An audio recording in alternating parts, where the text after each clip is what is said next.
Go now. Run. No, I won't leave you here. We can run together. Listen, if we run together, they will shoot us from behind.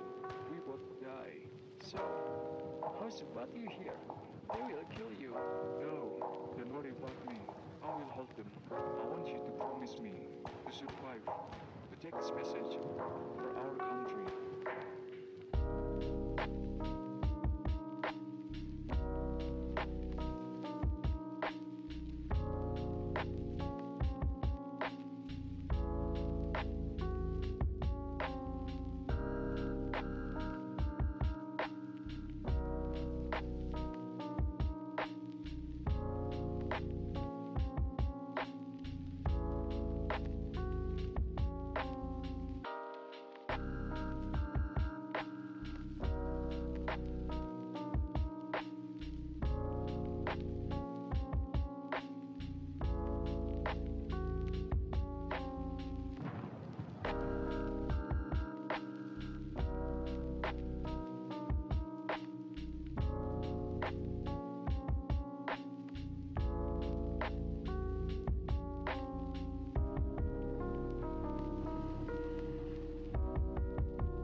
it's hard when you don't get the time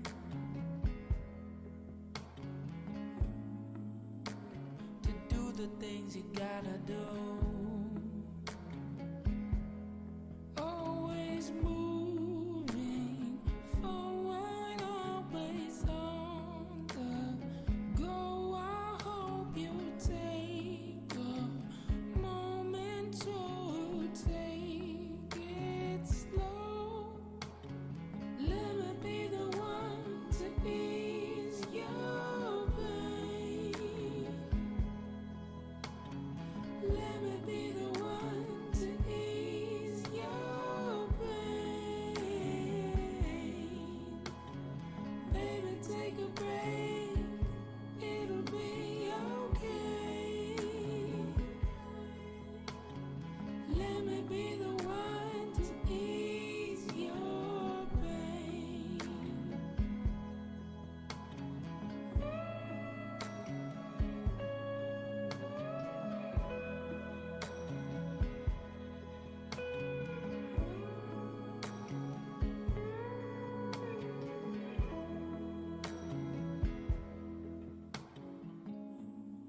Know sometimes that it doesn't make sense.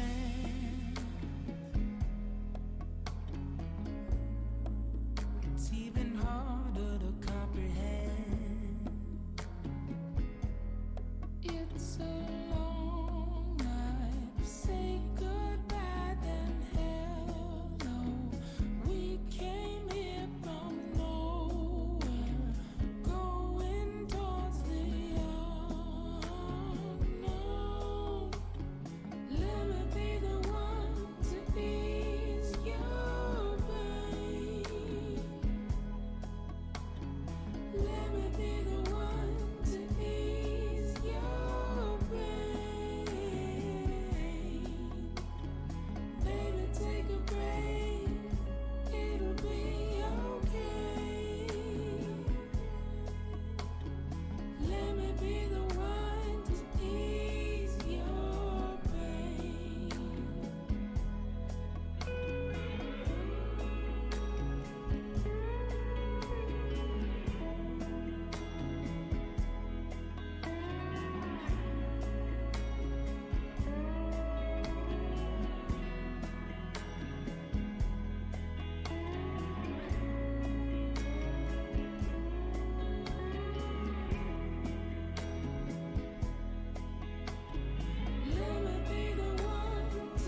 Welcome.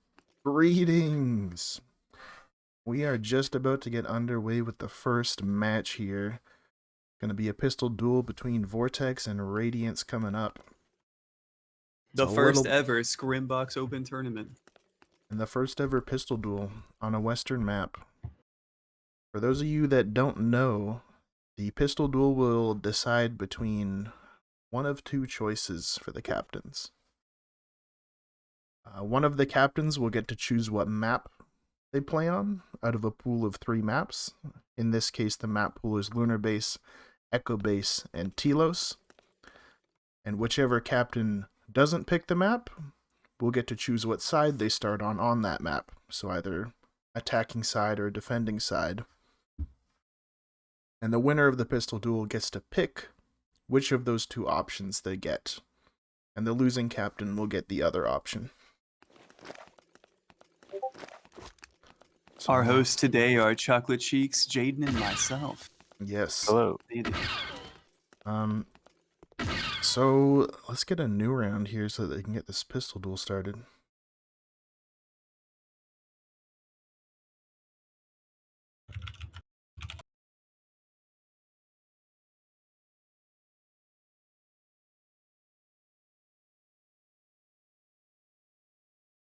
Three, two, one.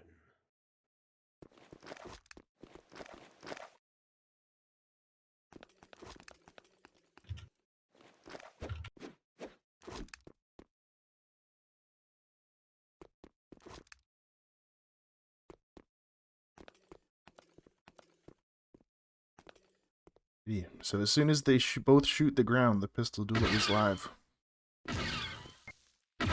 Oh. Getting a little nervous before their first duel. Oh, they're going. First hit by Radiance. Scoring the first Radiance shot. up a shot. Vortex is low. Radiance wins. Radiance, what do you like to choose, map or side?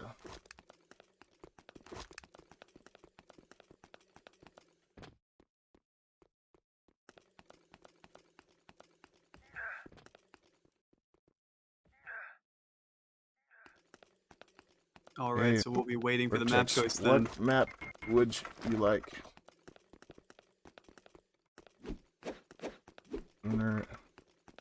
Go. Telos.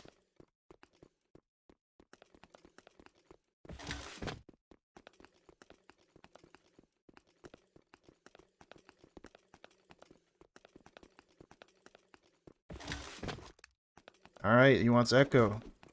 Radiance, what side do you want on Echo?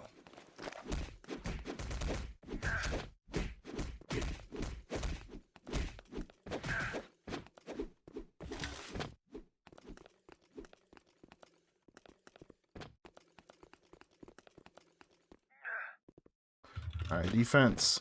Let's go ahead and get a map swap here, and we're gonna go live as soon as we are ready here. Looks like Skyknight is in the VC, so they should be all good to go. So as soon as their teams are selected, we're gonna be going live. Echo Base is one of the more traditionally balanced maps as far as balance goes between offense and defense. Yes. Generally, offense aims to complete by winning with the objective. It's also one of the bigger maps on this pool, so it should be interesting to see how much space there is available on just a 6v6. Three, two, one. And most of our public scrims, Echo Base is not played at 6v6, more often somewhere between 7v7 and 9v9. So we may see a meta shift here.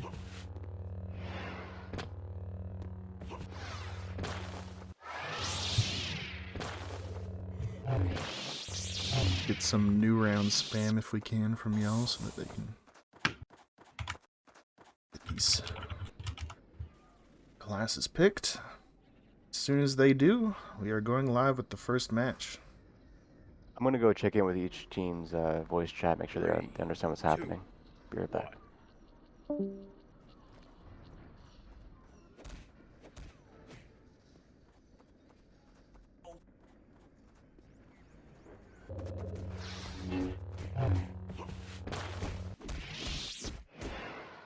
Underdogs starting out on defense, Rebels. You can already see Wesley Hayes picking up the lightsaber. One of the most experienced saberists in the game. It's ready to game. Versatile with many different builds. We'll see if he takes something orthodox or something unorthodox. We're seeing Death Watch pick up the Dodge A280. Let's get another Riker on new the round wrong here. team.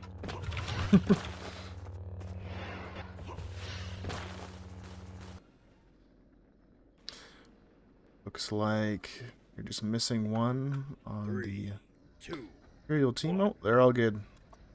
Yeah. All good?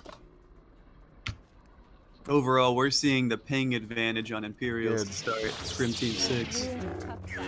Rebs. What, you think you're a wizard? Yeah, you. Ready to die tonight? What, you think you're a wizard or something? Did someone order a bit of Seems like both teams are pretty much ready to go. Alright. Looks like they're good. We're going live then. Captain Radiance on Clone Trooper. Go ahead and Bridge give that on Arc. message that we're going live and new round it. I can confirm that they're ready because Jay said they're ready. Not Radiance yet. Alrighty. Live new round. First match of the tournament coming up right now. Who's it gonna be? 3, 2, The Scrim Team 6 on the Imperial sides are definitely the favorites in this match. We'll see what the Underdogs can do. They had to get Sky Knight as a fill just before this match because 2 of their players were missing. Some TKing damage right off the bat there. Already we're seeing the Jedi and the ARC Trooper rushing into side to try to take Catwalk. Pushes TD the coming up, TD it got back. pushed back. Mando is on the low ground here. This means Rebs are going to be able to get some good control of this high ground. They're just going to have to watch out for sharks coming from that Sith down below. Checking in with main corridor, we can see SBD actually went main. Mando Bit of an pushing up unconventional strategy, but it on does the ARC work. Trooper.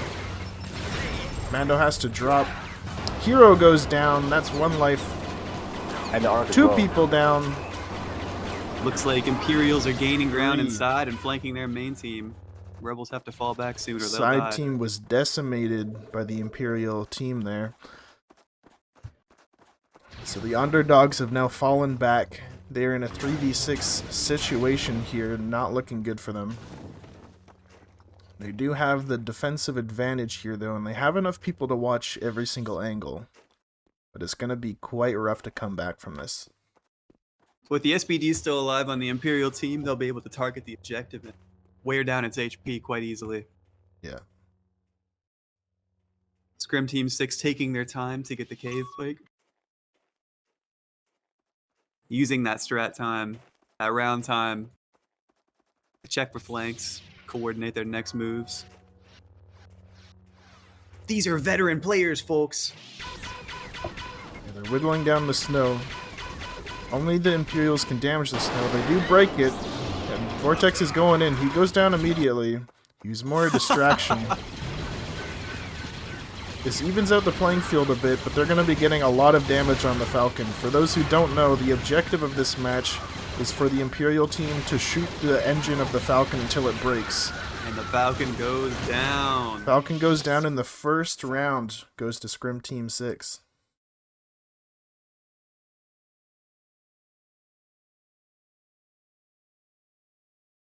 Is up Let's see how 1-0. Rebels adapt to that. Mando getting a good spawn, flying in directly. We'll see if he gets ground up top. Nope, choosing to land on the staircase rather than taking ground up top in the catwalk. Seems like they're going for a more low and slow strategy on side here. It worked out for them last round. Waiting for their whole team to get set up before going Mando getting aggressively. pulsed and blocked. Mando's He going to goes go down here. This might be the chance that the Underdogs need to hold on defense here. TD going up. No one to push it. It bounces back down, though. Bit of a skirmish happening in main. Im's taking ground. Yes. The soldier and the commander pushing up in lane here, putting a lot of pressure. We're seeing a 4-2 split, 2 in main, 4 taking side. Quite conventional for defense here. Wookie like, rotated to help main. Commander Main just team went 1 on down. ends. This might Cool be their looking for round. that shark on Wes. This might be a good round for the underdogs here. They're up 1 and have a great positional advantage on the attackers here. Wes taking an aggressive position on the Imperial team. Each gets pushed. Takes a bit of chip damage, but stays alive. We're seeing no ground gained in main. West gets pushed. It's half FP. Separated from his team on the ground there. See if he gets it back. It's putting some pressure on the back of them. They're just getting worked on these angles. Looks like, oh! Fuggy and Leos have won main. They're about to flank the rebel team. This could be huge for them. They get a pick on the clone. Arc goes down. And just with that, the main team was able to push through flank side, and now the advantage is back in the attacker's favor.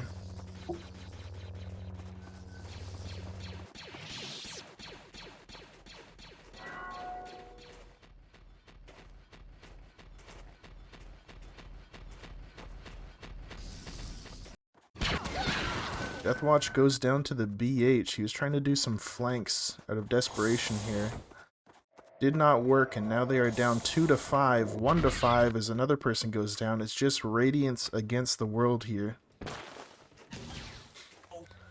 Now, it looks like this is going to be another round for Scrim Team 6 on the attack. There it is. 2-0 for Scrim Team 6. Still plenty of time to come back and take 3 rounds on defense. Indeed. Scrim Team 6 showing us that offense is quite doable on this map. It is indeed, especially with a coordinated team. And at a lower population like this, 6v6, the rebels are very spread thin.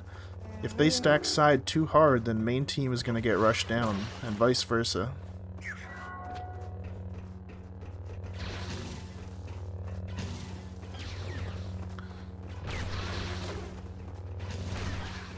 We're seeing the rotational ability of caves being taken advantage of here. SBD is hovering between caves and side corridor. Main, rather. Listening to the support and deciding where to put pressure on. Oh, Riker goes down! 2 shots from Fridge. Great shots by Fridge. That EU ping does not affect his aim. Fridge is on target with those shots. I believe the Mando just went down as well. If there's any round for the Rebels to win, this is it here. But Leos is on the flank. Looks like they won main. Underdogs up 5-3 on lives. Fuggy just rallied in on Leos here. They have them in a deadly position here, but they don't have any more teammates in snow to flank. So it is just the 2 of them holding down this position. Might be able to do something here. They have the Dodge T-21 and the Soldier with Rally. Fuggy might have another life as well. Leos gets pushed though and he goes down. He has another life, but Fuggy's gonna get farmed here. Now it is just Leos left. Fuggy, that was his last life on Soldier. Leos comes back from main though. Gets a pick on the clone. The clone has another life though. It is still a 1v5. It's going to be a very tough situation to come back from. Oh, accidental TK. But it does not matter. Cleans it out. Now we are 2-1 for the Underdogs. Underdogs taking their first match on defense here. 1.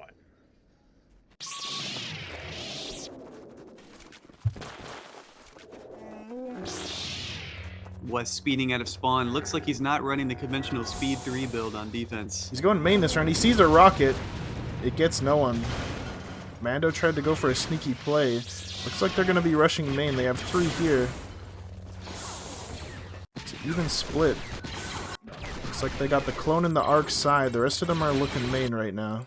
Mando choosing to commit to main. Jedi rotates back to main.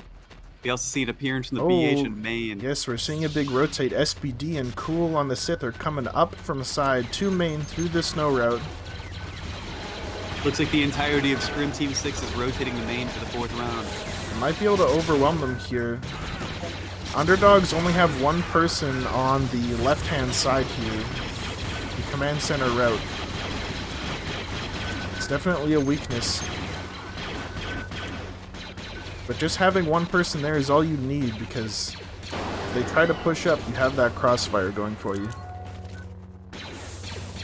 Looks like they're just taking their time. The Mando seems to be rotating back to side along with the SPD.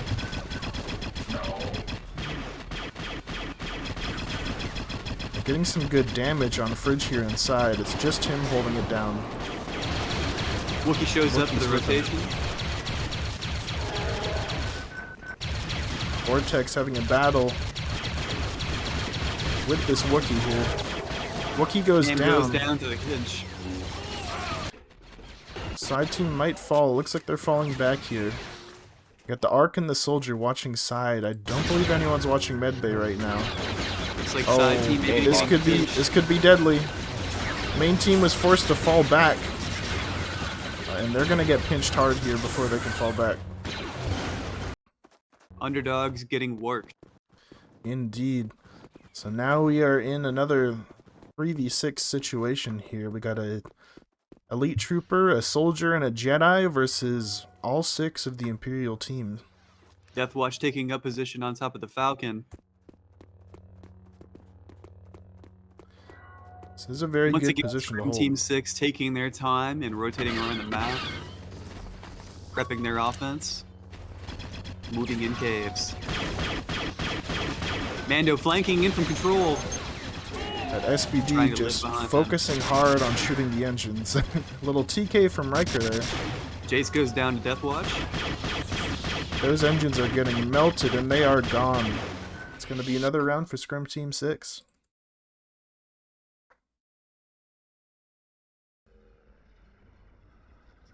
Three, two, one. Looks like we see Mando rushing main once again. They may be committing to the main rush.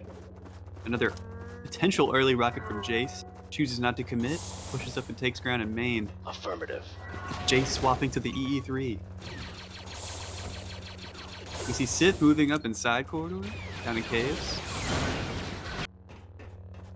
Arc in position, calling him out. Cool, maybe a bit overextended for this. We see the SPD lurking And back in might caves get currently. sharked here. Jedi holding main. I haven't seen Cool go for the shark yet. Yeah, I don't know if he doesn't know the strat. I know Cool isn't that much of a scrimmer. Doesn't know the meta strats on Sith here. He should be going for at least one attempt at sharking or two. You gotta strike the fear of the shark in the players. For those of you that don't know, sharking is when you saber someone through the ground. This grate is very thin that they are standing on, so the Sith could potentially jump up and slash their legs through the grate, which is a very Cam powerful Radiance strat. and Fridge moving out to take the proper angles on defense up here in Catwalk. Back in main, looks like Imperials are winning main, about to flank. Wes is alone again. Wes is poisoned and being forced to fall back. Side team is about to get pinched here. Wes taking position for the counter pinch potentially. Looks like his reinforcements have come from behind, but he's on 3 HP. If he gets darted one time, he's going down. Ooh, big nade. It's blocked by the corner. Fridge choosing to play a bit aggressively to mop up. Fuggy doing a Bad great spot, he job goes of down. holding off the rebels from helping their team. And now rebels just have to take the positional L and the life L and fall back here. 4v6. Doing slightly better than the previous round on defense here. They have a few more lives to hold. Yes. We're seeing a lot of chip damage from offense here as well. If they can capitalize on that lower HP, they might be able to actually secure this round and come back. The SPD is below half health. So the SPD is going to have to play a little bit more safe here. And they have more guns able to watch Snow to keep him suppressed. Not a single Imperial player is up on HP. SPD taking a little bit of chip damage there. Looks like Skynet's going for the flank. Nate comes in from long. GH and Haggard came in through comm. Riker taking some of the aggression of West goes down. A little soldier movie battle going on. Oh, Skyknight does get a pick on Leos, but he goes down. And Fuggy's going to start pushing up main, putting some pressure on him. Gets pushed Goes by down West. for a Around the corner. Classic Jedi corner camping from West. And now 3v3 we're at a now. 3v3. Looks like the Sith went down at some point. He must have got conked Got by blocked by the Radiance. clone. Yes. We see all three Imperial gamers in The caves. SPD is very low. Rebels might have turned this one around. Mando goes down for 3v2. Rebels are now up 1. Very good play. Leo's using his dodge, out of dodge. Radiance priming that ion. Leos gets hit. Radiance choosing not to press his advantage. West just Third in his HP. putting pressure on him from here, making him waste that ammo. Regaining his force points. They go down. Wow. If you They want come back. What a comeback from the Underdogs. So that brings us to 3-2, which is halftime. Both teams swap sides, and first team to 6 wins. After they swap sides, wins the match. Yes. If they do go to 5-5, that will be overtime. This match is pretty close.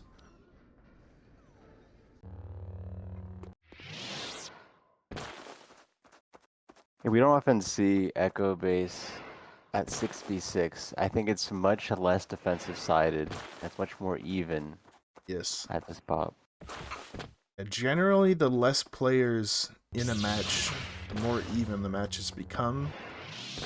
Problem with higher pop scrims, which usually happens in a regular public scrims. When you have large teams like 10v10s, 11v11s, it becomes very easy for the defense to just have some person holding every single angle.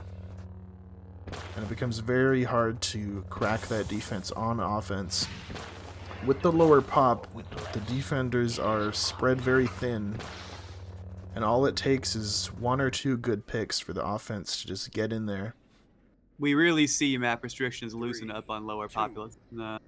Player skill shining more in these 1v1 situations, 2v2 situations, etc. Looks like we see Wes staying on Sith. Will Cool swap off. 2. 1.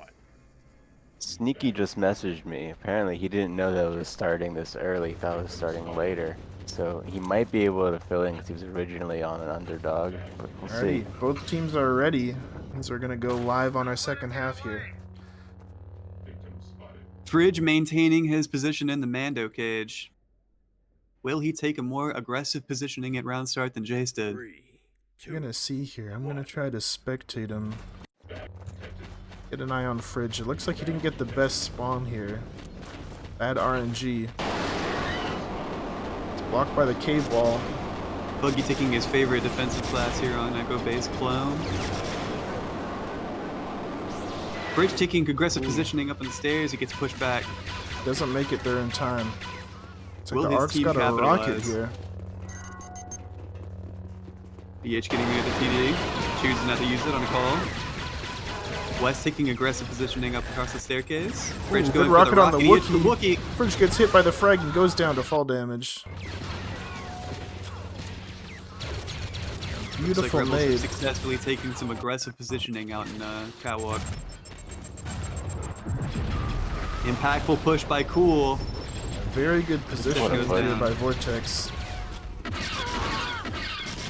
Taking a 1v1 duel with this Bounty Hunter. Gets the quick throw. Bounty Hunter goes Radiance down. goes down. Now defense are up 3 right now. It's going to be pretty hard to come back from this. Cat goes down. We see Leo's priming a rocket rotating the main. Getting flanked from caves. Deathwatch goes down. He's on respawn. Ooh. Disrespectful rocket there. Taking out Skyknight. Cool is in here. Sky Knight versus the world. He goes down. He's got one more life. But not much you can do when it's a 1v6 and you're just a lowly soldier. Gonna bring us to 4-2. Scrim Team 6. 1.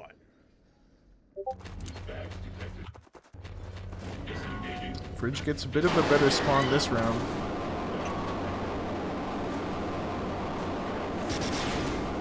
He's gonna be able to get up there quickly. Choosing to take a bit further back, the position goes for the early rocket. Looks like I got clipped. Rocket. Surveilling.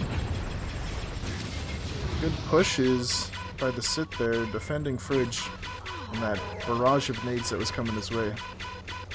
You see Hero, Wookiee, and Arc Trooper, as well as Jedi holding Catwalk. Struggling a bit to push out into Catwalk this round. Oh! Radiance gets the Ruptor on Leos. Under fire from other players as well. Using that Vash head glitch angle inside. Looks like Rebel Team is falling back a bit. So those of you that don't know, every single gun in movie battles is a projectile weapon except for the Ruptor. It's what makes the Bounty Hunter class stand out, which Radiance is playing. They do have a hit scan weapon. Radiance is a veteran player of JKA, Siege, and MB2 in its early stages. A Ruptor veteran as well. We see him even peeking the angle with the Ruptor rather than the DLT.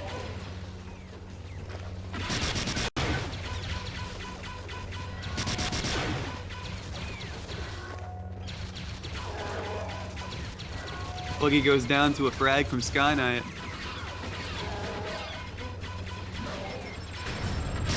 Bridge getting quick throat. West doing his best to keep the hero off Bridge. Still alive. 3v3 situation here. 3v2. Back to 2v2 as the Wookiee goes down. It's a clone and a Jedi versus a Sith and a Bounty Hunter. Bounty Hunter is pretty low and Fuggy is full HP and armor. Looks like he opted for armor 2 to get stamina 2. It's a good build for clone. Buggy running full conks, no ions. A bit unconventional for clone, but if he's really focused on countering the Mando here, it may be the play. Yeah.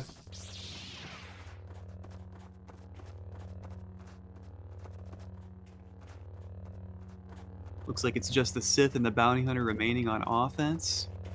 Cool, just trying to Choosing use not that to push force your cave. sense to figure out where the imps are going to be coming from.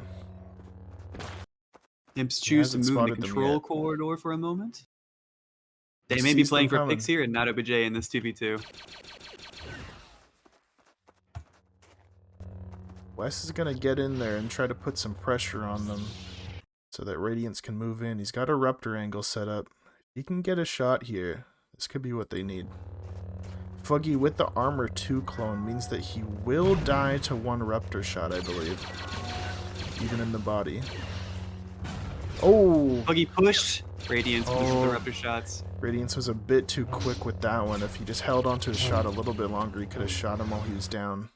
After a recent MB2 update, Raptor can no longer hold shots indefinitely, so he may have run out of ammo for a moment and been forced Possibly. to take an early shot. Was taking up a position behind the team, trying to get space Oh, for Fuggy Radiance. goes Radiance down. capitalizes. Now Buggy it's is a out of 2v1. lives. It's just the Jedi. He's out of SP. Fool goes down to the Bounty Hunter. That brings us to 5-2. Wait, no, it's 4-3. 4-3? Right, Imps just right, won that. right. Underdogs won the round. 4-3 for Underdogs here. They called void.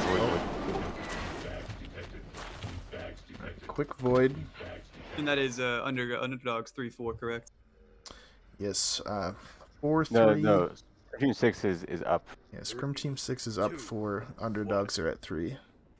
Void Got again. another Void. Void. Looks like they're I'm doing a little assuming player they're- swap here. Sneaky's joining Yeah. in for Sky Knight.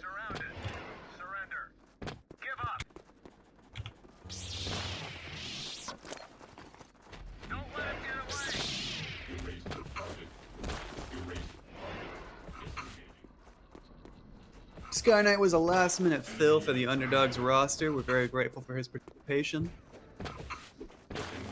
Yeah, last minute there, the Underdogs were missing 2 of their core rosters. I think Sneaky was sleeping, so they had to get Sky Knight to fill last minute here. Now they're going live with Sneaky, 3, one of their main 2, rosters. 1. Looks like they put Sneaky on Soldier. Experienced Conk Frag and E11 user as well as CQ Seer. We'll see how Sneaky does in his first live round. This could be a bit of an upgrade for the Underdogs here, and could allow them to put some more pressure on main, potentially winning it. The TD goes up behind Cool. Cool's out of position. It is not impactful. No one. Leo's West loading up QT, a rocket. getting the double swing. Radiance gets hit by the rocket. He's still alive. The hero and the Wookiee go down to the side. Oh, and the arc goes down as well. It's like Underdogs start up 6-3 here on offense. This is going to be huge for them if they can capitalize. Huge pressure West being just put had on a by the huge Underdogs. round. West just had a huge round. Pushed every nade back accurately, hit 2 players with 1 swing.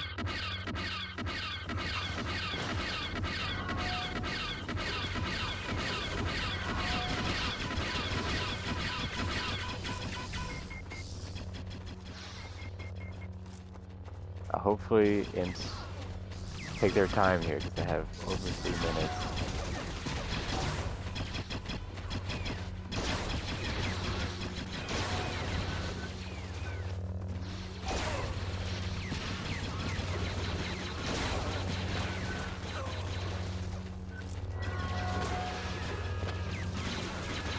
Radiant's playing.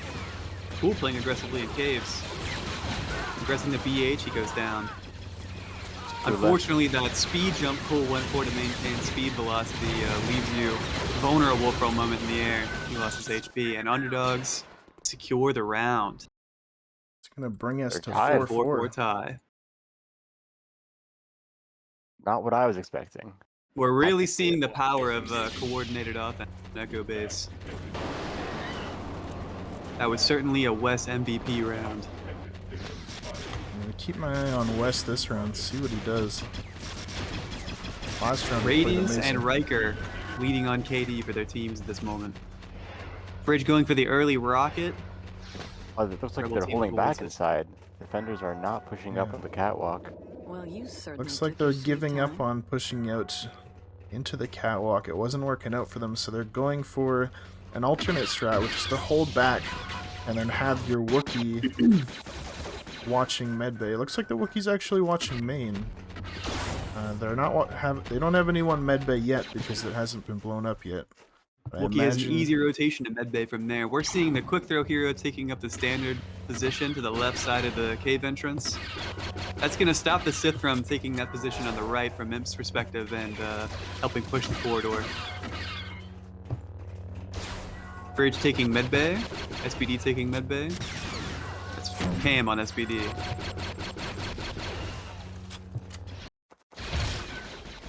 Wookiee rotating back to medbay with the clone to contest the SPD and the Mando. If they can hold that small corridor, they can get a crossfire on the main team and assist Imperial main team pushing up quite easily. Looks like they're doing right now. Brents needs to really contest this SPD because he's melting the main team from the side. Main team getting worked. Radiant's going for the TD, fakes it.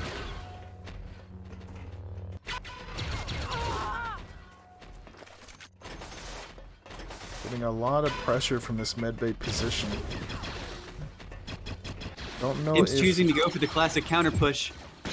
TD goes into a safe location. I don't know if Frenzy was ready for them to swap up their strats like this. It might have been called on the fly because generally you want to change your build on Wookiee to be designed for melee instead of bowcasting. SPD getting pulsed. Frenzy pushing around the corner. Looks like the SPD is going down here. He gets slapped down. He went for melee anyway. Spear's gonna go down too. 4v4. Offense has pushed defense out of the side corridor. Rebels are taking a defensive position in the primary objective. All of them That managed Wookiee's to fall HP has back. been chipped pretty heavily. He's still up. We also saw the ET swap to an E11 rather than the standard A280. Riker taking position on top of the Falcon with Frenzy. Frenzy rotating to mid. You might be able Without to the kill this commander SPD here. alive, Underdogs may be choosing to play for picks rather than pressure the objective and go for the Falcon win.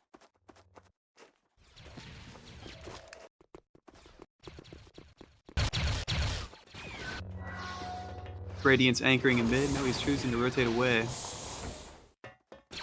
We see Commander and Soldier and going into control room, being contested by the Wookiee.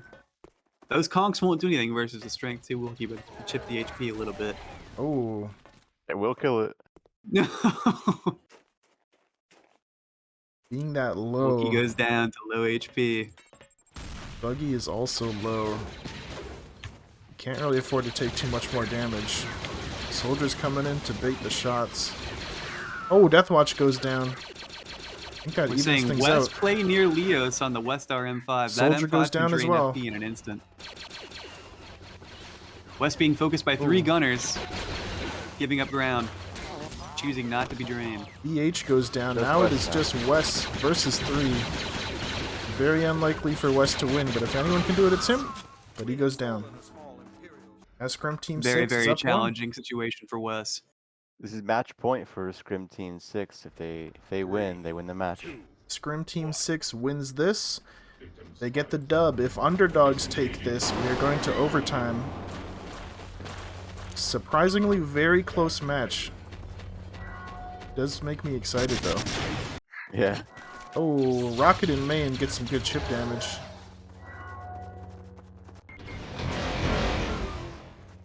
Underdogs opening up their rotation option in main. We see Rebels rotating away from main, or side rather to go test main. West gets Looks like conked and he goes Underdogs are down. taking space in main. Scrim Team 6 coming back around the corner, pulsing on the push. Oh, that pulse We is see a lot of gunners huge. get hit by that pulse. Another pulse. Underdogs being absolutely melted by this rotation. Wow. What a play by Fuggy there, getting that conk on the Sith. That might have just won them the round. Just the Soldier left, and this is gonna be it. Scrim Team 6. Got one more life. One more life. All they gotta do is kill this Clutch Soldier one this. more time. And a mere Soldier versus the world here. Oh, tries to go for some cheeky play, doesn't work out. And that's gonna be match. Scrim Team 6 wins 6-4. Much closer match than we had expected. Very exciting to see played by Underdogs. Hopefully it gives them a bit of hope for the rest Well of their done. rounds. This is a round-robin tournament, so Underdogs still have the ability to come back and win the tournament depending on how they do in the rest of their matches. Alrighty. Well, we are going to be back in a minute. We're going to take a small break, and we may have some post-match interviews to come up. Stay tuned, y'all.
Welcome How are back. both captains feeling about the match?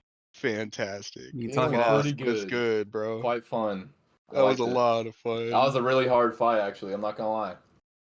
Yeah, I'm gonna be honest. I thought we weren't gonna do quite as well as we did, but a few well placed blobs here and there. Mm-hmm, mm-hmm. It was quite exciting to see Underdogs come back to tie on offense 4-4. We really didn't know what the outcome was going to be. I have a couple questions for captains here if you want to get to that. Absolutely. Do it. For the first half, a question for Radiance. How did you feel about the execution of your defense over there in Catwalk? Was that the proper strategy, or was it simply just not working out? I think it was good once we had a little bit of a miscommunication. We were kind of playing split. We weren't playing all forward or all back, and we got really lucky because Cool wasn't trying to shark anybody. So as soon as I realized that, it was way easier to hold out there. We did notice there wasn't a single shark attempt the whole sprint from Cool. If you were seeing me, I was looking down at him the whole time, and I didn't see him jump once. For Jace, we noticed that you on Mando, you didn't take a very aggressive position for most rounds when you pushed up there. Was that intentional? Yes, it was intentional because I pretty much clearly visualized it in my head that if I'm gonna go up there, I did it one round and I got naded, I got singled out, and I got fucking. You got blobbed. Yeah, exactly. I got blobbed as well. So I just realized that that's not the fucking play. So I was just like, all right, I'm just gonna try to play my life, try to get some picks. But yeah. We did see that offensive strategy work out some rounds. And then we saw on the fourth round, it looks like the Imperial team, Scrim Team 6, decided to actually push main with an early rocket. Mm-hmm. And then y'all got some important picks there, but then decided to rotate away from main to side and ended up winning side. Do you feel like that main rush at the beginning of the fourth round was proper play? I think it was, because it allowed us to just push everybody out and allowed the flank to slide. I see. Yeah. Lastly, on that half for Radiance, how did taking the final round on defense affect team morale? You were down 3-1, and then at the very end, you came back from picks and ended that half 2-3 from your perspective. It was nothing but good times in the comms, man. I popped the fuck off. We had a couple pop-offs. Like, let's fucking go, dude. We fucking that was the 2 rounds I wanted, Like, I wanted at least 2. We got 4. But we definitely had high morale. Impactful. And Jason, the second half, when Underdogs came back and tied y'all 4-4, was there any doubt you might actually lose the match? Especially after Wes's gameplay inside, pushing back nades accurately, getting a double pick on one swing. Absolutely not, man. Confidence is key, bro. Confidence is key. Let's go. That's what I'm saying, There's man. not a single doubt in my mind the entire scrim, bro. And you came back and won 6-4 there. Hell yeah. But we don't have any other questions for you. Any final comments from captains? That shit was fun as hell. Thank you guys for hosting this, Jace. Agreed. You my boy, dude. Hell yeah, that was bro. So good. Such a good game. You guys have a lot of matches ahead of you still, so the outcome of the tournament has not yet been decided. So, keep that head up. Anything could happen from here. Yes, sir. Yes, sir. On to the next one. Right on time, too. Yeah, I'm excited. Ready. All right. Yeah, thank you for the interview, y'all. We are going to go take a little break here, and the next match is coming up in 6 minutes. It's going to be the AODemons versus Hillbillies. We'll see you then.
should go now. Run. No, I won't leave you here. We can run together. Listen, if we run together, they will shoot us from behind. We both die. So, how's about you here? They will kill you. No, don't worry about me. I will hold them. I want you to promise me to survive, to take this message for our country.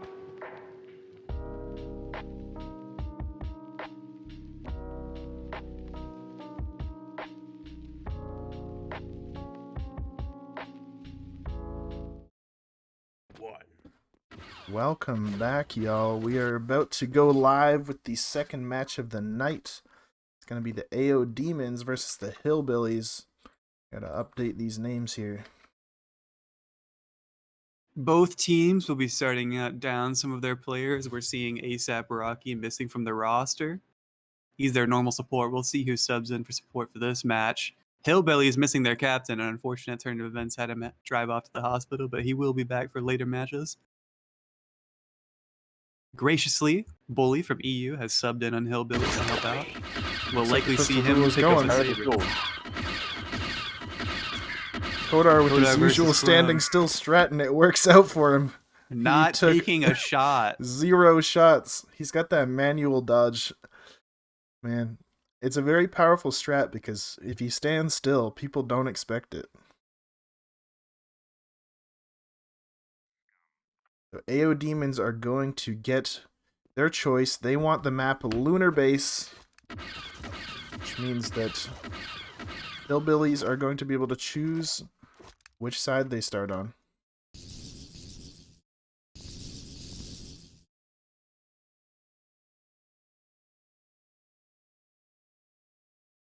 Hillbillies collaborating amongst themselves to find what side they want. Their captain, Wild Bill, is unfortunately unable to make it to this match. So I'm assuming that's why they're a little disorganized in figuring out what side to start on. They're probably going to go with defense, but just waiting on the response here. The Lunar Base is a defense-sided map, but it is still very doable on offense. A common strategy, if you're not quite sure what to do at a certain pop, is to choose offense first and see how the better team plays on defense, then copy their strategy. They've chosen defense on Lunar Base.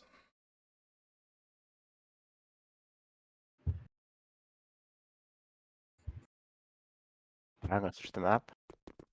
Got you. I got it. Okay.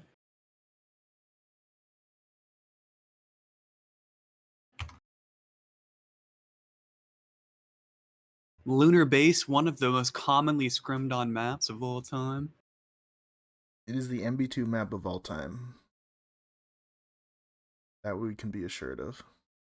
Most players know the strategy like the back of their hand. We will see if the meta is challenged at all. It is possible to mix things up when it comes to gameplay here, as long as you don't stick from or stray too far away from a worked on strategy. The primary strat is often to push up a little bit outside of OBJ, because if you let offense get too close to OBJ, they can chip the objective for damage. This objective in Lunar Base is quite similar to the objective in Echo Base, but there's also the option of sneaking a hack rather than just shooting the objective.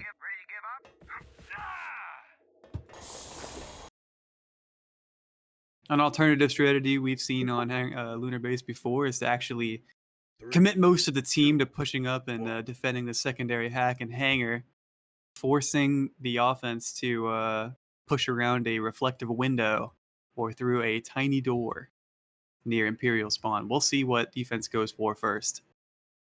Looks like we see Admiral Spatula playing on support as expected for AODemons. AODemons are starting on offense here. I was going to say if Kodar was on defense, I was going to keep an eye on him because he's going to definitely go for some sneaky plays on the Mando. So we'll keep an eye on that in the second half, but starting out, going to see.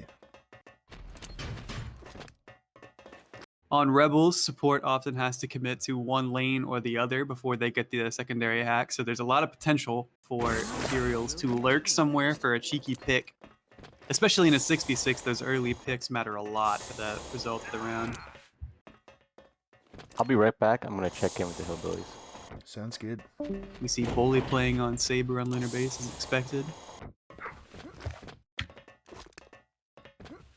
Even though he's on 106 ping, he's still quite competent as a player, so we'll see if he can keep up with his recent Scrim performance as a top support.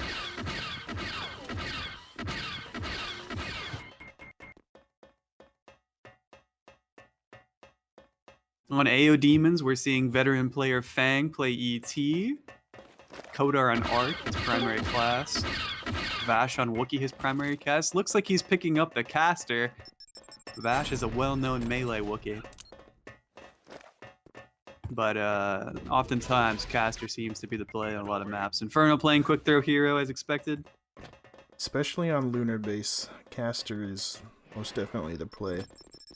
Looks like Rebels will be dropping a soldier, filling every other class. On Hillbillies, we're seeing Duckshark play SBD, Arrow playing Bounty Hunter, Lamneth on Mando, NPC on Commander, and Crumb on Soldier. Imperials are not allowed to get a droideka. There will be no vehicles in this tournament. Indeed. AODemons are ready, so as soon as the Hillbillies call ready, we are going live.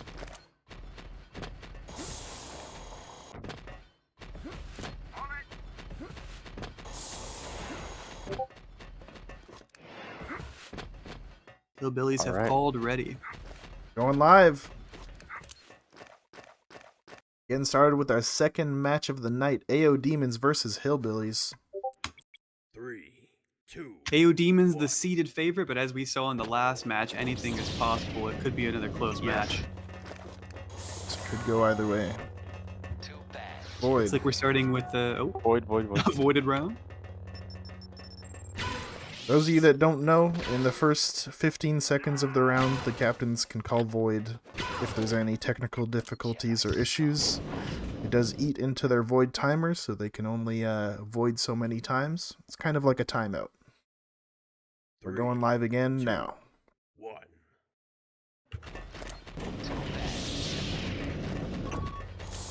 Looks like we're seeing a 3-3 split. Jedi actually going main. Jedi Art Clone going main, Wookiee Hero, and ET going side. Bash getting that head peek with the Wookiee there. It's a deadly angle to hold.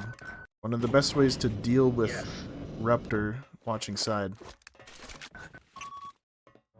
Hillbillies going for the classical defense on lunar base, pushing up a bit outside of objective, holding main and side down the long corridor.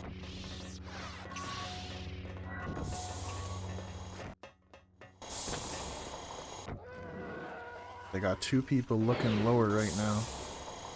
Looks like AODemons have Spat on support. Ooh. Not who I was expecting. Some good bouncies coming up by Kodar. Takes the life off the soldier. Spat without too much recent Scrim experience, but he is a long-time player who is well versed in the Jedi Sith classes. Pretty much every class is solid. Kodar is showing the power of the ARC Trooper bouncies, just sending shots down. One of the best ways to deal with an angle like that is just to keep sending bouncy shots with those pistols. Oh! Seeing Fang get picked by Bully inside. Side team pushing up. Side team's getting in there. They're getting some... Arrow's getting some good damage with this DLT here. Bully playing a bit of a rough angle here. Kodar getting lit up. Could be block radius from side or main through that small corridor. ARC Trooper is down for the Rebels. This brings us to 5-5 as Lamnith on the Mandalorian has also died.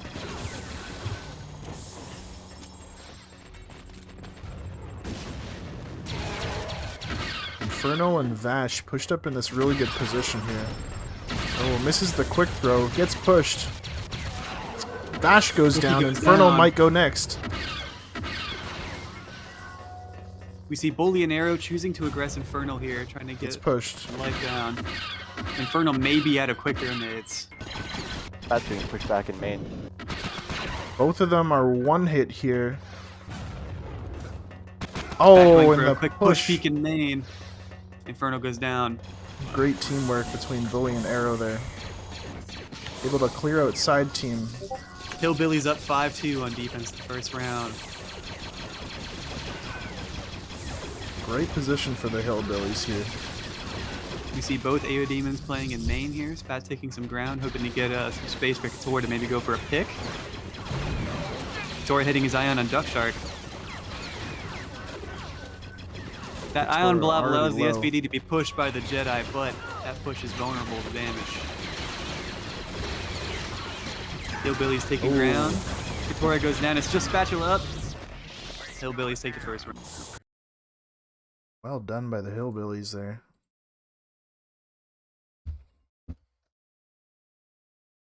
One.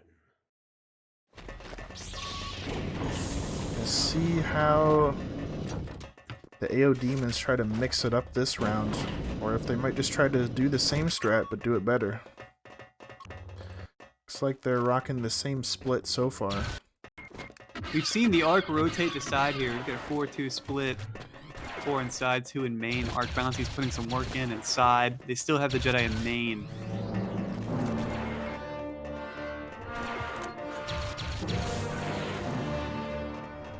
Side team taking plenty of ground. Those Arc Bouncies seem to have forced the Imperial team back a bit, not wanting to risk too much HP loss to the Bouncies. TD goes out from the BH. Infernal's gonna go down here, gets pushed. Infernal getting trapped outside of objective. Very unlucky for Infernal, he's been missing a lot of these quick throws. Bash in a bit of a rough situation here, behind a bouncy window. Really choosing not to commit to the pick and playing with the team. Spat taking some ground in main, pushing a conk back. Oh! Kodar putting pressure on lower. Main at just the right time to take some damage to Dora. Back goes down. The main team has been crushed. It's chaos right now. All angles are being pushed. Arrow goes down. This is a 4v4. Much better position now for the attackers. The more that they simplify, the more attacker-sided things become.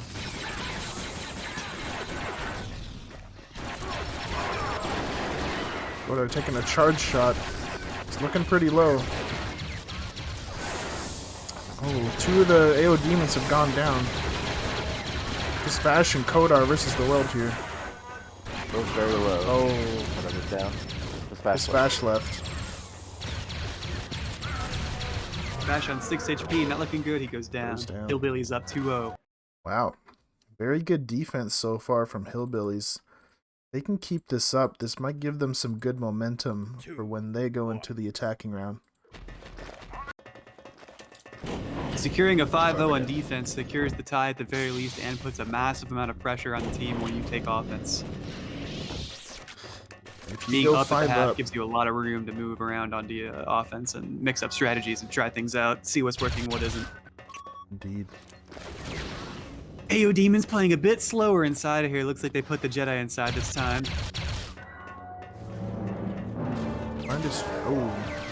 The bouncy arc back in main. We can see a rocket on Kodar's back. He may be trying to rocket players or even pulse rocket players in main without the Sith being present for it. We have 2 SPD counterclasses here in main. Might be their strategy. Kodar putting on with the massive flank inside. He went too lower. Oh. And it looks like it's going to be another defender win here. Massive flank by Bully. If Jedi does not call the flank out, it can be very, very impactful, as we saw there. And the lower flank is one of the best ways to do that on Lunar Base. If you're falling for the defense meta here. That's a failure to adapt from AOD, because Bully did that last round. You got to pick on Fang at the start. They didn't adjust. They didn't see it coming. Bully taking the 1v1. Oh, Mando shows up for the assist. Core left on AOD. One clone versus 5.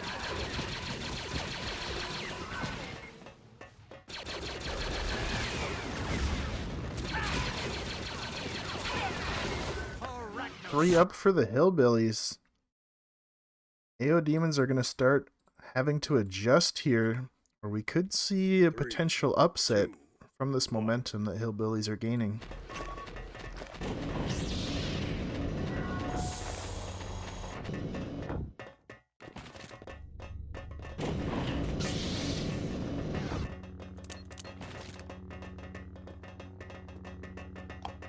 Jedi's pushing side again this time. Looks like Vash has swapped to the full melee Wookiee build. He's way more confident on that. A good gunner, but the best melee Wookiee in the game, pushing into lower here with the quick throw hero. Will they rotate the Mando to mid to watch that with the rocket? They definitely adjusted to Bully pushing lower. Rocket. Looks like it doesn't do any damage in lower. They were expecting that. That's a classic Mando move here on Lunar Base.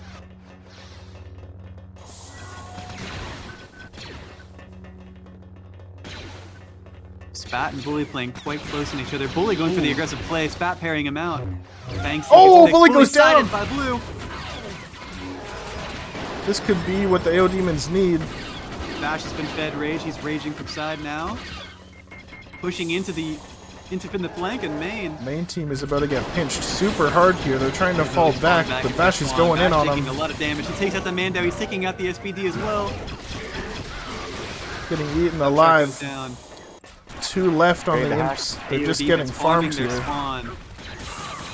Soldier does get a pick on Kodar. Back into It's over. No way they can stop the OBJ play there. And AODemons take their first offense First win. round on offense. Quite a valuable win for AODemons here. They can get another one here. This might be what they need to give them some momentum going into defense.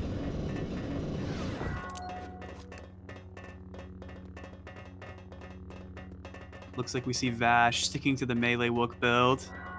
Probably feeling pretty confident about the value of his play in the last round here. Bully lurking in secret and lower. Will Spat call him out? Bully heading back to help side.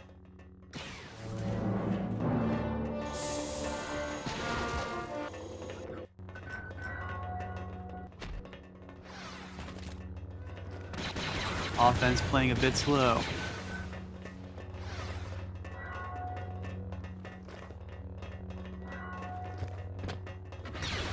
Looks like we see Arc Trooper deciding whether or not he wants to rotate. He's going back to main. Kodar trying to directly out-rotate the Sith to challenge people who are not supported. Looks like AODemons got 4 stacked up in this side route.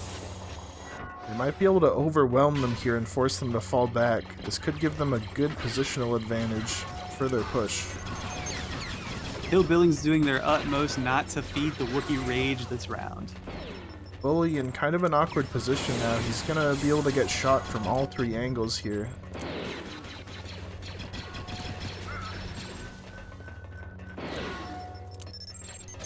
We see Vash lurking in lower, hoping for a potential flank, returning to side. AODemons are quite happy to just... Oh, that Sonic Nade doesn't work out for them. Good pushes from Bully. ET goes down. They're pushing side. Oh! Bully's hurt! He's dead! Down, Bully's down after Vash knocks him. And Vash is raging in. Bully's down. The BH goes down, Vash raging to attack the Mando and lower. Mando's gonna go down next. The Mando has been bludgeoned. Oh! Spat gets shot by the SPD. Spat Both teams goes down down. their support. AODemons are up 1 on offense here. Vash with his second rage, he's going in. This round is anybody's game. Looks like NPC goes down. Duck Shark goes SPD down. down. Only They're going 1 for the left. hack. Ooh. AODemons That's- have secured the hound. It's gonna be 2-3 at the halftime. half for AODemons. That's momentum that they needed. Looks like I was wrong. Melee Wook is the play. As soon as they swapped Vash off the Bowcaster to Melee Wook, it seemed that they were doing a bit better. Yeah, that Rage Rook definitely was super impactful, and also the fact that the Rage Wookie was holding lower and preventing Bully from flanking the side team. Yeah. Good triumph. Conventional knowledge is that the caster is universally better, but we are seeing personal competence on Rage Book really shine here. Yeah, It may be that with, Vash is the only player who can make that work. Vash with 6 kills at the half. Putting in some good work.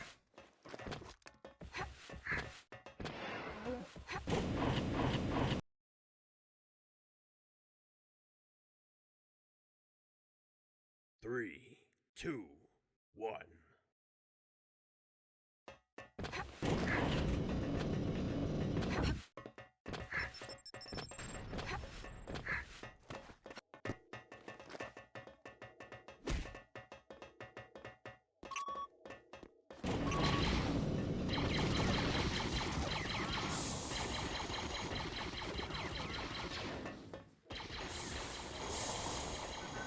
Definitely an exciting first half, not what I was expecting. I'm Again, going on defense. Infantry spotted. I'm going on defense. Roger. SPD. Affirmative. Yeah, I was almost expecting AODemons to take a couple more on offense there, but Hillbillies played really well on their defense.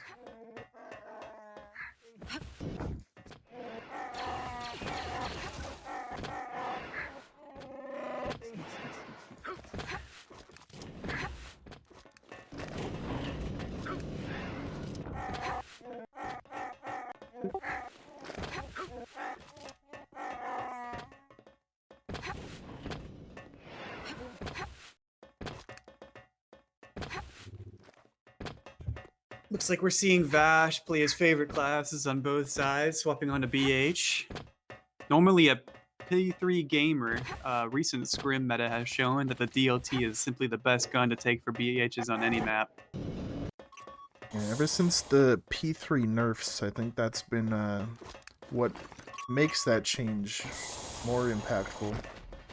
DLT has We're always seeing been a great lot pick. of players sticking to their favorite classes here. Fang going Mando, Kodar going SBD.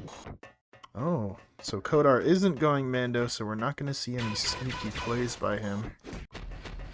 Katora playing Soldier, normally a BH main. Still competent with the conks. We're going live into the second half. Hillbillies up 1. It is first to 6. 6 wins will win you the match. If it goes to 5-5, then it's overtime. Roger. AODemons, the favorite seeded team here, swapping onto defense, the stronger side. We'll see if they can actually secure the win. We see Mando, BH, and Commander going side to begin with. Sith is actually not going side at the beginning of the round. That's a bit unconventional. Could be going getting that for Ruptor angle set up. There he is inside. We're seeing a 3-3 split from Hillbillies. That's some good positioning here inside.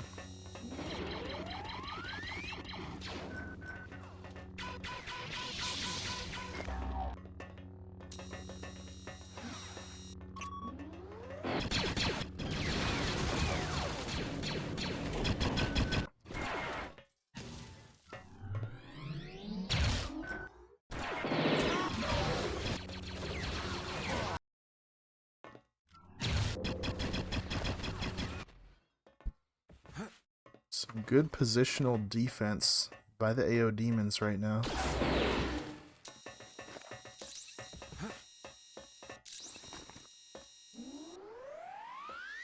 We're seeing Hillbillies play pretty slow inside. Looks like they're trying to have the Jedi clone and ET capitalize on some play in main. Oh, ET goes down.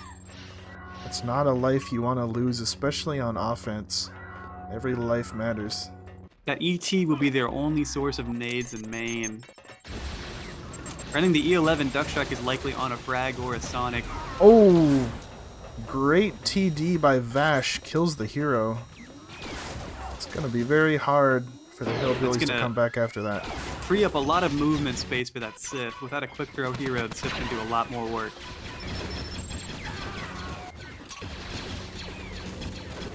Like Bully running Sense too. A bit unconventional for supports in the NA community, but it may have allowed him to take Force Block 3 or pull.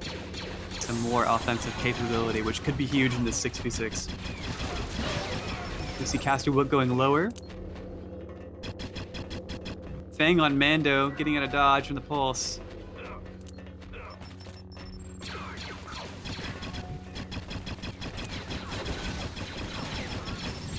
Looks like Hillbillies are still playing it a bit slow.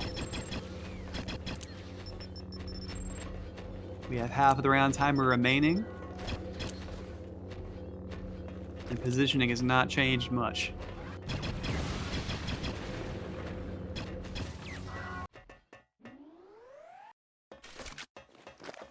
Arrow Bully looks like going he's with- rotating the main. Bully being drained of FP, committing to the push, Oh. getting in their spawn. Katora on respawn is going to challenge Bully's remaining FP. He's getting pushed. Bully gets a pick. Scott and Katora focusing Bully. Trying to take aggro away from main so the main can push up. Bully just trying to Katora distract has them. rotated the Oh, spawn misses to the attack slice. Bully. This is a bad Bully's situation. gonna go Bully down goes here. Down. And that's going to be a round Was for that 3-3? AODemons, tying it up. 3-3. It is really hard to break down a lunar-based defense if it's well organized. Yes. Especially if you lose someone early like what happened in this round. Looks like they're rotating the arc away from side to push in main with bouncies. Crumb is a bouncies player. Smash going for an aggressive Long time early mark clear. TD. Oh, gets a pick on Duck. Works Was that a out. soldier? I believe ET, that he's was down to life. ET down to That was life. That dodge clash is crucial for baiting the Raptor shots to push down side. That's a very Glasses without crucial dodge pick. may be in trouble from Vash here. Looks like side team is choosing not to push up while that Raptor is lined up with their dodge class. NPC not running dodge on hero. Main team just holding it down at SBD, keeping suppression on the right hand side. Not allowing them to get a good position.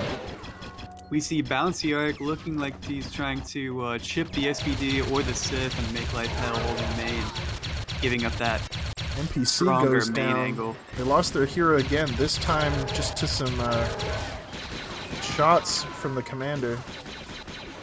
Arrow on Wookiee taking a lot of damage from the reflective windows here inside Corridor.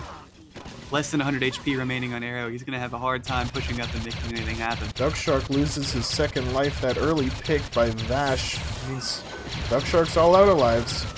Which means they're down an elite trooper. Duckshark has been worked. Has been Arrow worked. aggressing Inferno, both of them very low on HP. Inferno one shot, he goes down to Arrow.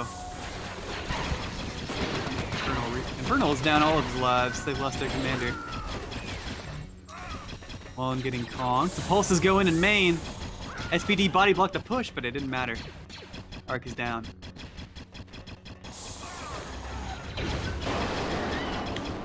Lamnet down a light. Just two remaining on Hillbillies. Good kill by Bully. Gets that Mando. Aerial saber on the man. Oh, it gets Smiling on the this SPD too. Fortunately, Bully going for the Oh, whirlwind he goes strike. down. Those two picks by Bully were very important. This could give Could be Lamneth enough a for better Lamneth. chance. It's a pick on the Soldier. Soldier has another life though. Gonna need to bait this Ruptor. Bash is full HP, which means this is gonna be very hard for Lamneth. Dealing with a full HP bounty hunter with the DLT. Let's get a bit of damage on him. that was a weird deflection there. What happened? Katora bringing out his cheats for this match. Former AOD Katora. AOD often accused of having wall hacks and general cheats. We may be seeing those at work here. Yeah. Some I had to clip that. conspiracies Super weird. going on. Con Ooh, getting gets the conked. conk. BHP And he goes goes down. DLT and he goes down. AODemons up 4-3 over the Hillbillies. Void. Got a Round void void. coming out from Duckshark. Hillbillies are going to probably swap something up here. They realize that they are now down on offense. Not a good position to be in. With only 2 potential rounds to work with, the pressure is on for Hillbillies. AODemons hitting their stride on defense.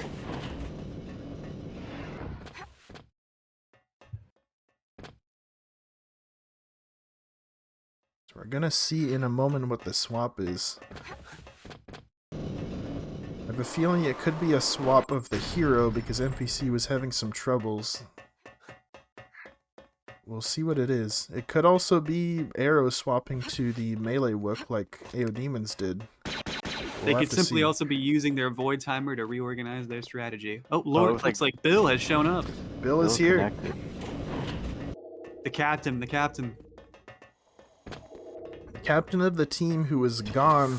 He had to attend to some personal issues, but now he is back and ready to play. Looks like they're gonna sub him in. Who will Bill swap with?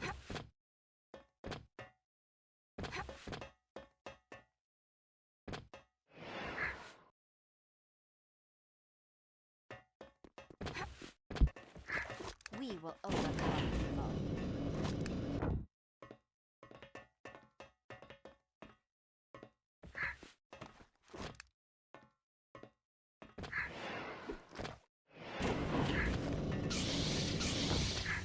With his current gameplay, I would definitely choose not to swap Bully off of Saber. Bully, a last-minute fill, playing quite well for Hillbillies here. Yes.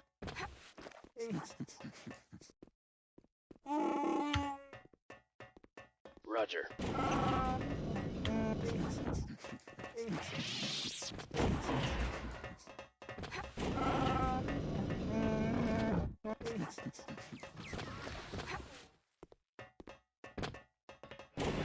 Duck Trick has called ready. With that, we are gonna go live.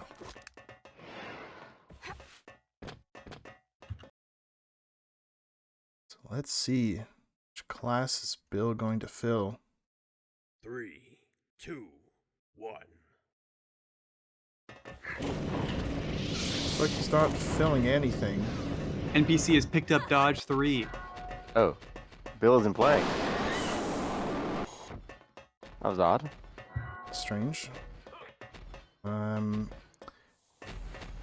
Hillbillies may have simply consider... reorganized strategy. We see the same 3-3 split here. Is Bill in their voice chat? If so, you should kick him from the server. He is. Yeah, kick him from the server. He shouldn't be in there. What? He can spectate and see the enemy team. Oh, true.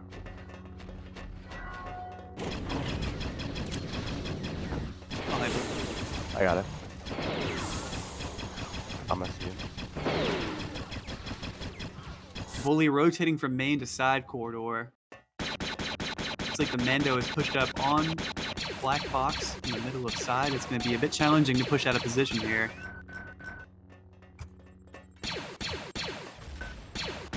Thing fell back just a bit. Flaming the Jedi. Trapped in the might very go awkward down. position. Fang taking a lot of damage. He goes down. Down. Was it a worthwhile trade? We'll Infernal see. down a life as well by Arrow. It looks like Hillbillies are taking some important picks in the early round here. This may be what they need to win it. AODemons are still with all 6 players alive, but they did take some lives off of the multi-life class there, the commander. You see Crumb bouncing in main Oh, again. Bully getting in. Dodging pokes. Vash got blocked by Spat a little bit there, and the Jedi, or the Sith might go down here. He's getting meleeed. Spat out of position from his team, being focused by Hillbillies. Spat does have lots of force points to play with, but he walks right into the Wookiee. Spat, gotta be careful here. Get some blue stabs. They're getting the OBJ though. He's gotta push him off it. And they get him. Goes down. Fully trapped by the defenders. He must have been very close to finishing that hack. Crumb goes Crumb down. commits the rocket, but it's not enough. Oh, Was it's the just, gamble worth it? just Duck, Shark, and Lamnith versus 3 AOD here. Up 3 people. 3-2 on defense. It's the clone and the ET versus No a super supports battle remaining. droid, a soldier, and a commander. 2 of the 3 AODs are pretty low HP, but Infernal is at full HP and armor. And the SBD is also quite low. Oh, the respawn. Tora goes down. He's gonna get farmed here. Infernal's gonna push out though. and cleans They them counter up. pick up the farm and claim 2 lives. What's the score? That's at the round 5? for AODemons. 5-3. 5-3 for the AODemons. They only need one more round to close out this match. They've already secured the tie. That's going to affect their standings in this round robin tournament. A win for Hillbillies here is now impossible. Keep in mind, Sandy, there is overtime. If they do manage to get it to 5-5, they could pull it back.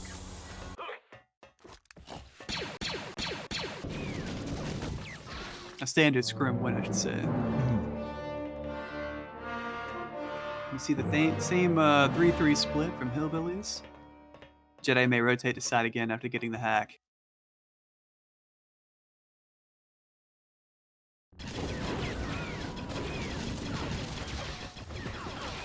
Jedi has rotated to side. We see the Raptor lined up inside. Will he get a pick with this charge? I have a 4 feeling. defenders inside. I have a feeling Bully's gonna go for some big plays here, considering Bully the taking fact that space they're up the down a lot. corridor. Bully aggressive Goes in, bang, he gets the pick. Mando. Oh! Very Pushes. unfortunate positioning from Bully. He goes down to a Saber during the push animation. When you push, you're committed to vulnerability for a few seconds there. And Blue has such fast swing speeds. Wow. That takes that Wookiee as well. Killing the Bat Wookiee. getting a second pick this round. Showing he is not washed. Arc Trooper also going down in main. This might be the Hillbillies' game win slipping away from them. At this point, it is a 3v5, and they are on offense. They need to make a move. Hero attempting a QT on Saber. Hero gets a kill, but he also goes down right after to the Sith. 4-2. Only 2 players left, both of them in main. Looks like Inferno's gonna go for a flank here. Kotor on SBD quite low on HP. It could be major if they actually hit another ion blob on him. Lamineth with 1 more blob remaining. Both Lamineth and Duckshark peeking the same angle. That's going to be quite challenging for them to actually get past. Getting flanked by Infernal from mid. Duckshark down his final life. Just Lamineth with 14 HP left. Will Lamineth clutch up? Last hope for coming out of this to win. It's clutch or kiss, Lamineth. It's getting hard suppressed. Infernal. Push down, that's it. That'll be it. That's going to be game. AODemons taking the match 6-3. Well played by them. Alrighty, we are going to be back after a small break with some post-match interviews. We'll catch y'all in a minute.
captains, sub-captains Kodar and Duckshark.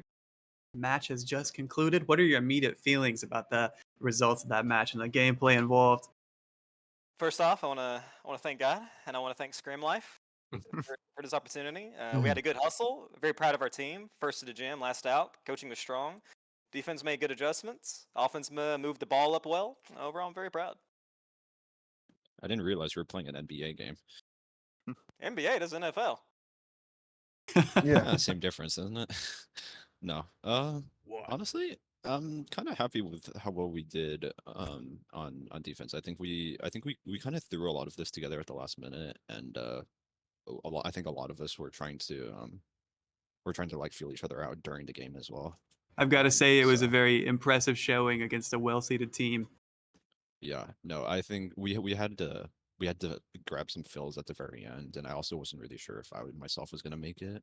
So I think it's just good that we put up as good of a fight as we did, and I think there were places where it was really winnable, and we you always can do better, but we have another game coming up, so I'm sure we'll do better. Tournament's not over, and there's a lot more showing to have. I have some questions for the sub-captains here we move on to. First of all, Kodar, I was going to ask you about your positioning on Arc. You went multiple directions with bouncies, trying to suss out their weaknesses. What do you feel like was the best play as Arc there? I also noticed rockets and pulses trying to out-rotate the Sith and maybe challenge what they had without the Sith. I won't lie, they had us in the first half. Not gonna lie. However, the whole game plan with Arc was Sith must choose who he wants to save today. Basically holding a gun to a man's head and saying, girlfriend or the mother, pick. Main or side is going to die. I don't care which one, but someone's getting blown up. So he cannot be both places. And that's why whenever I saw Bully in mid trying to like kind of hold the mid stairs, I was like, he can't really hold side from there. He can kind of help mid-ish. Not really. So I'm just going to start tossing shit. And we'll just rotate people around and toss more shit. We definitely saw a lot of damage from those bounties and the utility. Duckshark, how do you feel about your defensive execution in that first half? It seemed you guys were playing quite conservative and not falling for some cheeky picks. I think we have a team. I mean, despite us having a bit of a ragtag team, I think all of us have enough scrim experience to know not to try and fall for any any bait or anything. And I think we had some pretty decent callouts there from Bully. And I think we were just able to avoid any, relatively stupid early deaths. I wanted to say I think the use of rage look on this map is pretty nice. I think we will get to that. We will. Bully was a last-minute fill here. Another question for Duckshark. How do you feel about his overall play as a last-minute support? He seemed to have some major plays, even in rounds that didn't win, but still managed to get a lot of important picks. Especially he had a flank through lower that wasn't called out, where he killed multiple players as soon as he showed up. Yeah. Was that something you called for, or did he trust his own game sense and make a decision? To be honest, I'm also filling in as captain because Bill was the one who put this team together in the first place. So I kind of trusted my teammates to, work off their own experiences. So Bully went and did that flank on his own because, he has sense, he has division, and I don't. So he saw an opportunity and he took it, and I think we capitalized that round. And I think he played exceptionally well as somebody who, didn't really know what our strats were, didn't really, have a chance to talk to anybody else on the team. I think he played exceptional. Very good. Kodar, AODemons lost their first 3 rounds on offense. We saw Vash on Caster look for those 3 rounds. He swapped to melee at the 4th and the 5th. They both had major picks on melee. Do you feel like that was simply luck or was just a proper play for Vash? I heard an angry Canadian man snap a twig in half and say, "I'm going in, boss," with rage. And next thing I know, the side team folded like a lawn chair. It was crazy.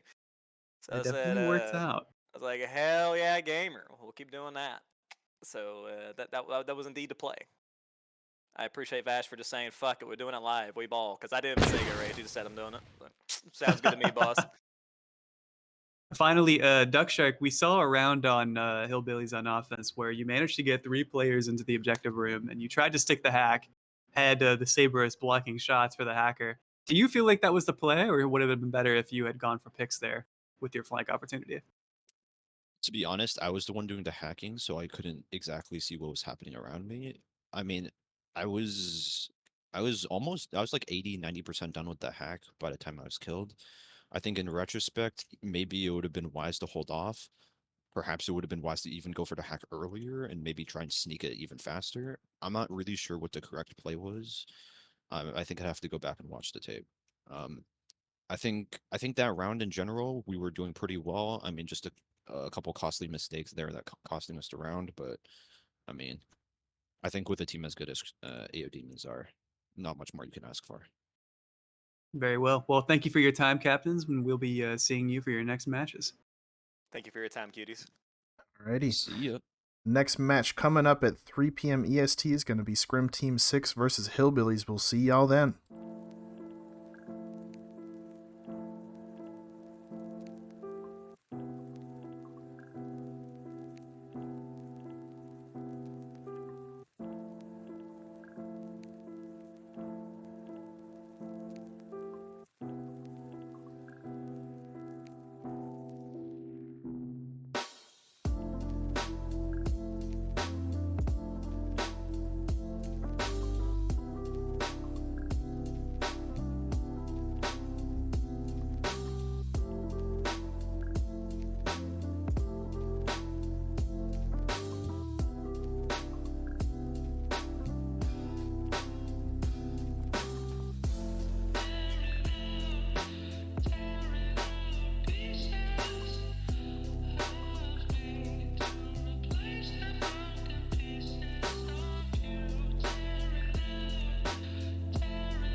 should go now. Run.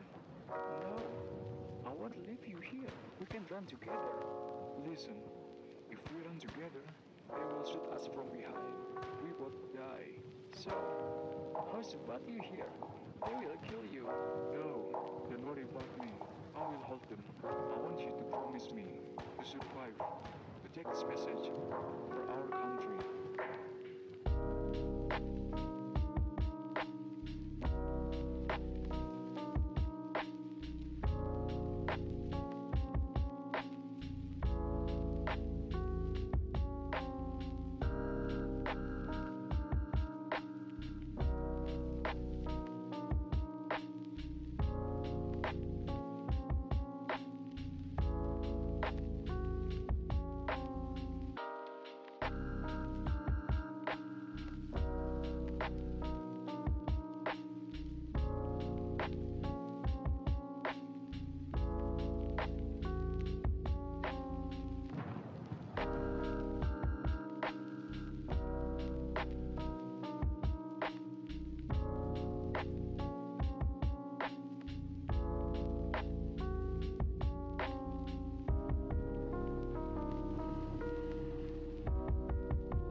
So beautiful.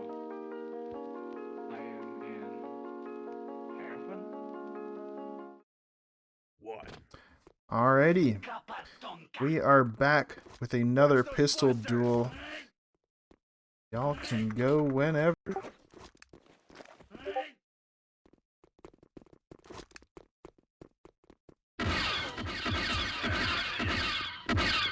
Riker gets the first shot. Crumb going for the up close strats. Riker with 2 hits. They're even. They're missing. Oh, they're both one shot. Oh, and Riker gets it. Alright, Riker first. Map or side?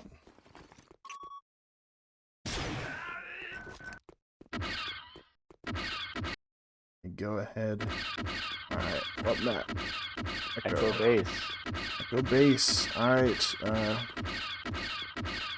Bill, what side? Oh. Oh. Looks like I already went.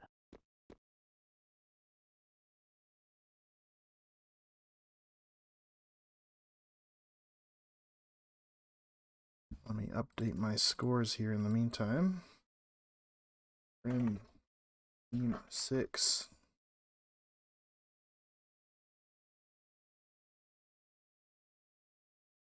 Oh, the scores back to 0.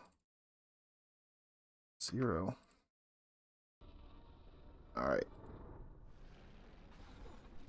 I want to go into their voice chat to ask them what side they want. Sure thing. Just speed up the process. Be right back.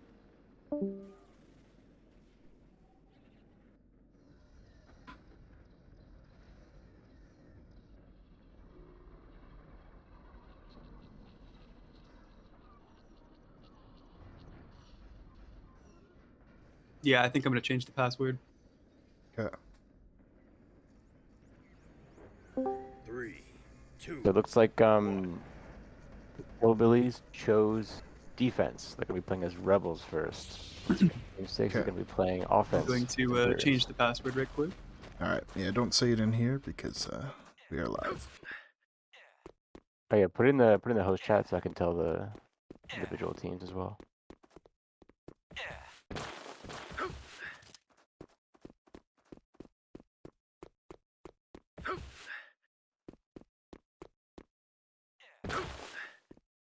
All right, I'll go share the password with the teams. Be right back. Okay.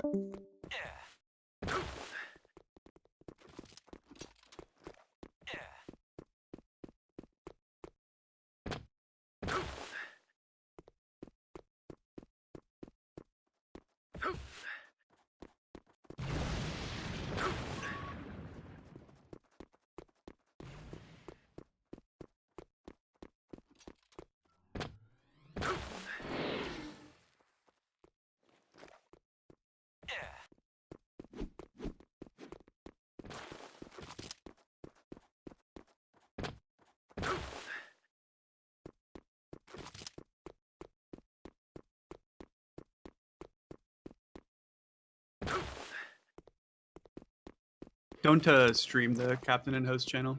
So I'm gonna put the password in there for the captains. Yeah, it's on the game on in game, so it should be good. Yes.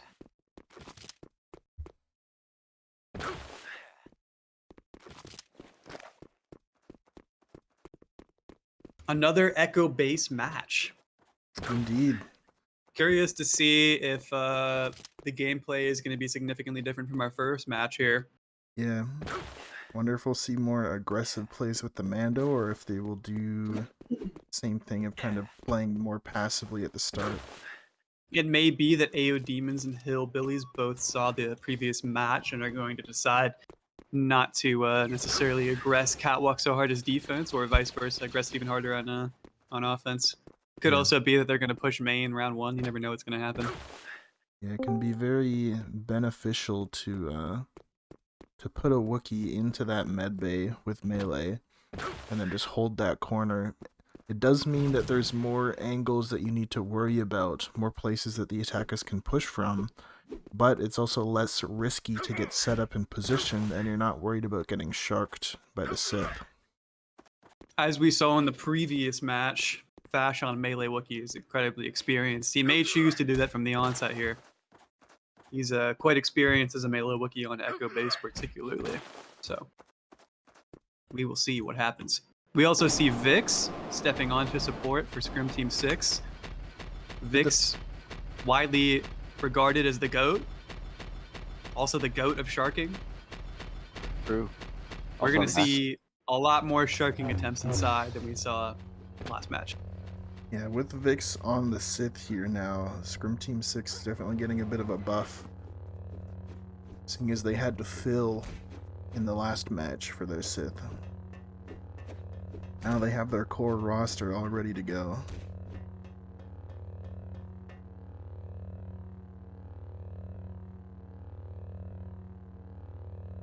Unfortunately, Scrim Team 6 still missing Lint, who will not be showing up today. Unfortunate.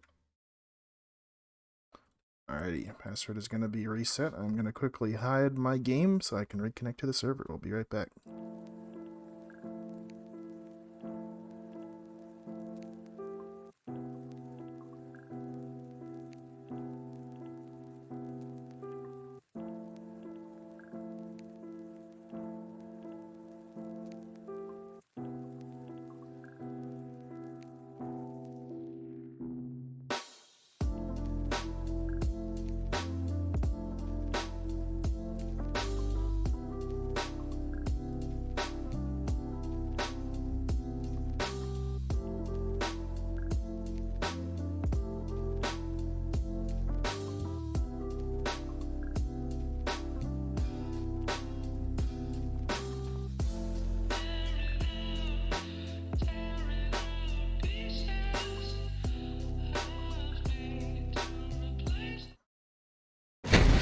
Alrighty. We are back connected to the server. Once the Hillbillies are connected, we are gonna go live. Looks like they just need one more person to get in here.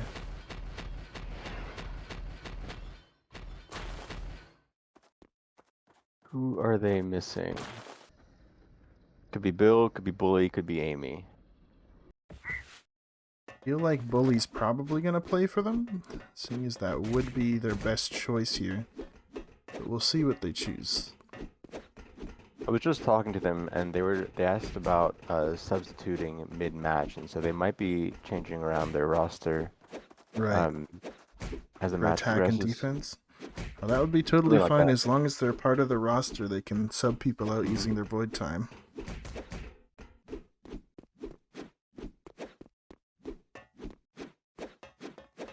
Looks like we're seeing the exact same class composition on Scrim Team 6 as we saw in the very first match. Jason Mando, Frenzy SPD, Leo's Commander, Fuggy Soldier, Riker BH, and then Vix subbing in as support.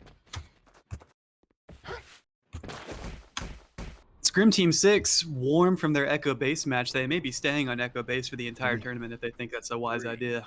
2, 1. Right. So who's the... Looks like Amy's playing, so Duck Shark will be captaining for the Hillbillies.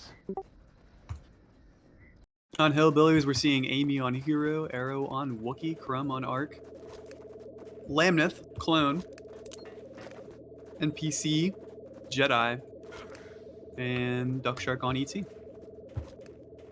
Once again, dropping a soldier.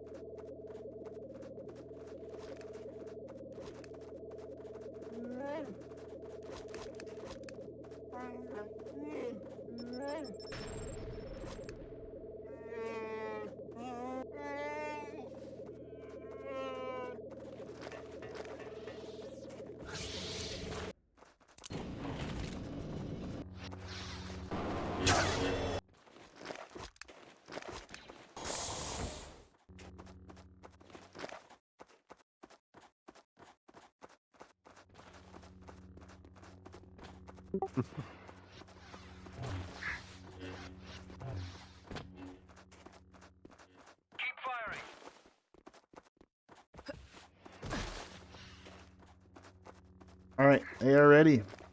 Let's new round it up and head live.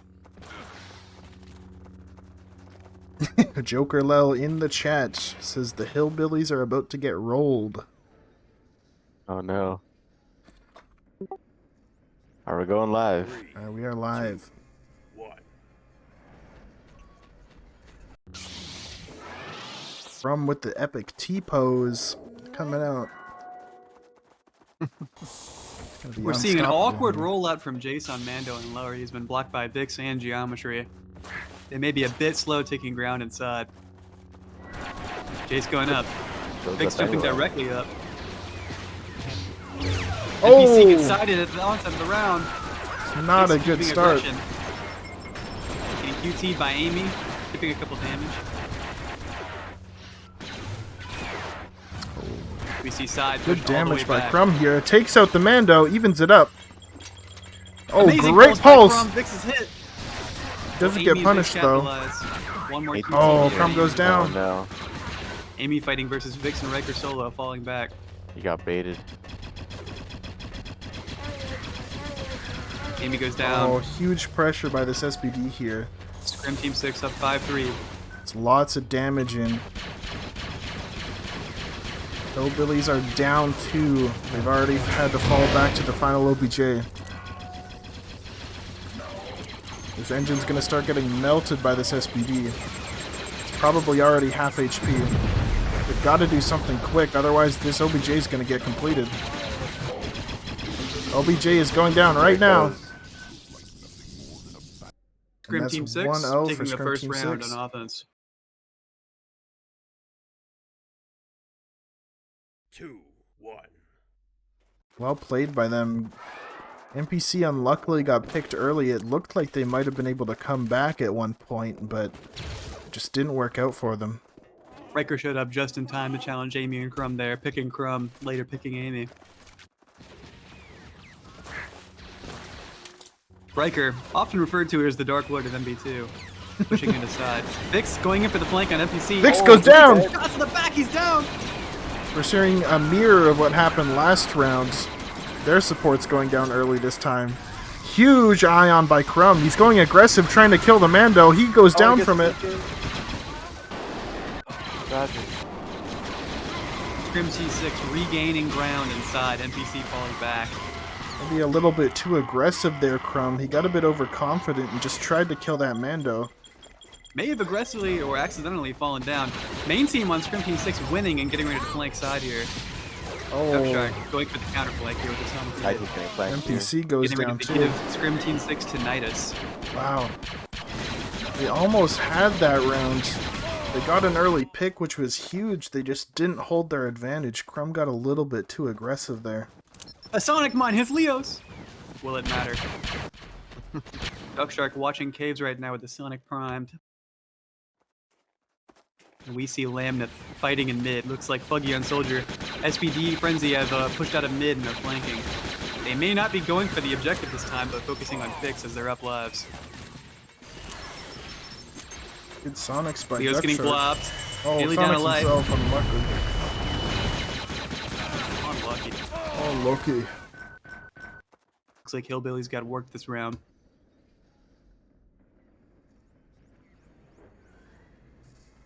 Wow. Not a good start for the Hillbillies. 2-0 up for Scrim Team 6.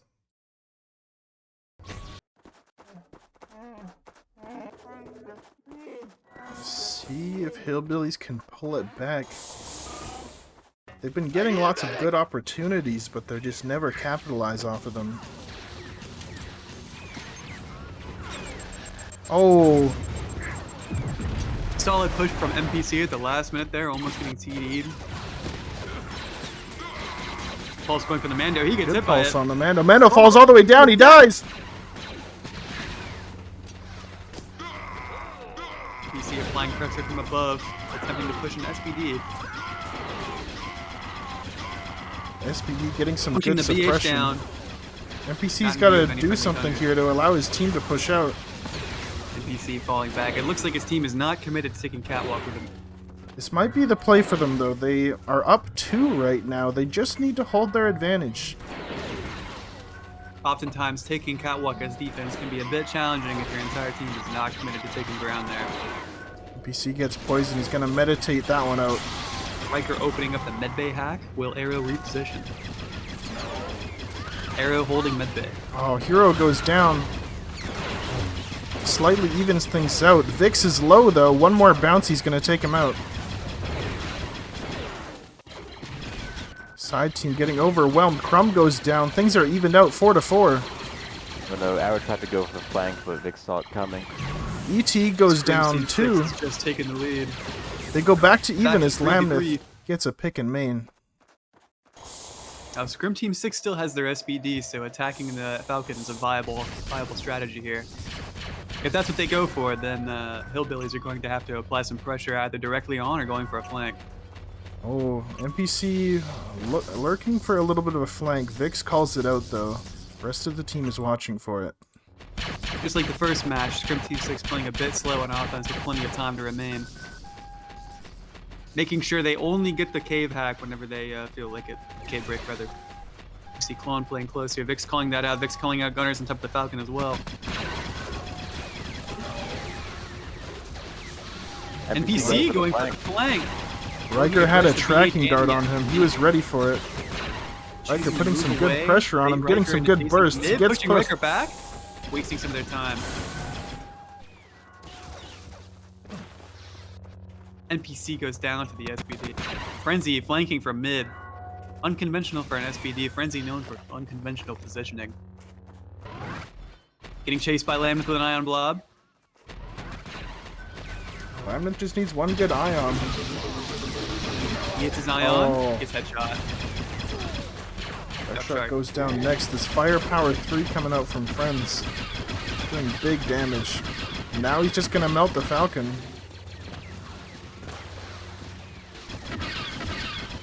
Not much Lemon can do in About to this go down. situation. Falcon goes down. Well played by Scrim Team 6. picking up 3 rounds. Void called by Duck Shark. Looks like they might swap something up here. 3, 2, 1.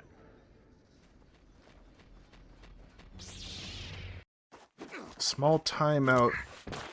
Looks like they might be swapping one of their players out here. Possibly getting Bully in there. That's what it seems like to me. NPCs subbing out.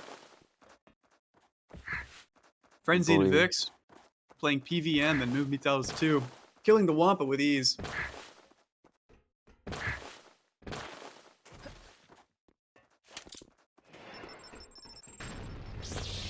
Bully has connected.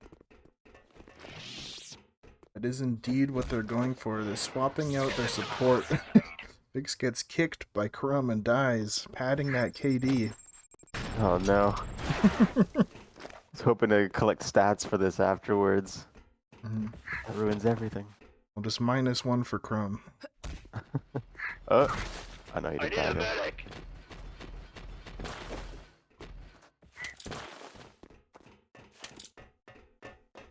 job.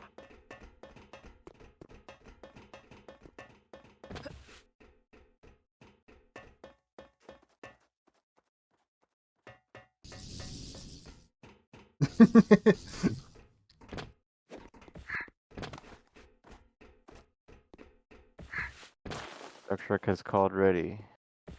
Alrighty, we're gonna be going live in this next round here. Get cracking, commandos. Back to live. Scrim Team 6 up 3-0. Hillbillies gotta make something happen here. Let's hope that Bully being swapped in for their Jedi can make something happen here. Bully, warm from his last match, speeding in aside on speed 3. Showing up with about 30 FP, ready to challenge the Mando. Mando takes position in the back. Safe positioning by the Mando here. Vix jumping up, pushing Bully immediately. Bully getting chipped. Well played by Vix. Bully might try to drop down on them here. Rebels are running out of time to push into side. That's their plan. They might just fall back and hold the elbow. Scrim Team 6 is taking up aggressive positioning inside. Seem to be winning the catwalk area. Bully pulling back.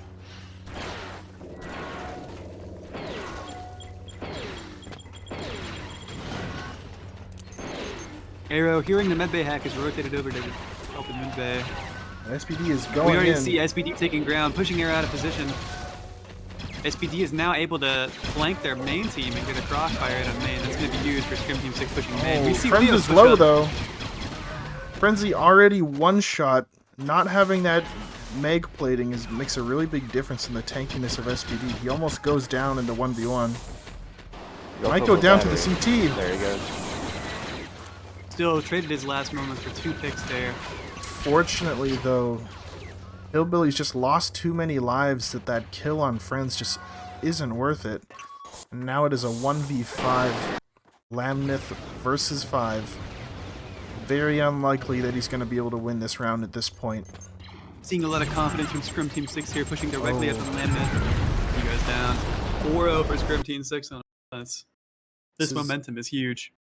This is the Hillbillies' last chance to get a win on defense. I feel like if they don't get this round here, it's going to be very hard for them to come back. They're going to have to win 5 on offense, and then they're going to have to win overtime on top of that to have a chance at winning.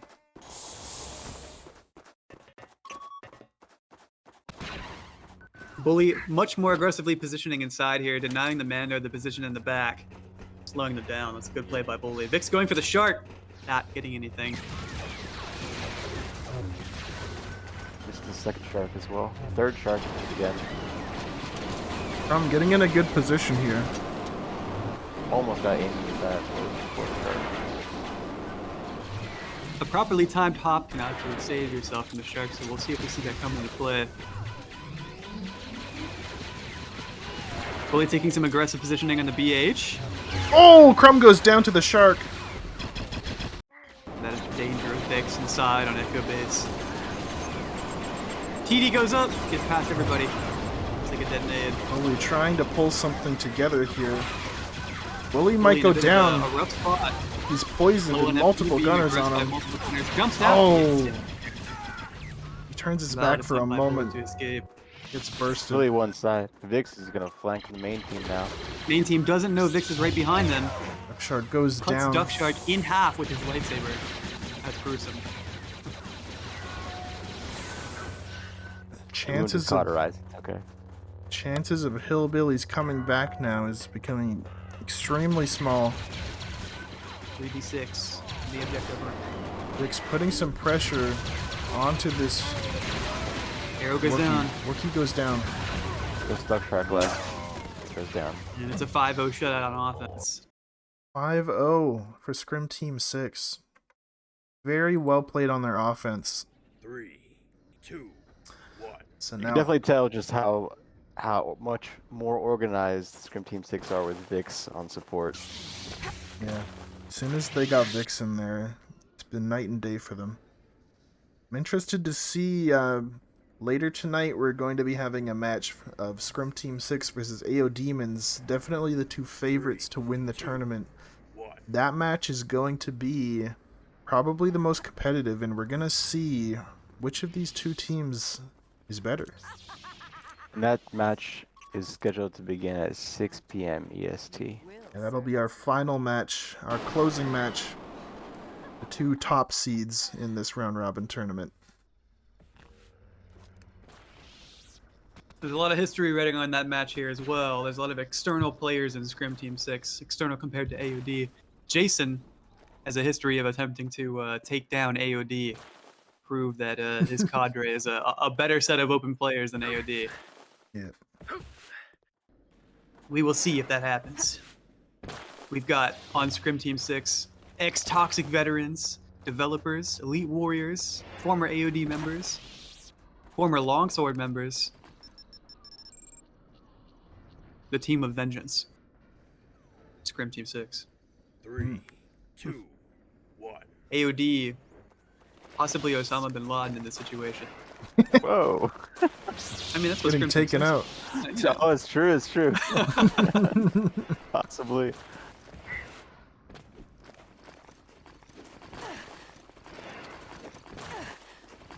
Alright, we're just waiting on Duckshard to call ready. And considering Who's how the, well Scrim Team 6 played on attack, you could definitely see them clearing out a compound pretty effectively. Who would you say is the Obama of Scrim Team 6? Yeah, he's just not there. Just chilling at home base. Chilling. He's in the war room right now. Yeah. Bully playing the canonical skin for Echo Base here. Definitely going to give him an advantage inside. Mm-hmm. 3, 2, 1. We have At the half, we're seeing Riker with a clean 7-0, leading for Scrim Team 6. Crum carrying with a forward 5. You can definitely see the power of being on the team that is winning rounds and how that affects your KD. And also the power of DLT. That bounty hunter with the DLT is very deadly. I have definitely gotten plenty of MVPs in scrims solely from just getting lots of kills with the DLT. Riker, well known for crutching very good guns. What will he play on? Defense? Looks like the A280, another burst weapon. Dodge. We might not see a single death for Riker this scrim. We're going live. We are live. Hillbillies need to win 5 rounds to get a chance at overtime. It's going to be quite the uphill battle considering they are now on attack.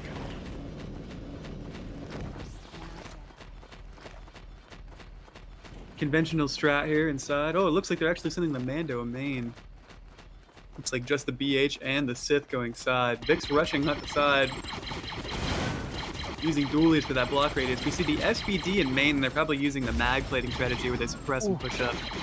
If they can win here in main, they can pinch off their team inside. The side team is rotated back to fight. SBD getting blobbed and mated. Nando's stuck in the flying animation. He goes dead. Oh, this push is falling apart very quickly. They're already down 2 lives. Down The 3. proper rotation call from Vix is likely saved Scrim Team 6 here. That's the power of organization. Clean up main. Now it's just a bounty hunter, I believe a commander and a soldier. I know, bullies on the Sith. It's a bounty hunter, a Sith, and a Scrim commander. Team 6 up 6-3 on offense. Will they be able to secure the 6-0 shutout? Oh, Crumb getting caught off by friends here in main. He wasn't ready for Scrum him. goes down. Just 2 players remaining on the Hillbillies. Those bully left now. Bully versus the world. He's going to go down, and that's going to be a 6-0 for Scrim Team 6. Very well played by them.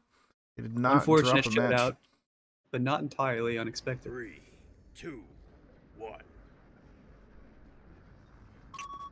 Definitely a good effort from the Hillbillies. They had a few opportunities to win a round, but unfortunately didn't go their way. A 6-0 can look like it's entirely in one team's favor, but we have to keep in mind those close rounds were a sign of Hillbillies playing quite well in certain situations. Alrighty. Well, we are going to be back with some post-match interviews in a moment. Our next match coming up at 4 p.m. EST is going to be the AODemons versus the Underdogs. We will see you soon.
We have official captain for the Hillbillies, Wild Bill here, sub-captain Duck Shark, captain for Scrim Team 6, Jace, and their support, Vix.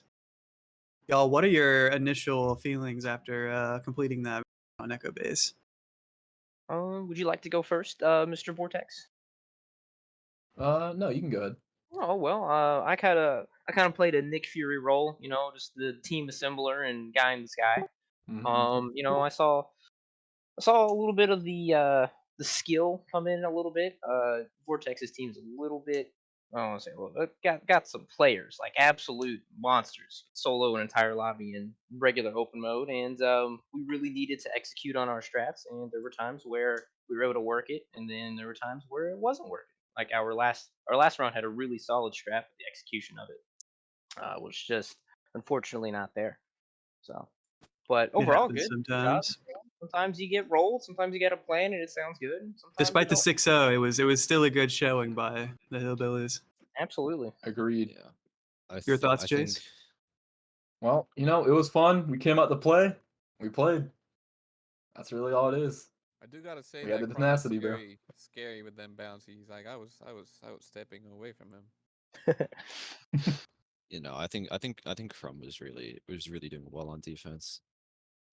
I think Regar- I think there was definitely some miscommunication and execution errors that I think partially is just because we haven't really had a chance to get together and work these things out. But I think and there's definitely times when I think back and I also misplayed. But I think in general it was just we didn't really know what each of us wanted to do. Speaking of execution, I think we'll move on to the captain interviews here. Duckshark, how do you think y'all could have improved on your defensive strategy and catwalk On the inside? catwalk. It seemed like you were attempting to push out and take it, but some players were a bit slow pushing out with a bully and NPC. Yeah, I think part of it was just people. I think there's some miscommunication and some inexperience there about having to actually get onto like the grading of the catwalk, and I think one of us got sharked at one point. I think I'm not sure if I made it completely clear in our like last second like strat overview what exactly where exactly everybody should have been. And I think some people mistakenly believe that we were like holding in the backway area, but the idea was to try and pressure, I believe Fix and the Mando. I don't recall who that was off of the balcony, but I just yeah, I think it was like a dual issue of that, and also initially I wanted to try a Sonic Nade strat in main, and I don't think I was just not aggressive enough with them. I didn't throw them because of I was afraid of hitting my teammates. It just Very didn't well. work out. Jace, how do you feel like your first match on Echo Base affected your second match? Were you prepared coming from that first match? Oh yeah, no doubt. We already had the strat cemented in our minds, and we already know who was gonna play what we're gonna do. So I feel like that was another key thing for us because we already played it first, and we went over the strats again like beforehand as well. So yeah, which is very helpful. That's for sure. A question for Vic specifically. There was a moment where Amy and Crumb had you trapped with bounties and quick throw nades inside after you attempted to push in. And Riker actually came to save the day for you there. Was that a coordinated help me call, or did he just show up on time? I told him to sacrifice on myself so I could live, if that's what you're asking. And I got out there because he was really low, and I was like, I'm gonna die. So the value of the support over the Mando was just called in. The captain did what he had to do. All right, one last question for Duckshark. It seemed like on your first and last round on offense, you went for the unconventional but known strategy of SBD mag plating and Mando pushing down main, suppressing hard, trying to flank their side team. How do you think that could have gone better, and what do you think went wrong there? I think there was a pretty serious miscommunication because the goal of this strategy was to try and get a number of us into the command center area. But we haven't really rehearsed that strat at all. I mean, we haven't rehearsed any strats at all, but uh, we didn't have enough grenades to really delay any of the defenders in mid. I had the only grenade actually, and the idea was for the Mando to also rocket behind the grenade and then fly into command center, and like try to get us a foothold there, and that way we could sort of we could fight people in mid and back way from the command center area, or we could go into Falcon Hangar. But I think we had a bit of a miscommunication with the Mando because they flew mid instead, and yeah, it didn't really work out because we just didn't have the util to make that work. Seemed like we really saw the power of coordination and the lack of coordination here. Any final comments from y'all, captains, players? To be Not honest, pretty I good. think we got 6-0 because they were DDoSing us, but you know, that's just me. Joker Lil was in Just luck. the Twitch chat and was Yeah. absolutely talking trash and did have some comments that were very favorable to only one team. I No, I think they had TK Padawan as their 6th man. I mean, I don't know. No, I think overall execution and the experience of Vortex's team having previously played on Echo Base definitely gave them an edge, as well as just having the general overall skill advantage. You know, I think that definitely. I definitely noticed some night and day performance from Scrim Team 6 as soon as he got Vix in there. In the first match that you played, you didn't have Vix versus the Underdogs. Now that you got him in there, he was a wild hound, just going crazy, making plays. Yeah, I mean, Oh shout yeah, he out to definitely Poole put filling more in, pressure for sure. Mhm. Just so you Yeah, know, shout out to my brother. That's my boy right there. Let's get you it. know, Happy birthday, He cool. put in work. He put in work. Yeah, happy birthday to him. Birthday? you know, It was his not, birthday like 2 days ago. But Happy yeah, he birthday. put in the work. I'm not at home. He did what I asked I'm him at a to. gaming cafe, so I'm surrounded by people, and I'm just like, doing call outs and stuff like that. I wanted to play this. They're so looking at you much. crazy right I now. couldn't make the first one because they weren't open at the time, so that's why I didn't make it. I see. Gaming cafe. Mm-hmm. Vix Yeah, is he's living the serious. Scrim life. Yeah. He's serious about it. No, I respect it. I respect it. Alrighty, well, if that's all the questions for now, thank you all for the interview. Thanks for coming out. Our next match coming up soon is going to be the AODemons versus the Underdogs. That is going to be coming at 4 p.m. EST. We will see y'all then.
should go now. Run. No, I won't leave you here. We can run together. Listen, if we run together, they will shoot us from behind. We both die. So, how's about you here? They will kill you. No, don't worry about me. I will hold them. I want you to promise me to survive, to take this message for our country.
the time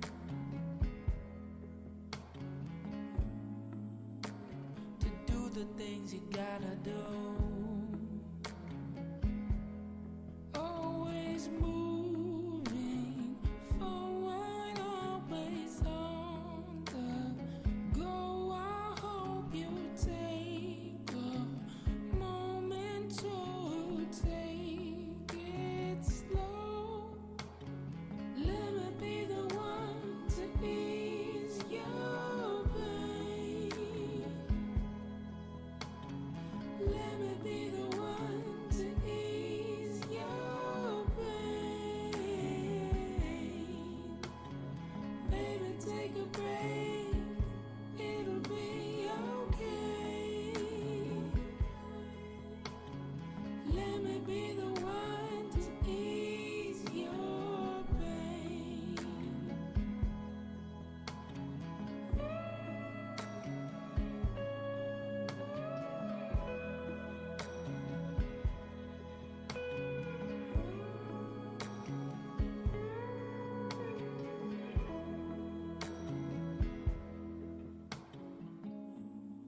Know sometimes that it doesn't make sense.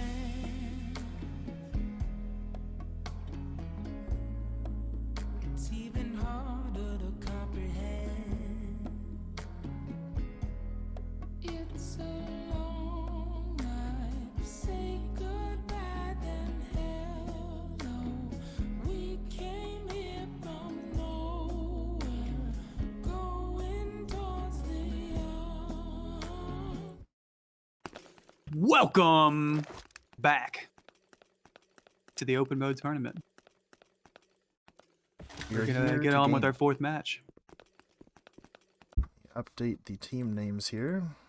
Got the AODemons versus Underdogs. Just checked in with the vibes in the Underdogs voice chat. They're feeling confident. They think they can smoke them. I think it's possible too. Underdogs do have a lot of power players on their team, and in their earlier match, Radiance was popping off. He was feeling himself. So the map set is Lunar Base Echo and Telos.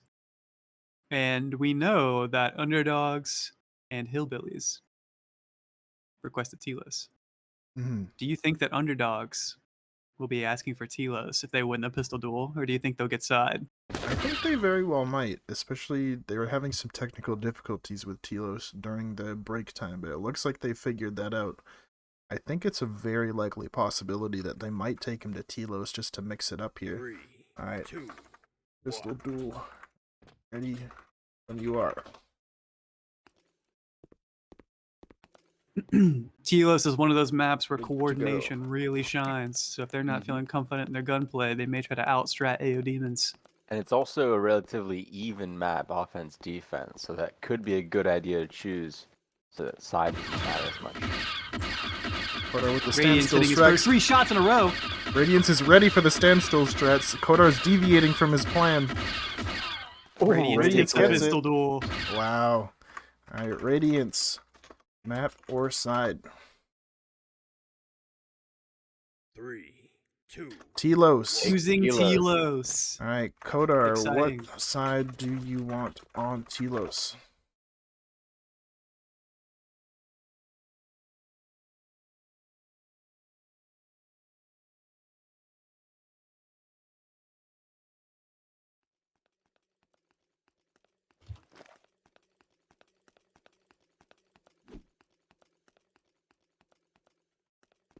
They take defense.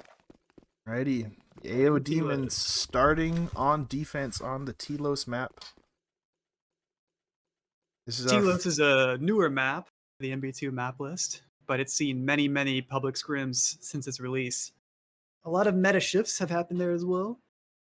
It's quickly become one of the most fun scrim maps, as far as I'm concerned, at mid pop. But there are some people that really do not like the map, including Vash, who is an AODemon. Yeah, that could be an advantage. Maybe possibly tilting one of the AODemons. I doubt it, because, you know, I feel like he's got a strong enough head for that, but It'd be funny to see the Underdogs can steal this match away from the AODemons, who are definitely the favorite. 2, 1. And what I would you also- say the strat variety is here on Telos? I would say that on offense, there are two strategies. The first one is pushing the ramp and rushing the ramp as fast as you can to get a foothold in the ramp, then push shuttle. And I'd say the other one is holding off on the ramp push and playing for picks before finding an opening and rotating quickly to the ramp to get a foothold in it. Oh. Right. No matter an what, you important- have to win ramp. But An important coordination aspect of offense here is to make sure you get that Cantina hack only when requested, because opening up that ramp door gives defense another angle to peek from. Especially puts you in a pretty nasty crossfire if you push shuttle to the left. And looking at the players, looks like Rocky is here now.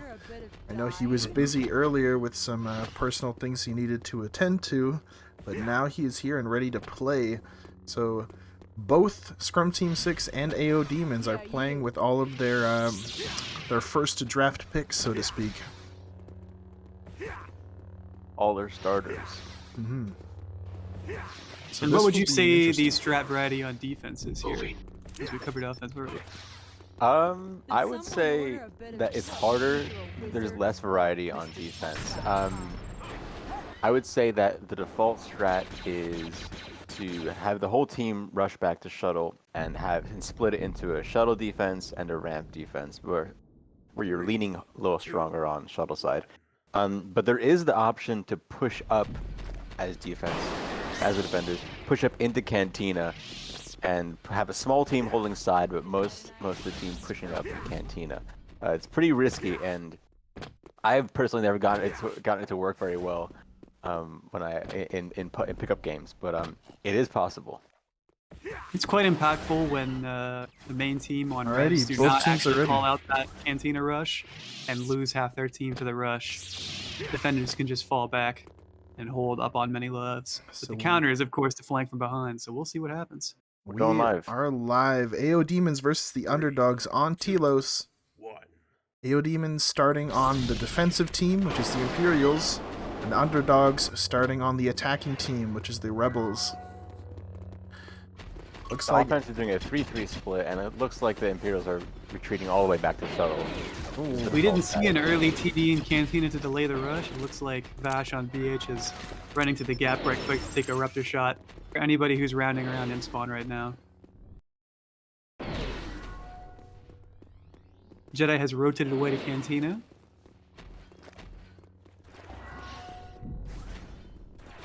We're seeing Fridge on his most impactful class in scrims in general, an ARC Trooper. Very well known for his bounties, able to push that SBD out of position on the box there, make him commit a lot of HP to actually choose and hold it. We'll see how that goes for Fridge. just trying Coder to get backing some up chip and not damage. challenging those bounties.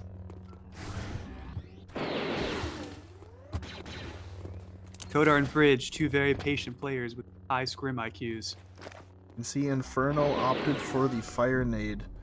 He's just waiting in a good position where he can't be easily bounced. He's gonna throw that Fire Nade as soon as they try to push in on the ramp. Looks like they're going for the hack. It was a bait. Rocky calling for a rotation for the Imperial team. They've gone up across the ramp. West taking position up in the ramp. Looks like they may have West trapped if this team doesn't come to support him. West almost being pushed off the edge. Rebel team has given up a ramp rush. Now this Keep in is a mind- really rough situation. If you open up that ramp door and don't West manage crossing to the gap with the capitalize- blue slide. Getting ready to flank the Imperial team. Rocky knows his position. He's calling him out. Will West stick to it, or will he head back across the gap? Looks like West he's is holding effectively this- cutting off the rotation to shuttle. If Underdogs can push shuttle without... Oh, Rocky's made it past West. West speeding in, applying pressure to Rocky from behind. Potentially going for a pick on the SBD, being alone here in this 1v2. Will his team be able to push up and help him before he Inferno dies? goes down. Gives an opportunity for the Rebels to push in. West cornered in shuttle right now. Low West HP, is low trying to HP. stay alive. He goes down to the punch.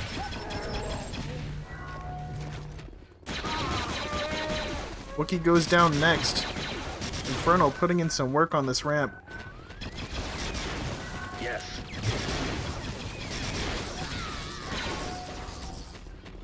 AODemons sure. up 6-1s right now. I'm not sure that Wes knew that there was a Mando holding the cells at the top of the ramp. And so he went into there, all of a sudden started getting shot in the side. Which definitely hurt their ramp rush. We saw Wes go for the unconventional gap crossing roof slide, trying to cut him off so they couldn't rotate in the shuttle. But it looks like Underdogs just couldn't take space in shuttle and save Wes. 3, 2. It is always a risk to cross that gap. AODemons up 1. Looks like they're opting for the same strat, just falling back as usual on defense. Pretty much Underdogs the only favoring the Cantina rush. Pretty much the only variant to the strategy for defense is that sometimes you might push up Cantina to catch the defender or the attackers off guard. Looks like in this We can case, see they're falling Dorito back. aiming across the gap to try to chip them before they get back into the objective room, but they're not crossing. Where is And the also Mando? looks like Fang as Mando is not going up to catwalk at all, letting them have side completely, Yeah, he's which is a just safe option. quickly moving to ramp is generally the best play on Mando here. You can get there before the attackers can, using your jetpack to cross the gap. Telos is one of those maps where mental mix-ups are actually very impactful. If you can commit players to the top of the ramp, you can discourage offense from actually going for the ramp rush. But if you threaten the ramp rush, you can also encourage defenders to put players up there, drawing them away from shuttle and potentially allowing for a shuttle push. Oh, Wes they going opened for up shuttle ramp. right now. We'll see what he does. Pushes a pulse back on the commander. SPD's Ion. Wes taking position. They Sabering opened up the Infernal down on ramp. FP. They see if it can save Wes right now. They've taken shuttle. SPD is down. Soldier and respawn. AODemons coming to retake shuttle potentially. Gaining ground in shuttle. Wes keeping gunners off their team right now. Looks like they could have Rocky trapped. Very well played by the Rocky Underdogs. goes down. Underdogs up 6-2, 6-1. Only one person left on the AODemons, just a soldier. He goes down. There's a very well-played attack by the Underdogs. Like you were saying, how mix-ups, mental mix-ups are very important. What they did there, they got the ramp hack, and they made it look like they were rotating there, but then they had just ended up pushing shuttle.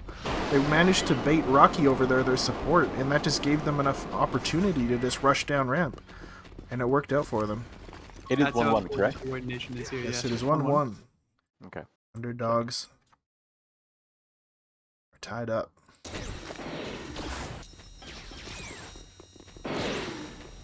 Vash going for multiple partial charge shot peaks with a Ruptor on Fridge. A bit of a challenging class to challenge with the Ruptor, as that arc with dexterity can move around in some pretty nasty ways to counter the Ruptor.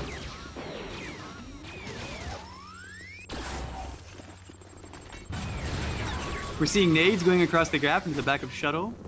Looks like they've opened up the ramp. Wes trying to push in on Fang. He tries to speed in. He doesn't get the kill. Now he's low FP. Wes being absolutely toasted by Fang. And then gunned Wes down goes with the left down. side. Fang going for the rocket.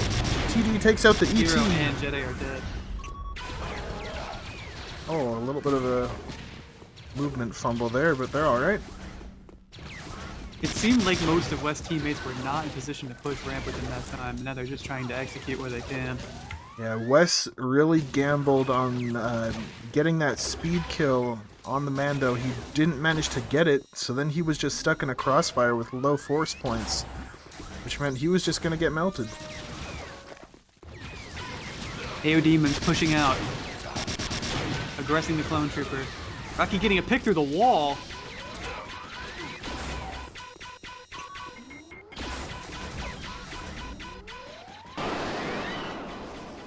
Radiance's last stand. Picks Infernal. Gets pushed, and he's going to get ruptured while also being flamed. Not a good Do way you think to go. that clone armor melts with a flamethrower like that? Can't Probably imagine would. the pain. 3, 2, 1.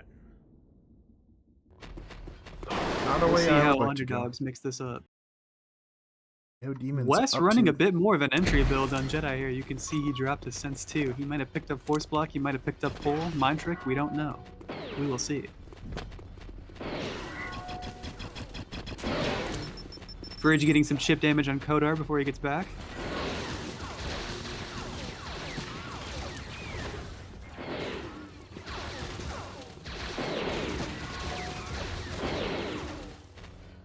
Looks like we have the Bounty Hunter Vash and Mando Fang committed to holding ramp right now.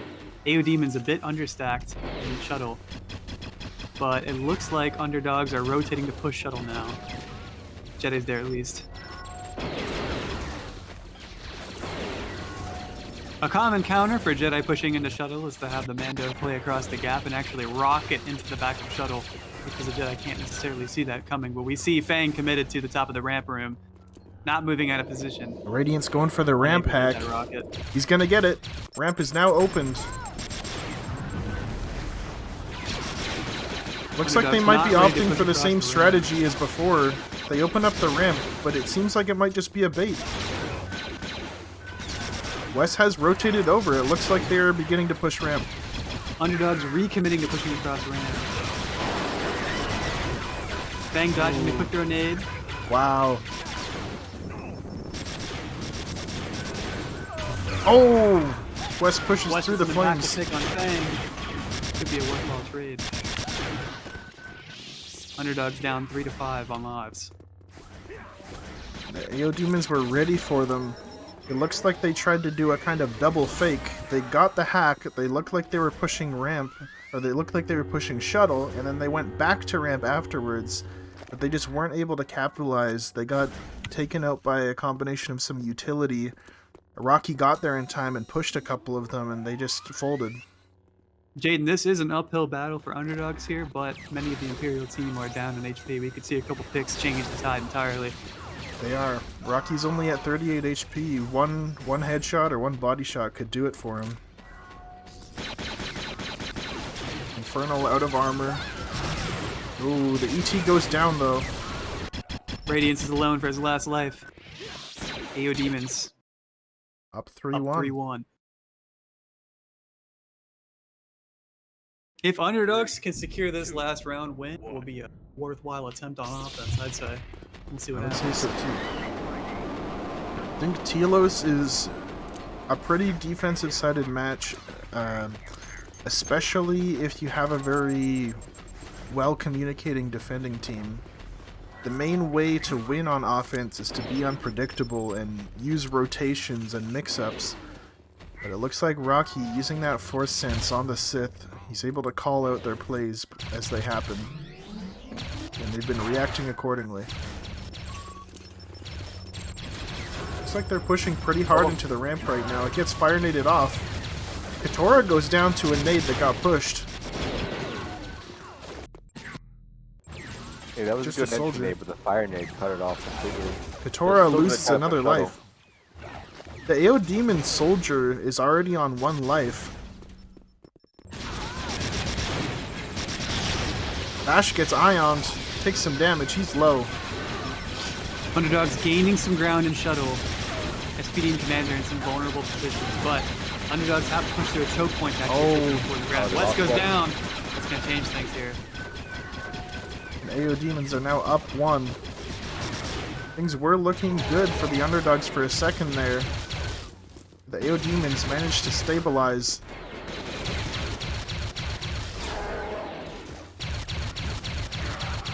SPD very low. Could go down to this Wookiee, and he does. We're back to being even. Infernal goes down. He's got another life though. They're committing to this shuttle play. Bash has also got to be pretty low. They got to finish him off here though. He's not going down. Clone gets pushed. Oh, what's happening to Frig? That was weird. Is that a bug? The ragdoll bug on Arc. Yeah. Yeah, it sometimes happens. Hate to see it. Yeah, now just the ET versus 4. He gets pushed and he's gonna die. And they got worked. They indeed got worked. AODemons taking 4 rounds in the first half. Still a solid showing by Underdogs. If they can coordinate well on defense, it's entirely possible to take 5 and deny them the win. It's very much possible.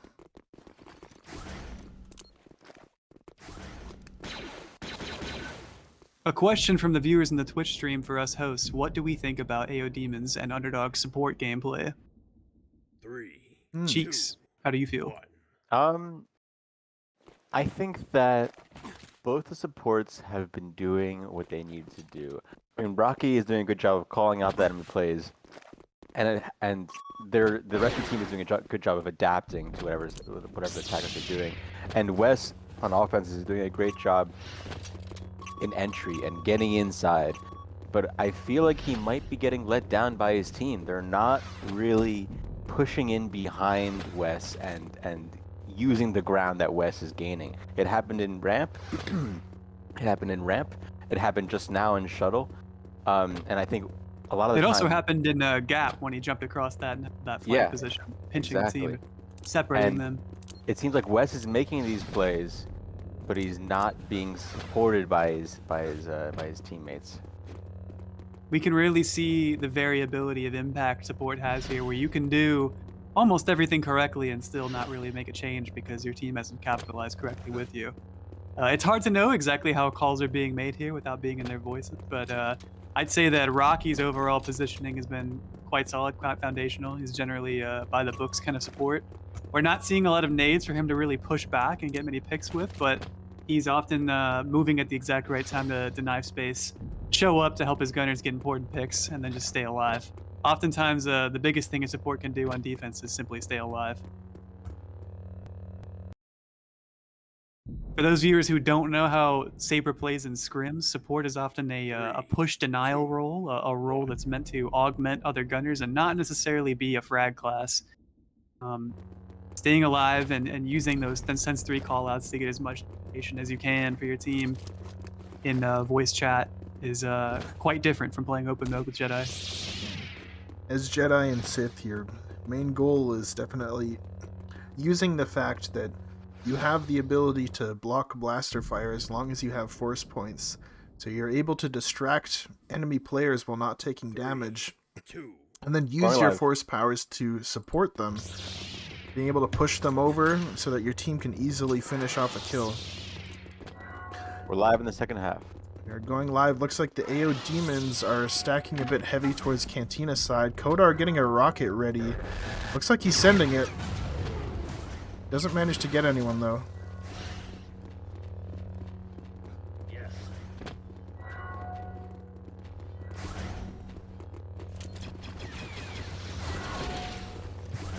Underdogs looking really heavy towards shuttle right now. Something interesting and very unconventional on Telos and offense here. Vash is running the melee Wookiee build once again. Oh, wow. Rocky's pushing up on ramp. They might get this ramp hack shortly. They already did, and they're in. Fridge may be fighting the team with one other player alone. Picking Fridge. Bang, that is. Wow. Rocky almost getting rocketed from the side. Vash is in. Commander doing some good distractions. Fails to kill the SPD. Wes has been heavily chipped by the arc here. Wes is Vash is raging. One gunner. Wes goes West down. goes down. Vash is That raging Westar in M5 shuttle. does heavy FP drains. If a gunner with good aim is looking at you with that, you'll be melted in a second. Well played by AODemons. The ramp push didn't quite work perfectly, but they managed to trade even lives. But they had a shuttle push also going at the same time, and that managed to work out for them. AODemons. 5-1? AODemons are up 5-1. AODemons. 3, 2, 1. AODemons only need one more win to close it out. We're gonna see if the Underdogs can adjust. Looks like that melee Wook is doing lots of damage. Seeing Vash in both of the matches so far that he's played. Early TD to main long, nobody falls for the bait there. What would you say is the strongest counter for Vash's melee Wookiee gameplay here? If Underdogs had to directly adapt now. I think that the main counter to Wookiee is just making sure that your team knows where the Wookiee is at all times and doesn't feed the Wookiee. It's the most important thing. Your team needs to know where that Wookiee is. If they do know where the Wookiee is, they can play around it.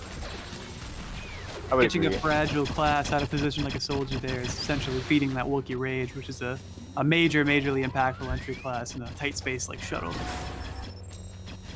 What were you saying, Chiefs? I was going to say that, that there's no direct counter. It's really about coordination from the team, just like Jaden said. We're seeing nades across the gap get pushed back by Wes. He's in position for those. That's what experience on a map like Zero shows you. West calling the rotation out to push ramp. Fridge is in position to defend him. Will he Ramp get is caught open. alone? West showing up with only a little bit of FP to challenge this push. AODemons get fired off. Fridge going for the rocket. Getting a pick on Fang. Bash pushing in on main, knocks over the SPD, gets a kill. They're raging. Shuttle is being lost. Looks like Underdogs are being pinched from both sides here. West sabering through his BH to kill Vash. Smart move, honestly. West getting pulsed here. He can get the kill on Kodar. Both sides here. We are 4-4. AOD, TK. AOD has a really good positional advantage on the Underdogs though right now. Cat going for the Ion Blob. 3-3. Underdogs kind of stabilizing. Positioning in this room with only 6 HP. It may be West that senses that out and goes for some chip damage with a running kick or simply a punch. That could change the tide of this. If Fridge turned around with a flamethrower, he could kill Rocky now, but he goes down. West going for the slaps, whittling down Rocky here. West he gets. Oh no, it's just sneaky left. That was a very good reaction by Fang 1v2. there with the If he lands this conk, he could kill Rocky here and win this round. He doesn't make it. He could still. He goes down to 280. And that's gonna be game. AODemons up 6-1. 2-1. Alrighty. So we are going to be back in a moment with some post-match interviews. The next match coming up at 5 p.m. EST is going to be the Underdogs versus the Hillbillies. They're going to be fighting it out for the bronze medal. This could be a pretty competitive match coming up ahead. We're coming up with these last two games. 5 p.m. EST, Underdogs versus Hillbillies is the bronze medal match. And 6 p.m. EST, Scrim Team 6 versus AODemons is going to be the final match of the night. And that one is going to decide who wins it all and who gets second place.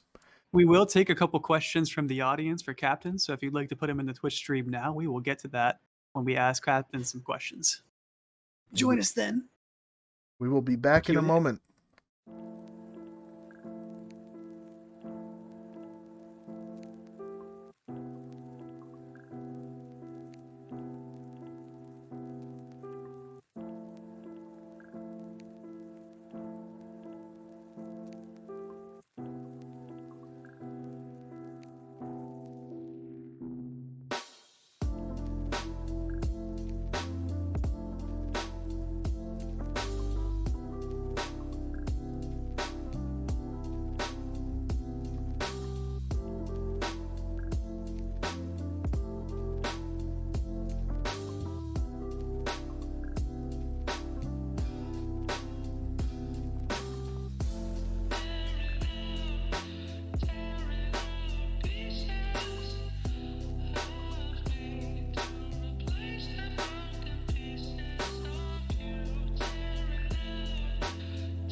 We are back with AODemons and Underdog players.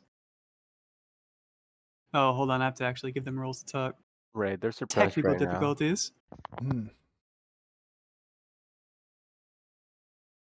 Here we got lots. We got Rocky, Ash, Odar, Radiance, Sneaky. Once you get the captain role, just please rejoin. You should be able to talk. Reconnect to the channel so you can talk. Wes. Oh, was I able to just join this the whole time? You're a captain, yeah. Oh, let's go. So initial thoughts from players and captains after that match. How are we feeling? I had a lot of fun. Feeling good, man. We're vibing. The strats fell apart, but you know, we had fun. That was a tough match. I really thought Underdogs had a chance of picking up a lot more rounds, but it seemed like it just didn't work out, and it's like that sometimes. It was still a really good showing from you guys. Yeah, I don't think the result really tells the full story because that felt a lot closer than it looked. That was a hard fought battle. Yeah, it was just some miscommunication, some misplacements of people. It was just a slight breakdown in communication. But boy, Fang probably shouldn't try to rocket a clone in for his face. Moving on to captain and player questions. Radiance, how coordinated was your team when they went for that first ramp push? Oh, we're gonna go with about a 3 out of 10, I think. Was that the round we won? The round we won, it was good. All the other rounds, we just weren't coordinated at all. We didn't have the right positions. I see. Rocky, how prepared would you say your team was for Telos going into this match? How much time did you actually spend getting ready your defense and your offense here? I mean, about the same on every map, but this map also, obviously, for certain reasons, aka Vash, we were a little skeptical about it, but I mean, we put our time into it, and we just made sure that we knew what we were doing going into it, and that everyone would be able to act on their own through the strat. Vash and I held hands. Yeah. And experienced a wonderful time. Yeah, I'll admit when when we lost the pistol duel, I knew that map was going to get picked, and I wasn't happy, but I reined it in real quick and didn't let the morale drop at all. And I looked around, and I went, "Let's do it." That's a good scrim life mentality. Be honest, man. I didn't even pick that because of you. They just didn't want to play Echo Base again. Oh, that's fair. That's fair. A question for Wes. When you roof slid across that gap to pinch their team off, what was the plan there, and how do you think that kind of fell apart there? At the time, most of your team was in most of their team was in the OBJ, like the secondary hack room, so across some bridge. And so my sneaking through there was supposed to throw the risk of flanking the 2 people defending shuttle, as well as prevent the 4 people from bridge from rotating across. But I had to let the Sith through and then follow him through. I see. A question again for Radiance. How prepped or confident would you say your full team was feeling going into Telos? Did you guys have a strategy really in mind, or were you just kind of winging it? We had a quick 15-minute strat session. One of the players didn't know which direction was which as well. I think we just didn't have a solid plan in mind. We had like the skeleton of a plan, but we didn't flesh it out. Right. It's a bit tough to coordinate with that. I'll jump in with another question for Radiance. The one round that you did win, you got the hack, and it looked like you were going to push ramp, but then your whole team rotated back and pushed shuttle, which was able to get you that win on offense. Was that something that you planned ahead of time? Was that something that came up on the fly, or was that just some blind luck? Oh, we called that one as it happened. We got a good call out from Wes on the rotation, and we just opted to just rush because they were holding so light there. Mm-hmm. And I mean, we just ran through them. I think Sneaky had a couple really good nades to kind of pinch them and cut off rotations. It was I got a couple frags. Yeah, it was just off the cuff. It is quite challenging to deal with nades and shuttles sometimes when they come in from two opposite angles. You know, you have your BH playing in the back of shuttle trying to get picks across the gap, but there's a lot of nade potential right where he's standing. You can also hit people when nip spawn there as well. But then, you know, how does the support rotate to deal with those nades coming across the gap or nades coming to challenge the SPD on the box? It's tough. A And that's question why for Sneaky. You were pinned in the back by your spawn on your last Life as Soldier in a 1v2. What was going through your mind then, and did you feel like you could win that? So we were all cheering for you in that clutch situation at the end there. What was going through my mind was that Rocky was 6 HP, and I wanted to land that fucking conch. And if not, then I was going to punch him. Unfortunately, neither of those nades managed to catch him, and then I got bursted. So unfortunate, but last stand, right? Go for the memes. Add on to that, I was terrified of you and your conch, so I backed him. I backed up right away. And also, I was 4 HP because Wes slapped me right before that. So. All right. Do we have any questions from the Twitch stream for players? There is a 30-second delay, so I'll let people say that in the meantime. I have some questions for both teams. I'll start with the Underdogs. Your match coming up against the Hillbillies is going to be the bronze medal match, deciding who gets third place. How do you feel going into that match? How do you think it's going to go? Oh, we're feeling good. Feeling good? We're always feeling good. Yes, sir. These are we kind of got fortunate to have the two hardest teams, the two most stacked teams first. So I'm feeling pretty good about it. Yeah. It'll be a good game, but I'm feeling good. Yeah, it was seeded that way intentionally. We did want to get the more one-sided matches out of the way so that we could end it on the most competitive matches, since you were definitely not the favorites to win against Scrim Team 6 or AODemons, as per your name, the Underdogs. But now you're up against the Hillbillies and fighting it out for bronze medal, and I wish you guys the best of luck. And now my next question, over to the AODemons we got here. 6 p.m. EST, you're going to be playing against Scrim Team 6 for the gold medal match. How are you guys feeling about that? Confident. We worked on our strats a lot. We hope that will kind of give us, you know, somewhat of an advantage here. But we think we played really clean this last scrim. Well, last two scrims actually. So we're actually feeling very confident going into it, and we hope to have fun. Awesome. Alrighty, so now we got some questions from the chat. So from Trigon Indian Horse, he says, why melee Wook on that map? So good.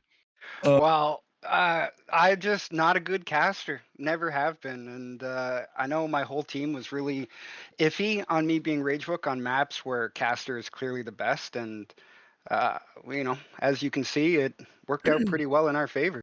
Some people stick to their guns. Vash sticks to his fists. Vash is a monster on that Wookiee, man. Because fuck your shuttle. Yeah, those Fuck that location in the pulse particular. melee Wookiee combination, just insane. It was so good, dude. Unironically, felt like we couldn't do much against that. It's all about holding W. If you hold W, you're going to either kill the whole team or you're just going to die in 5 seconds. So it's risk-reward kind of thing. That seems to be the only serious question from chat. The less serious ones we got is, why is Vash so fat? You maybe want to ask that question. I'm not fat. Was that from Fuggy? That is from Duck Shark. Next one we got from Bonzo is, why does ASAP suck at Jedi? Shut up, Bonzo. You suck. Bonzo might 11 to sit. Bonzo got him, bro. After James dumpstered him in sniping, I'm sure, at some point. And the final question we got from Infernal is, pineapple on pizza or nah? Yeah. Oh, yeah, absolutely. Absolutely, sir. For the sake of team morale, I refuse to answer. The salty and the sweet, bro. And you get a little bacon on there too, dude. Come on. Oh yeah. Some Canadian bacon, maybe? Bro. Canadian bacon and regular bacon, bro. Let's go. All right. Well, thank you guys for your time and your answers, and good luck in your next matches. Yes, sir. Thank you very much. All right, we will be back at 5 p.m. EST for the Underdogs versus the Hillbillies. Stay tuned. Bonzo, you suck.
should go now.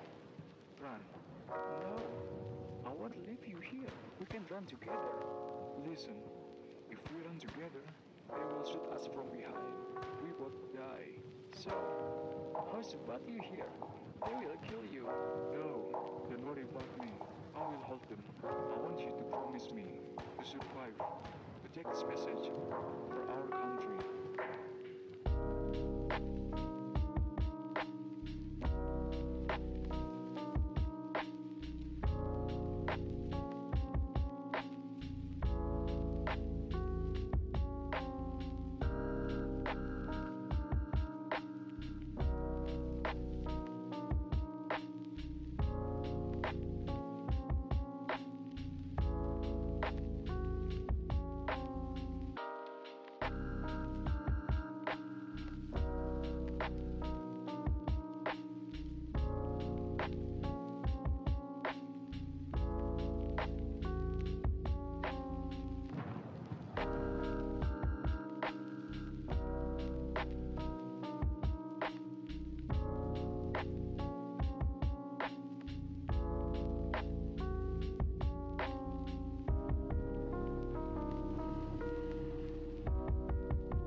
So beautiful.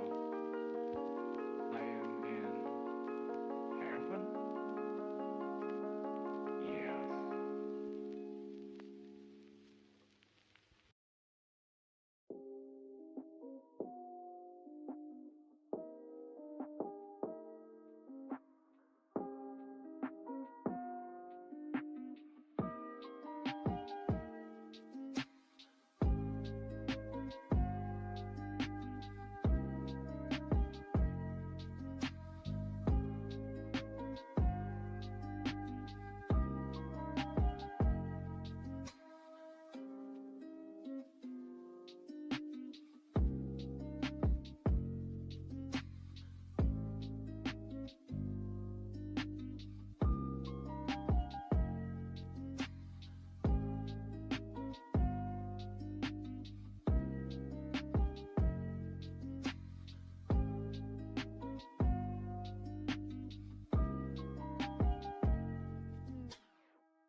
We're live, back on the block.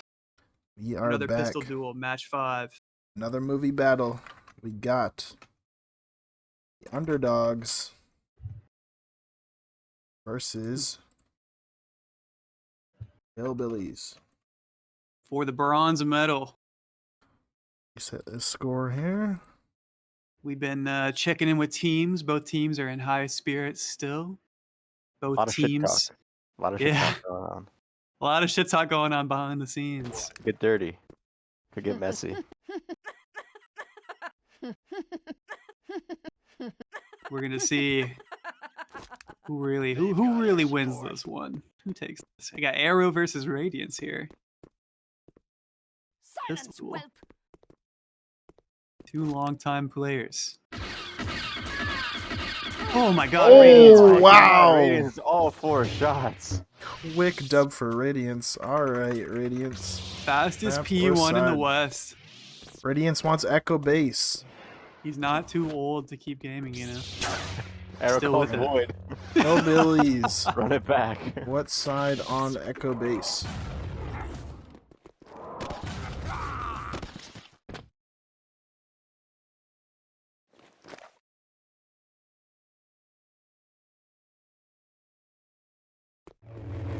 I want defense. Alright. Let's get this match going. Here we go. In a second. Trigon says Arrow just got cummed on. Damn. Disgusting. Or your preference. Mm. Maybe delicious even.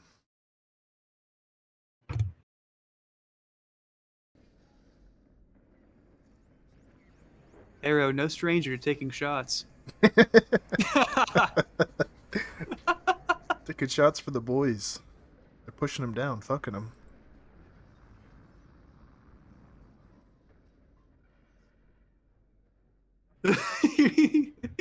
It's tuned in. All right, we're gonna move on to these live rounds soon. Alrighty. Underdogs starting out on defense here. Underdogs, they're warm on Echo Base, you know. I'm gonna do a slash poll in the chat. I can't even remember how to do this. It's been a while. Do I need channel points enabled to do that? Right. We Or saw is it a Wes with some prediction? supreme gameplay here earlier on Echo Base, so I think we can count on him to keep that up. A couple really accurate pushes. He definitely knows his position. He can go for those sharks. He can jump up to stop defenders from pushing out and taking catwalk, or he can keep nades up his team. We'll see which choice he commits to and if it was the good choice or not.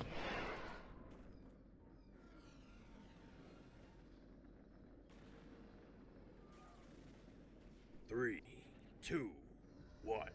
Underdogs have some pretty clean tags, I gotta say. I like the look. It looks good. I like the colors they too. have different colors. Yeah, it's nice.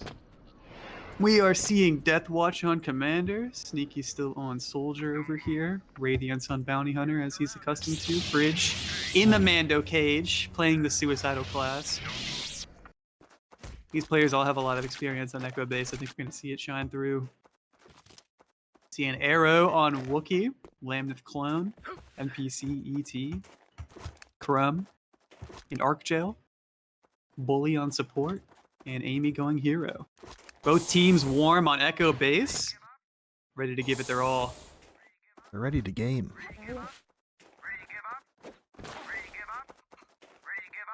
Scrim Team 6 and AODemons posting their favorites in tournament chat. All eyes on this match over here.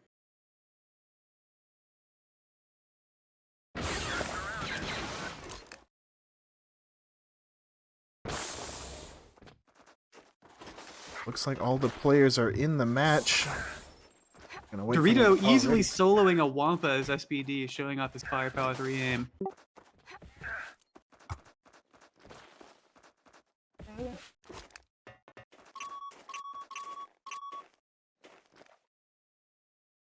Follow me. Oh, Bill disconnected. Another ready.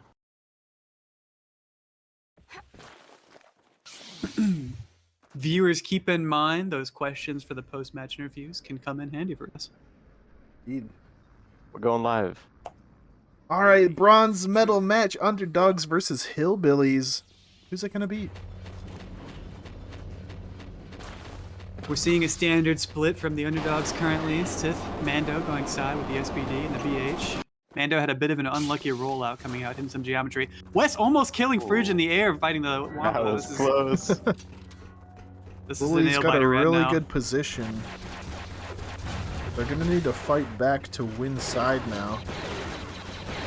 Looks like the Hillbillies are doing a bit better of a job pushing out and taking space in the catwalk than they did in their first match in Echo Base.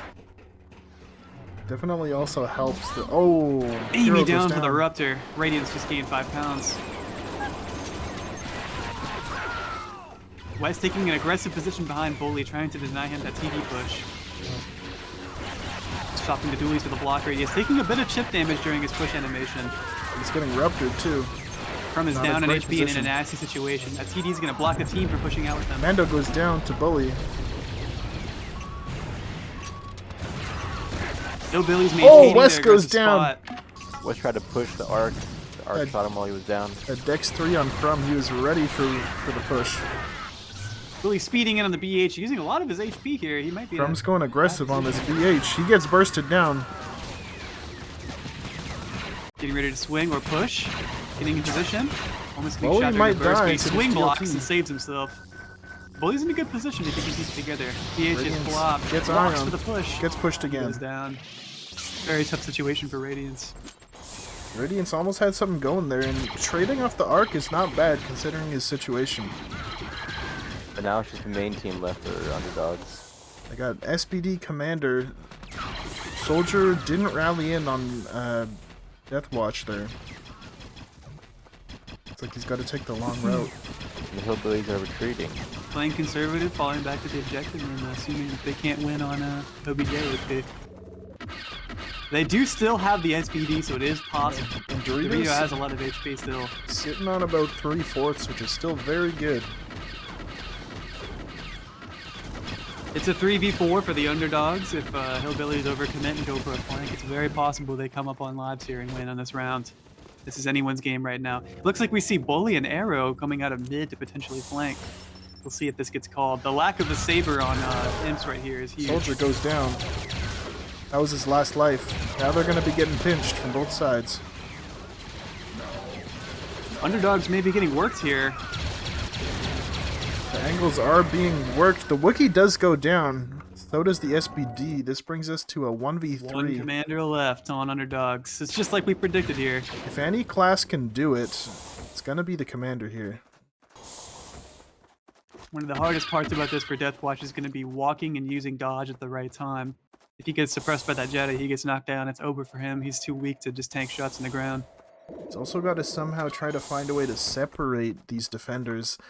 If they all work together in tandem, it's going to be very hard for him to win. But if he can get dodge peaks on them individually like he's doing right now, he might be able to do something.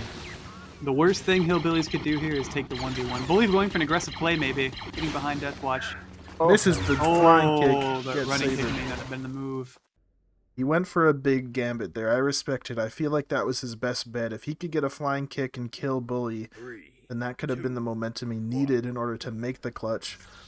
It was just a high-risk, high-reward play, and it didn't work out for him that time. An experienced support in that situation is not necessarily going to swing and risk their HP there. They're just going to keep aggro and back off when their FP's down. So, could have been the gamble. We're seeing Fridge take an aggressive position now back, but back far enough to not get naded.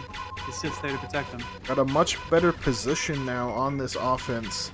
Last round they got kind of bottlenecked, and they weren't able to get good positions. This round, both Fridge and Wes are already up there. TD takes Radiance out the TD hero. pick. You'll notice he held that TD in his hand prime the entire time he ran up. This is going to stop the TD prime noise from playing and be able to surprise Bully a bit when he throws it. So they did not get that audio cue for the prime TD. That's the difficulty of the support trying to challenge Wes there. If he's up in Wes's face, he can't push those nades back because if Wes reacts to it, he can just slice him. Wes dumping a nade away from the team so they don't get pulse and can keep up aggro. Looks like Arrow is rotating away from main to help side hold. Not going into medbay though.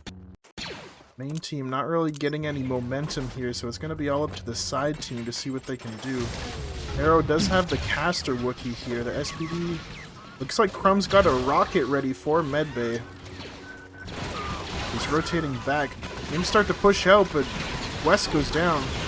Bully playing aggressively, a bit low at FP. We'll see if he makes it away from this. Bully might Main go team down drained. here. They called that. He's down. Main team on offense is getting a little bit of momentum. Crumb just did a lot of damage with his rocket, but lost a lot of his own HP for that. And now the Underdogs are up 2. And the Rebels are going to have to fall back. NPC trying to get some picks here. He might go down. Crumb is only 11 HP, and he's the last one left. One arc with 11 HP against the world. He's going to try to get some bounce shots and maybe take out this SPD, but it's not looking good for him. He goes down. That's 1-1. One. Forgot to check the score. Here we go. 1-1. 2-1.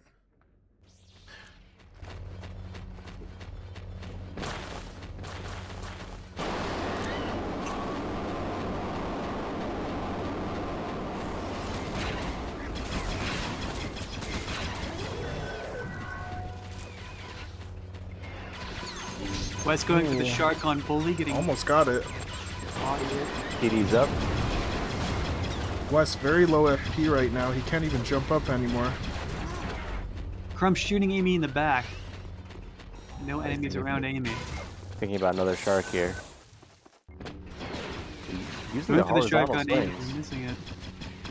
Now that A swing has a bit of a weird hitbox. It hits right above you on wind up. That's true. With the pushback of the pulse. Bully jumping up on the... Made it away just in time to not fall. Had Bully not jumped in that hanging platform fallen while he was on it, he wouldn't have been able to jump and recover his HP. He probably would have died to fall damage if he didn't have jump 3 and didn't roll. West gets a pick on Amy. He was dead. He's got to try to make something happen here. He gets Fridge. He might get the Swinging SPD to as well. Gunners fire. SPD goes down. He's Bully low going FP. crazy. Both He rushed by the PH to try to kill him.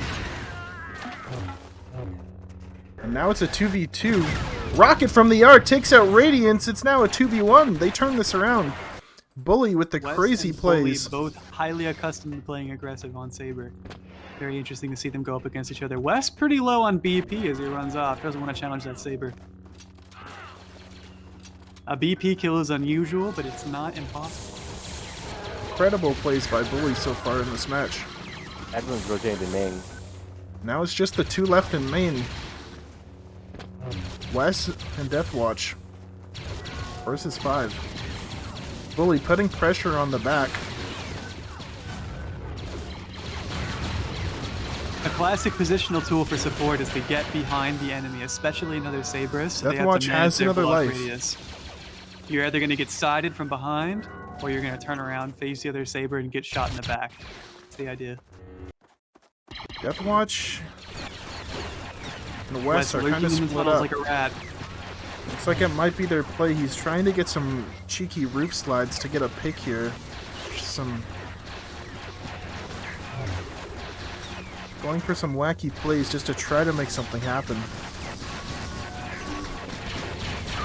He gets drained after going for that swing. He goes down. Just Deathwatch versus 5 of them. He's gonna go down in a second here. He takes Crumb, but he goes down. 2-1 for the Hillbillies. 2-1.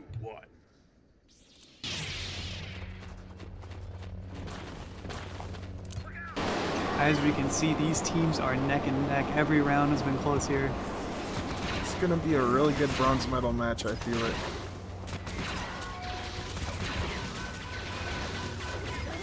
Mando gets in position inside, and so does the Sith. There's Bully alone. He gets support and manages to protect the TV. Something the Underdogs understand here is that for the Jedi to get in position and block TDs and rockets and what have you, pushing out into Catwalk, he has to take speed 3 or 2 and be down on FP when he shows up. So addressing the Jedi as soon as he's seen him is a valid strategy here. Wes was sitting there on 2 FP, but he didn't get FP checked, and now he's regenning. Bully taking up a risky but aggressive position here. Going for the getting rocketed by his team. It is a 1-for-1 trade, though. It's Arc Trooper and Hero trying to work together. They do have a little bit of a crossfire, but the Arc is in a really bad situation here. Losing the comms and losing the utility denial may be a tough trade for... And now the Hillbillies are down 1.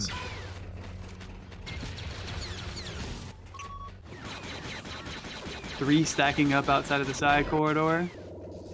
At this point, the Underdogs might consider rotating some people back to main. They have the numbers advantage, so they can definitely push it down. Hero gets pushed. Looks like they're trying to fall back now. Hero gets pushed again. We'll see if the Hillbillies can get back in time without losing a lot of HP to this. Hero dies to the Mando after getting pushed. Wookiee with a nade.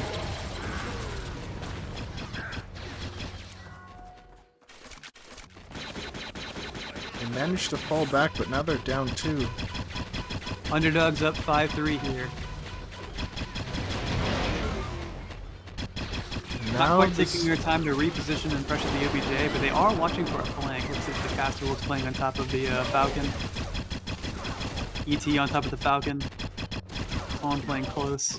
With an SPD alive here. Oh, sneaky flanking from Control. Yeah, all of their team is looking towards Snow right now. They're very vulnerable to flanks, and that's what's happening. Honking across the room, attempting to take aggro away from the clone. Hitting him with the conk. Clone goes down. Being chased by the ET. Will Sneaky get this pick? He's dead. Yes, he gets him. They're just whittling down the OBJ. They're going to need to make something happen if they want to stop this. Looks like West might be in a bit of a sticky situation. Turns it around. It's a 2v4. OBJ must be getting melted. It's about a quarter way from being completed. Underdogs just focusing the OBJ now for this Kira win. It's over. That's 2-2, right? I think so. Very even match so far. I wonder if this might be our first match that we see overtime. I guess we'll have to see. One round left before halftime, and the teams switch sides.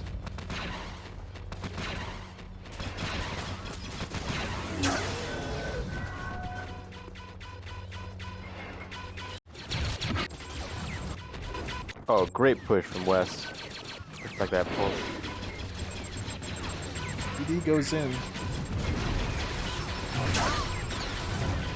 Wes picking the hero. That's going to free up his movement up here in Catwalk without a QT hero focusing for a minute. Rocket does some big damage to the BH, but the BH actually gets knocked up to the high ground from it. Drops back Bully down, trapped though. in a bit of a nasty situation, but Crumb comes back out to assist Bully in escaping and holding the area. Crumb using those dex rolls to get around effectively. Bully still playing aggressive, still committed to stopping them from taking Catwalk, even though they're down on lives. Being chased back, he's got poison and low FP. He might be over for Bully here.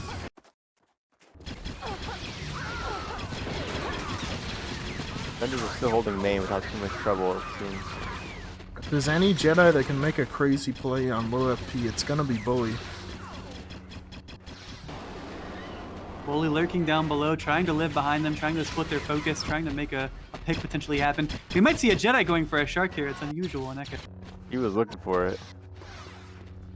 BD still making his way up. Bully might try to take this 1v1 versus Dorito. Bridge watching for the flank. Bully high FP again. West turning to help Dorito and Fridge finish Bully off before they proceed with the rest of the round. They do have the time to commit the chasing Bully around. Potentially secure the win. We might see a counter flank from Rebs if they want to save Bully. They're low HP and dedicated to holding main, so maybe that arrow is the only one who saves Bully here.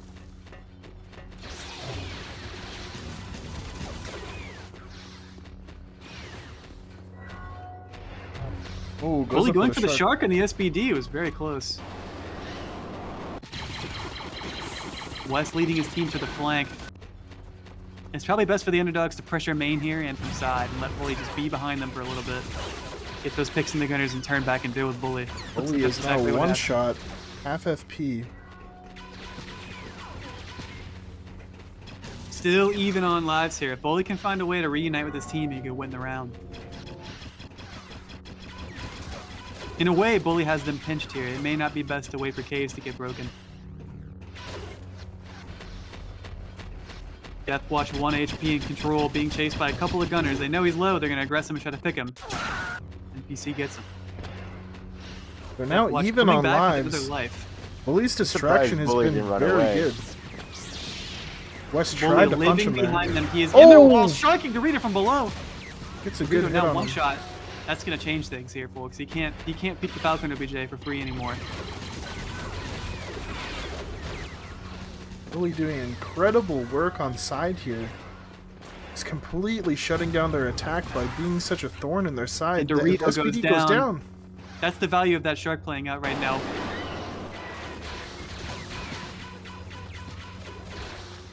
We're seeing Underdogs actually down on lives as Bully turned the tide there. Bully's play ET may have followed saved up. this defense round. We might be seeing 3-2 into the halftime. Very impressive survival gameplay from Bully. I was just thinking he was making the wrong choice by not running away, using his speed 3 to reunite with his team, but that really worked out for him. Looks like the entire Imperial team is abandoned, pushing for Falcon, and has decided to rotate to control. This is a small choke point to pull through, especially with a clone suppressing them from up top. We'll see if they commit. Wes is in, but it's going to be tough for the rest of the team to follow. West getting pushed. He's low FP. He's being drained by the 8280. West goes down. NPC is an experienced player who understands that the FP drain from 8280 primary is not something to scoff at. A couple hits on a Death Watch running being pushed. surf. Just Fridge remaining. 30 seconds left, and it does not look like the Underdogs are going to be able to win this round. We'll see what Fridge does. Taking out Arrow. There's no gunner in position to capitalize on the push. If NPC peeks this and dies, it could be a valiant effort from Fridge there. Good half, and Hillbillies up 1.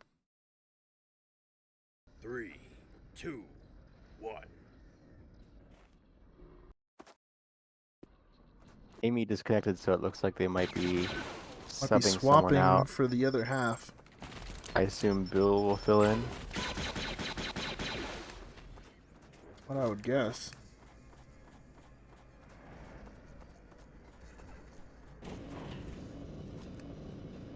Very close match so far. I'd say that last round was the one round that that was the most one-sided, and that was mostly because of Bully just, you know, playing extremely well inside.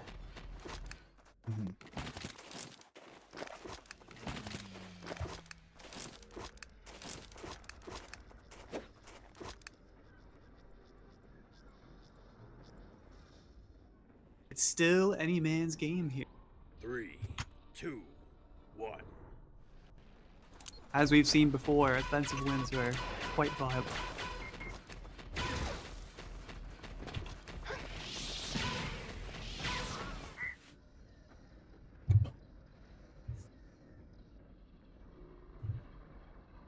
Three, 2, 1.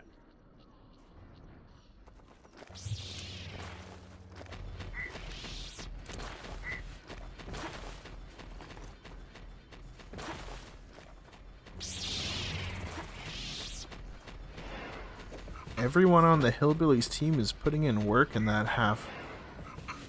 Every single one of them putting up some kills on the board, lots of assists, shows that they're working together very well.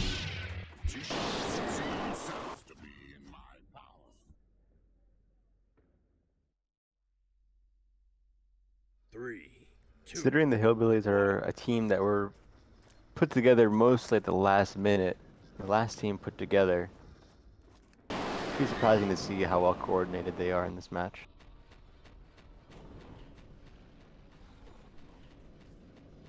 Now the Underdogs are going to have the defensive advantage here. Echo Base has been known to be very swingy. Sometimes offense wins very good, sometimes defense does. But I'd say generally defense does have a slight advantage in this map. I'd say the crux of this map is often on two parts. One of them is defense truly committing to push out and taking catwalk. And the other is if offense is smart about how they rotate between side and main. If there's a proper rotation up to main at the right time and defense is not ready to deal with that, they can push through main, cut off the side team from getting back into the final objective and farm them. But as we saw in the last half, Bully lived behind the enemy team for quite a while, so it is possible to live even if you get cut off from your team that's fallen back into the objective room. Yeah, Wes is just as capable of Bully as doing that same play. Something that we've learned from scrimming is that if you win main, you do not want to push command center. If you push command center, you're letting the enemy team fall back, and then you're going to be meeting the enemy's respawn, so there's no real point. What you want to do if you win main is you want to push into the right and either flank the side team or just hold main and shoot them as they try to fall back. The defending team can't go through snow because they can't melt it. Only the attackers can melt the snowbank, which means that they're stuck, and the only way that they can get back is by going back through main, through the line of sight of the main team, which can crucially into a very small corridor and doorway as well. It's proven to be a very effective strategy to send an even split main rather than doing a heavy side push. Because if you win main, you're also going to win side. Wes speeding out to the objective on speed 2, it looks like. Wes tends to stop to sense main and see if there's a Mando rush or not. He sees nothing, moves on to side. Showing up to side with a little bit less FP than Bully generally did, though. Mando setting up in the back. He is going to regen a bit, though. Bully pushing by the QZ. Good push! Counter push, it hits the Mando. Mando's going to die to fall damage.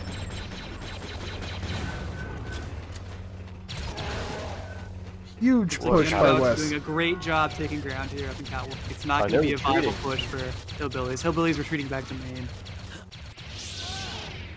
We're going to see exactly how well Underdogs rotates to main to deal with this, what their split's going to be. It looks like they're taking Jedi, Hero. Wes is ready for it, though, and he's already rotated. He's ready for the counter push again. Bully holding W, pushing into side corridor, getting blocked. He gets back up to fun.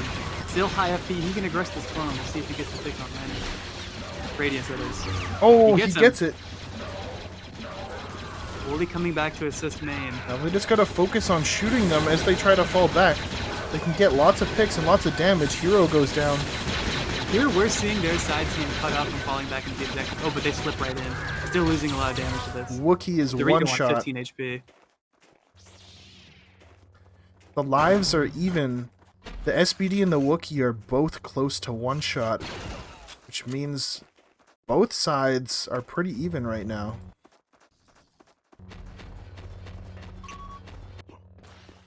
Five lives remaining for both teams. I think this is the first time on Echo Base so far that we've seen the teams fall back with equal amounts of players being alive. Much like Scrim Team 6, the Hillbillies are taking their time deciding where they want to split to, watching for flanks, and it looks like they're going to pressure the objective this time. They have 3 minutes to play with. That's plenty of time to make a decision. It's important that they make the right decision because this is a very crucial round for them to win. Bridge getting a massive jump peak with the West RM5 sniper, taking the BH out. Bully rotating the mid to pressure from mid and flank. He goes for a rope slide. Not quite in position to get the kill on that. He gets conked. He lives. He's going to get pressured out now. This Wookiee is one shot, but he's dodging these bullets. You've just got to suppress that Wookiee and finish him off. Don't know if they know that the Wookiee's low, though. Underdogs up 5-3 now. UT gets pushed. No one has LOS to shoot him. UT goes down.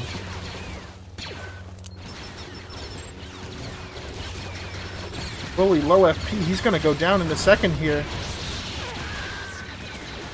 Soldier goes with him. And Dorito's still alive. Just Bill left with QHP. Another life, though. One more life for Bill. They've got air support. A lot of Despite- the underdogs are low HP. Despite the early pick from West with that counter push, the underdogs did a really good job of rotating main and taking main. Unfortunately, it wasn't enough, and they weren't able to bring it back. Is that 4-2? 3. No, He's no, it's 3-3. Right, the Hillbillies' execution on the rotation back to main was actually quite good. They just couldn't capitalize at the end there. We saw a first half win, second half loss for the Hillbillies. And Bully was able to take over Calm really well, which really allowed their team to push up freely. That clone in the back left was a linchpin for the crossfire. Let's see how they push out here now. Bully jumping straight up. Misses the push on the nade. Getting QT'd by the hero, though. Down on HP already and FP. If Sneaky pushes him, he could end Bully now.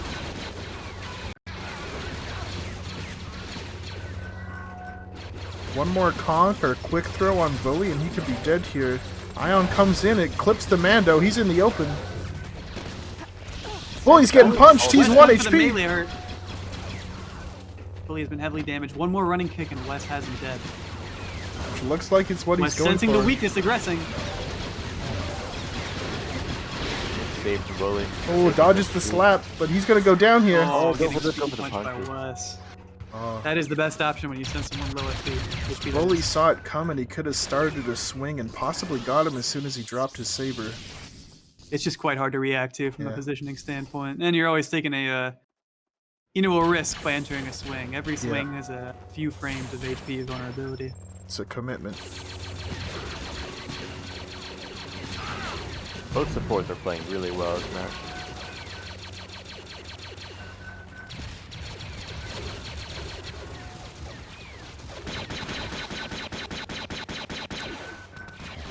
Bridge with a nasty frank from lower. It's not expected for Rebs to actually push up their caves and peek them like that. Bridge using some unorthodox angles to sneak some damage in on the DH.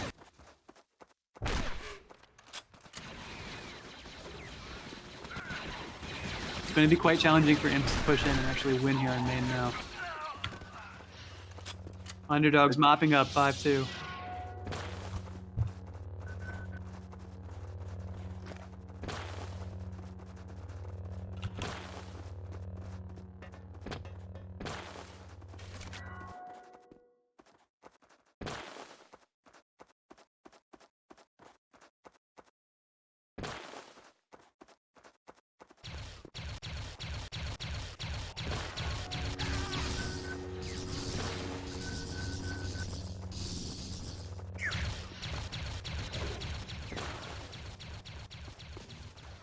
They've got air support. I wonder how the underdogs will try to adapt, because they're not able to really win side. But it does seem like they have an easier time main. Underdogs taking another dub. Sorry, Hillbillies. No, Hillbillies. Hillbillies taking another dub.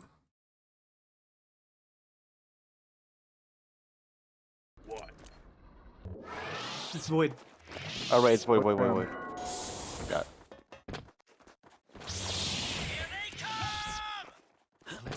We must not fail. Protect the academy. Wait, did Imps win that round? I think they lost that round. Let the force flow through you. It was 5-1. Bill and Crom left alive. Yeah, the Hillbillies They got pushed won. back for a spawn. No, but Hillbillies were Imps. Underdogs were right there. Oh, you're right. You smoking some crack? Smoking some crack. Scores are on. Here at Scrim HQ, we hit all kinds of pipes and pills.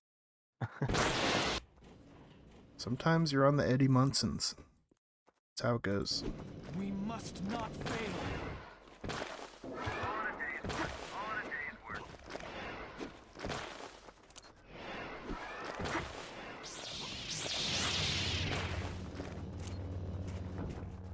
Your force powers are no match. Viewers, keep in mind we will be taking some questions for captains at the chat. I will take it. At the end there, from the chat. As soon as the game ends, leave your comments, Weapon over here. and we'll try to ask I'll them. take that.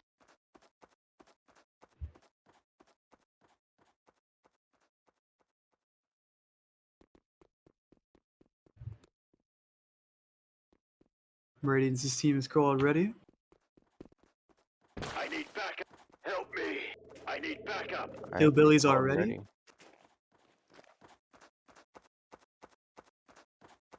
And we are live.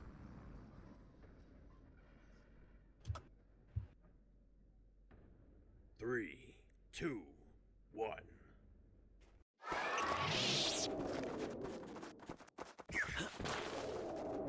Hillbilly's still going for a strong side push.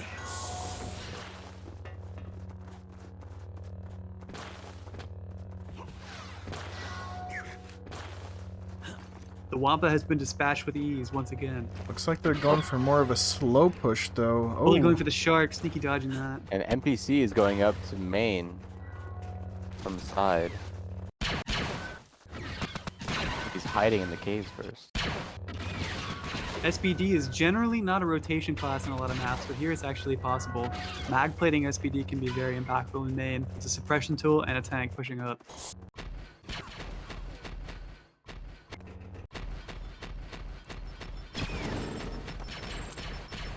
NPC breaking through the snow wall. Tossing nades in main. NPC's focusing the clone, getting damage in on the back left. Radiance goes down. That's their linchpin in the left. Now they just need to focus on suppressing the right as they try to fall back. Good push on the nade. Oh, Dorito getting absolutely shredded by the SBD now. West going for the proper block, but he wasn't there in time. And the angles are just too wide. They need to clean out this arc inside. Now the Hillbillies are in a very good position to win this round. Up 3 lives. Be right there. Hillbillies taking their time to properly orient themselves to the second half as they should. If they can coordinate NPC here, is this round's pretty in the low, bag. so he won't be able to do too much damage to the Falcon. But if the rest of Bully's his pushing team... the clone. Ooh, clone goes Radiance has down. gone down permanently.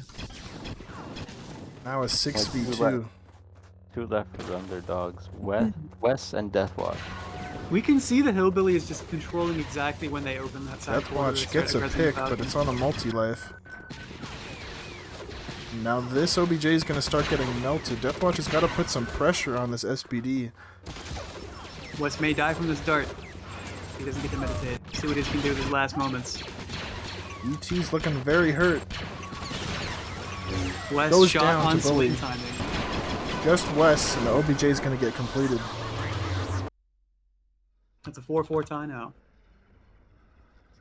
This is close.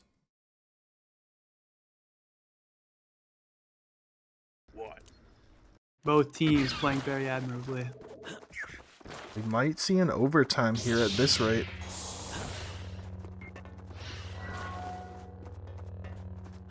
Mando getting a solid rollout. Possibly able to take an aggressive position early on in caves. Rebel team also rolled out and got aggressive positioning up in the catwalk. Bully's in position to go for the shark. Jumping up back right up on the light, missing it. Looks like the hero has taken a lot of damage there from West our charge shot. Ooh, Fridge goes down early. This is not looking good for the Underdogs. Tiki with the QT and P3 shot on Bully.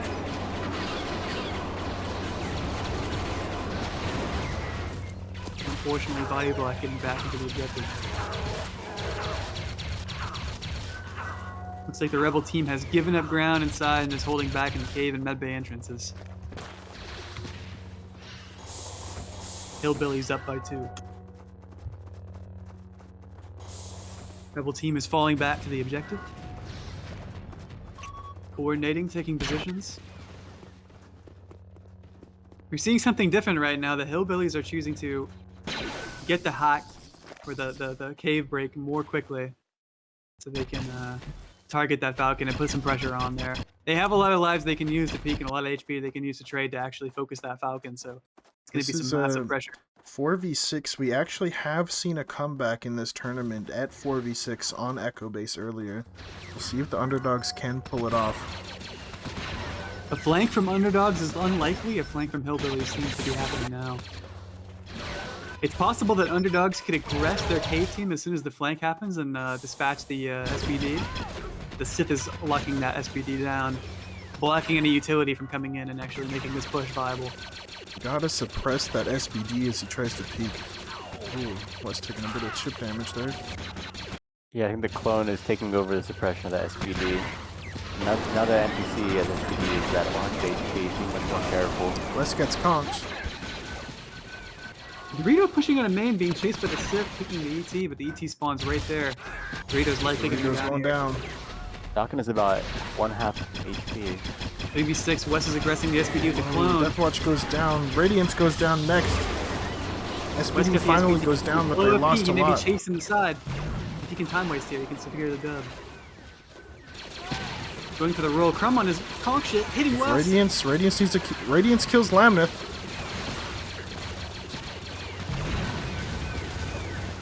Oh, but they melt the OBJ.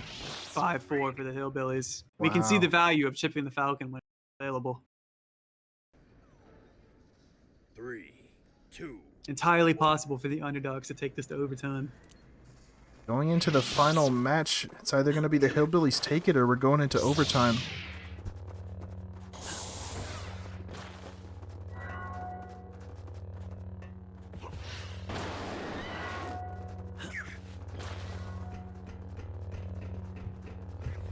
Amanda decides not to go up all the way and cat inside.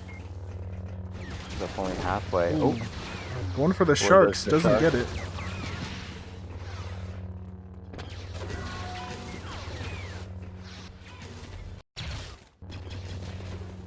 Very strange non-committal push from the Hillbillies inside.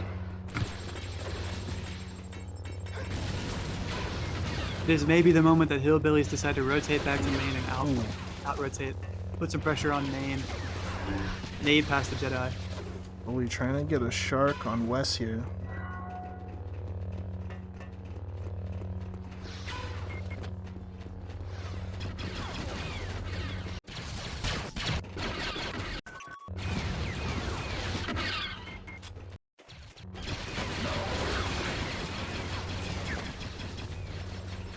Over in main, everything seems normal.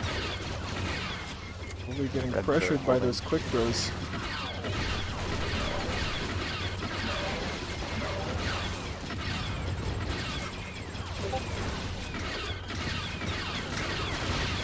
Bully's low FP getting pressured. He's being a good distraction for his team though. His hero might go down. He's just dodged to stay alive. Wes in a bit of a tricky spot, but he is able to make it back.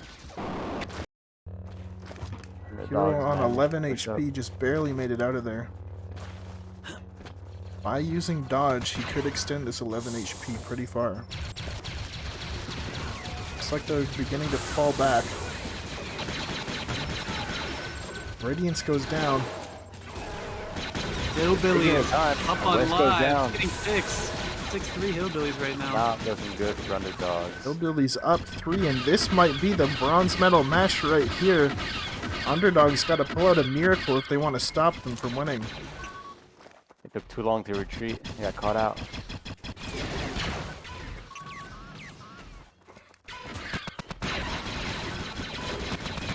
Sneaky goes down. There's Dorito and Deathwatch left. Soldier goes down, but he's got plenty more lives where that came from. Falcon's being focused OBJ down is slow. getting melted. The That's chances it. of them winning is 0. Hillbillies take the bronze medal. Very well played by them.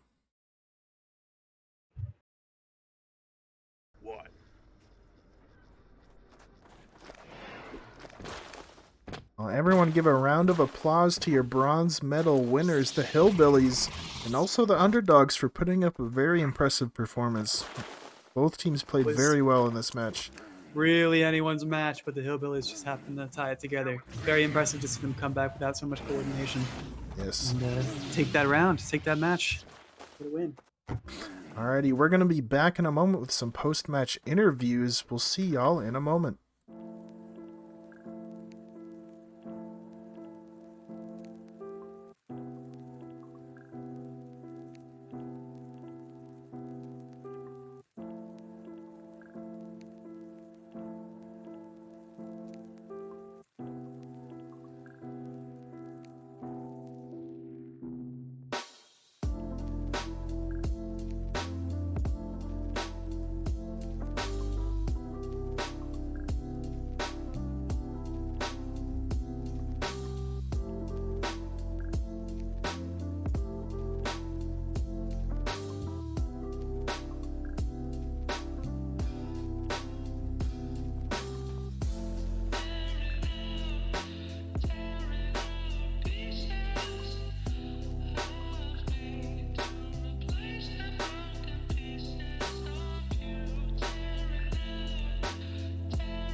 should go now. Run.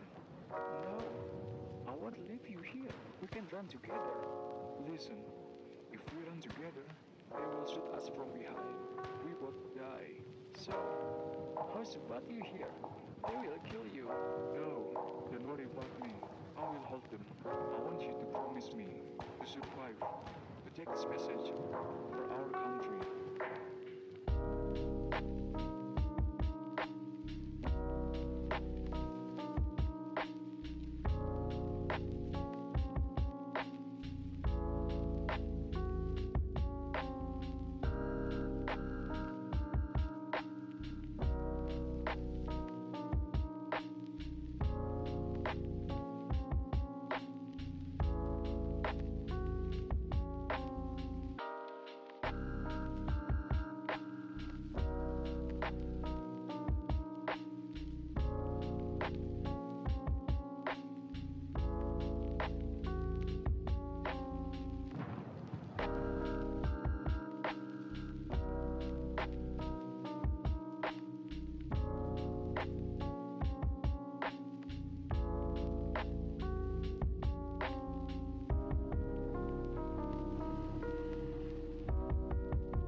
Scrim live. Scrim live. Scrim live.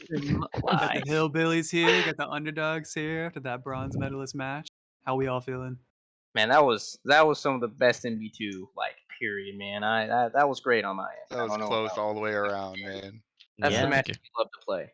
Y'all played really well. Likewise, man. Though, okay, I'm gonna be honest though. Crumb with those rockets targeting me every single round. I'm not gonna lie, bro. That was I almost tilted a little. You were the first person to almost tilt me in this game. That was clean, bro. Because you got away so low every time. I did end up killing Bully though. Yeah, I One of the mean, rounds, but yeah. Bully for me, it's a decent trade, right, Bully? Yes, Yeah, sir. Yes, sir. All right, I got some questions for y'all if y'all are ready. Yeah. You both played a previous match on Echo Base versus AODemons and Scrim Team 6 respectively. Do you feel like warming up on Echo Base like really helped y'all be ready for strats and execution here? You want to go first, Radiance, or you want me? Oh, you got it. So part of the game plan, we were planning on the pistol duel. We thought we would want to do Telos, but we actually felt that Lunar Base would be the map that we want to do because Yeah, we that was the one we felt we had the best chance on, and we could pull from our previous round on there. And you guys just played on Telos, so we were like, well, that's actually probably not a great idea because you guys would Oh, have really? all the stuff figured out. Yeah, you guys would have all the stuff figured out from it because that's what happened to us. Did you Against Scrim watch Team our match though, dude? We got rolled. Fine. That doesn't mean nothing, man. we thought you were gonna pick Lunar Base for sure. Yeah, We were that's banking on the what we pistol duel. Yeah, but I think Echo Base ended up working out well for both of us because both of us like had strats and things that worked out well. Like our main strat on defense was our like final thing we did, and it just wasn't executed properly. So I said we're gonna do the same thing again, and then it worked out okay this time. So yeah. Nice. Well, a question for supports. First of all, you guys both played very, very well. That was really cool to watch. Both y'all's gameplay in form, you know. And both of you guys played very aggressively inside for the most part. How do you feel like what were your decision making like processes like at different times inside, like based on what was happening, and like how do you feel like your gameplay was like played like the best in certain situations, and maybe could be played better in other situations? You know, like what was going through your mind inside there as you were both playing like maniacs with the lightsaber? You want to go first, Wes? For me, it was mostly just making sure Bully can't kill the rest of my team for free. because he was just holding W into us.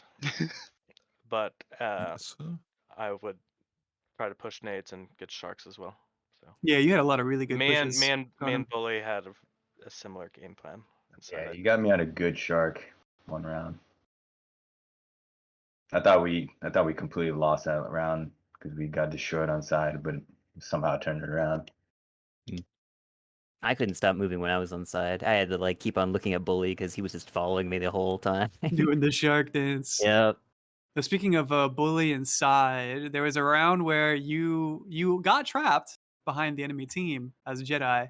You even went to go on to do some sharking action like you were on offense, and you stayed behind them and lived, and really turned the tide of that match. For it was about like 3 minutes you were living behind them.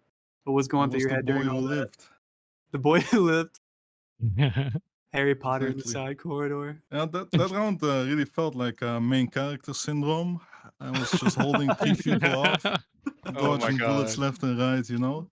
Yeah, plot armor. You applied so and, much pressure, dude. You know, Bully before the is match, I talked so much shit. I could like I was just seeing red. If I lost that round, like if I lost the match, I don't think I could have lived with myself. So I think that was You wouldn't fueling be me in this there. interview right now. Yeah, the adrenaline right now is coming down, so I can think a little bit now. But you know, You pushed me I honestly so don't know what hard, happened. bro. He blacked out, bro. He said, "I'm gonna kill all y'all." I can't remember what happened. To be fair, yeah. He was just growling in the microphone. Like a rabbit beast. Yeah. So there was a lot of interesting rotations on offense for like both teams there, mostly at the end of the match, and it seemed like some plays were being called either to focus on picks or focus on the objective. Like for both captains and players and what have you, like what really guided you to call for picks or objective pressure in the second half of those rounds? I was I just think, yelling at Dorito to hold, like, shoot the objective. I didn't stop saying shoot the objective. Like, I don't know that we ever had like a for sure call, except for our almost time win. Our almost time win was time win. That was on defense. But the last 2 rounds we had on attack, I saw that my team pretty much had the picks locked up, and I just said I'm just gonna shoot the Falcon just in case. that was really clean, yeah, because you guys could have lost that round. So Yeah. what do you shooting the objectives feel like were the most viable routes to use to push into the objective room at the end there? I think just in general. the standard strat works pretty well. What we had ended up, it was the only thing that we really had discussed, I think, pre-match was the idea to feign a side attack, like general, meta strat, and then cut back through underneath caves and then just use nades, like the ET and soldier nades in main to hold off the Jedi from coming, and then just catch them as they're rotating back to the Falcon. And I think that worked out pretty well. So Okay. Well, I'm going to move on to a couple questions from viewers, if that's cool with you guys. Go for it. From Trigon for captains, which of your players would you say was the definitive MVP for the match? Oh man, that's a tough one. I think I'm gonna go with Wes on this one. He was really holding it down. That's my opinion, though. I think that's a pretty. I mean, he was always our main target. On every single round, it was get Wes, which I mean. Yeah, he was absorbing a lot of pressure. Wes is one of those Jedi who can just act like he has 100 force points when he has 2, and it's annoying. Yeah, that match was definitely the support show. Like both Bully and Wes were making crazy plays. And Battle of the lightsabers. My diplomatic answer for my team is that all of my people played great. We all accepted whatever role we were given, whether by me, Bully, or Duck Shark. But the fact that Bully came in 30 minutes before anything started and was just like, yeah, I'm here to do whatever you need me to do, and we threw him on support, and it worked. So I'm gonna have to give it to Bully. I'm sad that I gave you guys Bully, bro. That whole kerfuffle at the start, I was like, man, can we have him back though? Now we're short a person. I guess we can ultimately think my girlfriend who's in the room with me is the MVP for. She feeling better? No, she's still awful. Thank So, you, Bill's girlfriend. There we go. Okay, so another question from viewership. How do you keep morale up when things are so close? What do you do with that? Oh, you say, let's go, dude. We're the best. Even if we I- lose, we're the best, bro. I agree with that sentiment. I think we never were defeatist about it. In this match, it was just, hey, this one little thing almost worked. Let's do this extra thing to make sure it works. And then that was we had the mindset of just we're gonna keep trucking. We're gonna keep playing the entire. That's what we did. Yeah, I think I agree that's completely. it's exactly what Radiance did as well on his end. Was we're gonna keep playing. We're gonna make our adjustment, and then what happens happens. Exactly. And you just got to keep the positive vibes in the chat, man. You got to I like it. I like it. We've heard a lot of good vibes from all players this scrim so far. It's really cool. I'm feeling it, man. It's a Yeah, lot a of lot of fun. level This is heads. what the community needed, bro. Are we still live? Yeah, we are. Yes, we're live. Any other questions from the chat, Jaden? Not that I saw. I was just gonna say, is Vortex ready to play now? It looks like he's in the voice chat. Oh man, that's the match. Yeah, I'm He's excited not to watch quite this in one. yet. I'll double check, but I was just checking in with them, and they said that he would be home in 5 minutes. Okay, well, we're gonna get the pistol duel started for Scrim Team 6 versus the AODemons in the next minute here. I want to thank y'all in this VC for coming out and playing. Y'all all did amazing, and congratulations to Hillbillies for getting that bronze medal. You guys played amazing. Congratulations. Thank you guys for putting this on. I had a very worthy team to go. Like I actually Yeah. came up with a strat to work. And I never do that, and that was awesome. Solid, bro. I just wanna appreciate you guys say for hosting, man. Thank you to Thanks for these coming out. beautiful voiced commentators. You all are such angels. Exactly. Fire, Beautiful. I love all Unbiased y'all. expert All y'all opinion. be peace. I'm Yes, about sir. y'all. Good job, I love Radiance. you. Very proud of you, man. Yes, sir. Alrighty, and thank you to everyone in the Okay. chat as well. We've been having some amazing viewership numbers. You guys are amazing. I can't state how thankful I am for how many people are coming out and have been showing up. But I am going to head to BRB real quick, and we will be back very soon with Scrim Team 6 versus AODemons for the gold medal match. We'll see you in a minute.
And we are back. We are back with the gold medal match.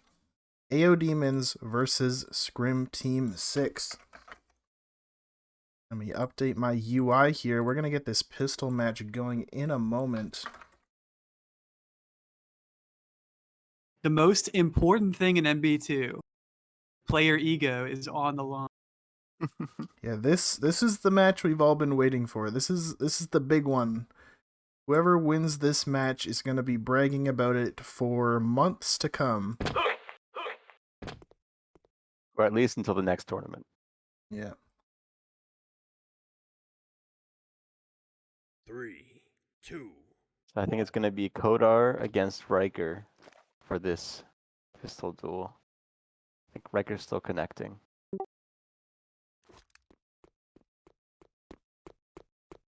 Riker, the Dark Lord of MB2 versus Kodar, AOD Scrim Sergeant, Scrim General.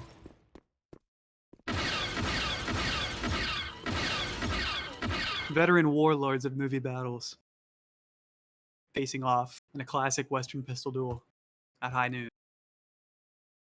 3, 2, 1. Riker versus Kodar. Kodar choosing his classic Frogman model. Riker on the default Stormtrooper.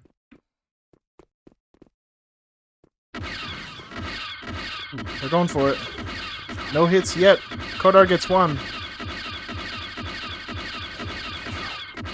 Kodar gets 2. Riker not landing any shots yet. Landed 1, landed 2. What? Last shot wins. He's got it. Oh, the comeback. All right.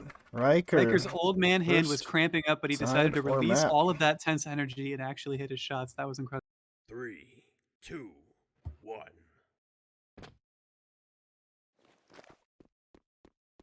Riker chooses map. Which map?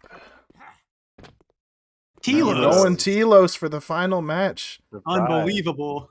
I think that means we've had 2 maps on each map. It's been even. Have we done 2 lunar bases? Or no, we just haven't one. actually. No, it was Three three echoes, 2 Teloses, 1 lunar base. Actually. All right. Kodar on defense. All righty, we're We going are to off. Telos. There we go. Telos. I was expecting lunar base. I'm surprised. Yeah, I was too. I guess their idea is that they know Vash doesn't like Telos, so they're gonna try to exploit that, I believe. We're gonna see how it goes. Bash more than likely coping and seething in chat once again. So we might have a small little bit of a delay time before the actual match goes live. One of the players on the Scrim Team 6 is just heading back home. They were out for some He's in personal game, man. He's reasons. here. Oh, he's here. Then I guess we're good to go live as soon as their classes are all selected. Jason drunk driving on the road just to get back to the scrim. No. He's living that Scrim life. Scrim life is all about taking risks. 3, Mhm. 2. And Sandbox does not condone drunk driving.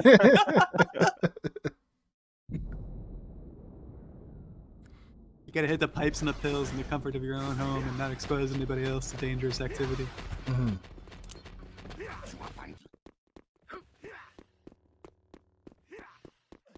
Alrighty. Is it Apex? Is he here? No, he's not. All excited. They're calling in Apex for the very last round. The #1 player of all time, best to ever do it, self-proclaimed. End of discussion. Calling him in for overtime, for the overtime rounds.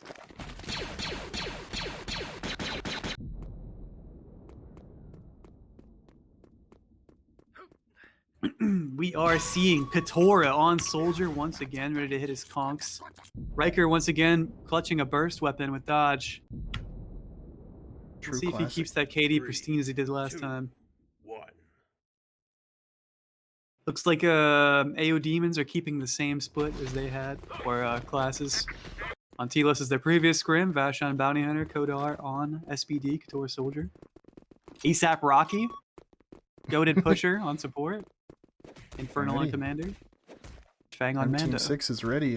Have AOD Demons called ready? They have. I just did. They're going live. Gold medal match. I see that Westar M5 Sniper and Bouncy's in Leos' hand. The demon of the Arc Trooper class. He's about to shred. 3, 2. Alright, Demons. Everyone in chat, be sure to drop the team name of who you either are rooting for or who you think will win.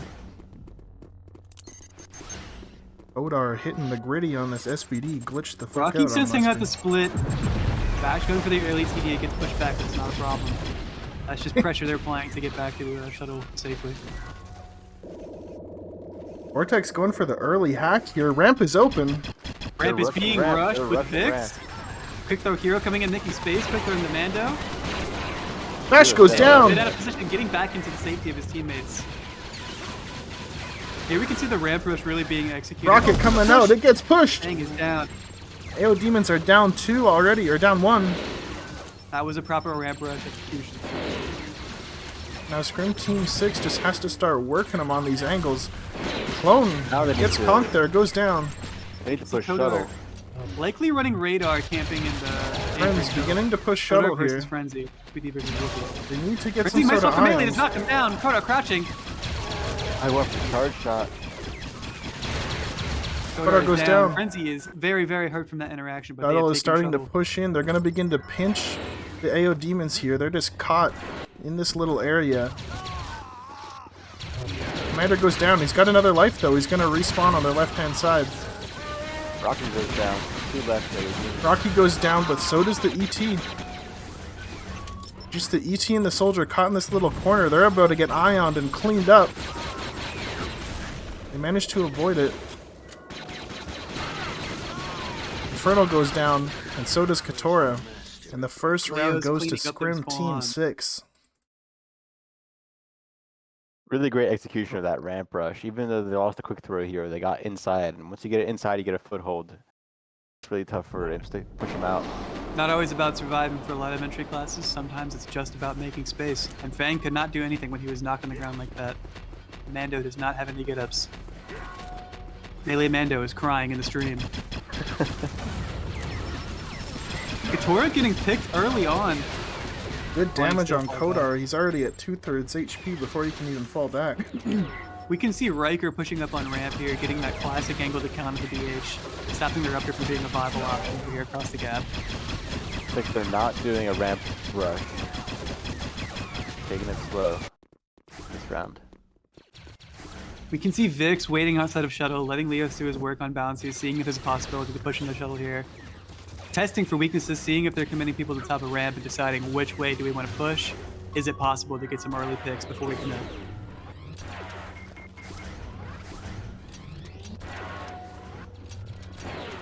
On AODemons, we can see some of their gunners actually rotating out of objective room to challenge gunners across the gap, but they are being suppressed. You can see Vash is choosing not to peek, keeping his HP up for the rest of the round.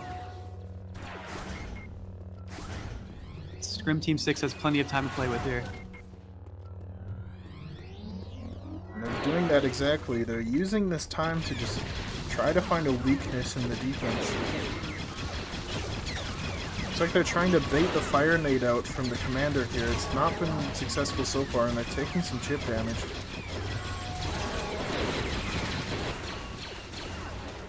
Vortex, he's looking at the ramp hack, but he's not getting it yet.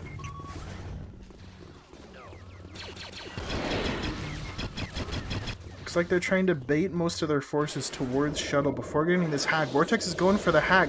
Jedi's speeding over to ramp, and they're pushing in. You can see ramp defenders Rocket comes out, takes out the hero. Rebels are doing a great job of pushing in and taking They've up got to space kill here. They this chase the Mando quick. back into cells. Vix on fire. Vix goes Vix is down. He sells. You know, they actually could have trapped Fang in cells there if they hit the button. That push fell apart for Scrim Team 6. Vix wasn't there in Goes time to down. push the Mando's rocket. Oh, but they're pushing into the shuttle. 3v4. Kodar is down. Scrim Team 6 has a chance to win this. Infernal on respawn. 3v4, this is very Challenging the close. ramp. They have Riker flanking. Leo's gets pushed pushed. down, taking damage. You can see Leo's Vash goes rotating down, over to the 3v3. flank. Riker coming in with the flank. Takes out Inferno, he goes down. Oh, Riker just 2v2. got raked. 2v2. Oh, You can see Arc Jace goes all the way back in down. spawn, though. This is still very much possible. Though AODemons have the support advantage, Jace cannot out-rotate them and flank them from Yeah, anywhere without them both knowing. both huge. Katora and Rocky are on full HP though. It's gonna be very hard. I'm A not sure how possible many play for lives Jace Katora here has here. Is to blob Rocky to stop the push and run down Katora in that short amount of time that Rocky can't push Jason. That might be the play.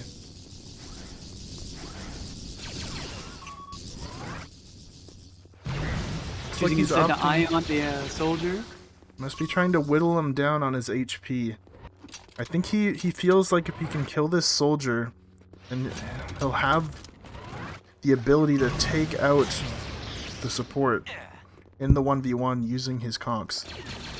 The power of those blobs right there is even if Jason gets pushed, Katora is still out of ammo, still stunned and can't do anything. Oh, Katora down a life. He's got another one. He's only got one more blob. He goes and down. swung on through the desk. A Mm. cheeky move by ASAP Rocky. AODemons taking their point back. We know Scrim Team 6 is mauling in chat over that. Nah, unlikely. They probably have their chin up. Unlucky, and you move on. Seeing a normal split here. Rocky with the counter push. Vix almost vaporized. Faced it correctly.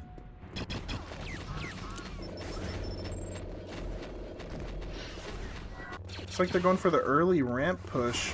They already got the hack and they're getting in there. Muggy's taking some big damage. He goes down quick.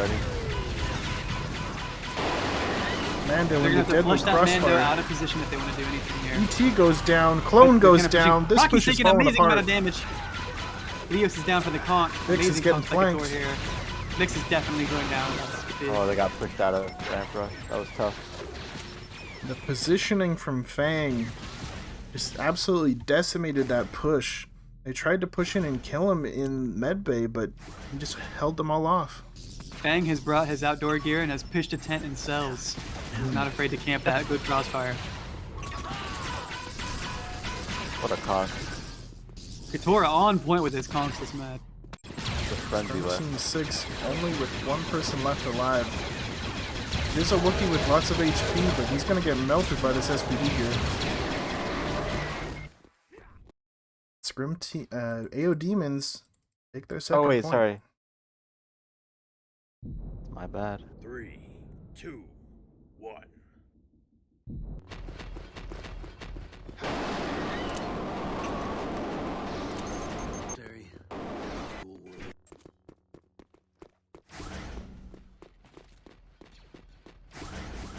Really well played defense on the ramp side by the AODemons. It wasn't even that bad of a ramp rush. It was just Fang had great positioning and got the fix that he needed. Yeah. The issue with this crossfire and this type of ramp is as soon as Scrim Team 6 chooses to focus Fang on the right, their backs are exposed. Signator's coming with an objective on their left.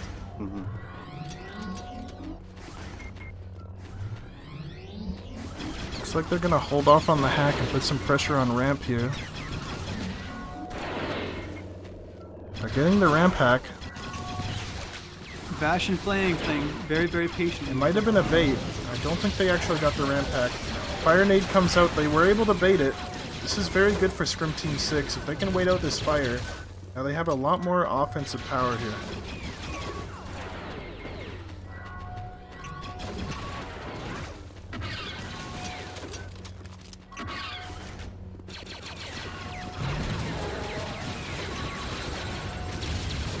Oh, a good push from Rocky, then a couple of comes from Bang across the gap.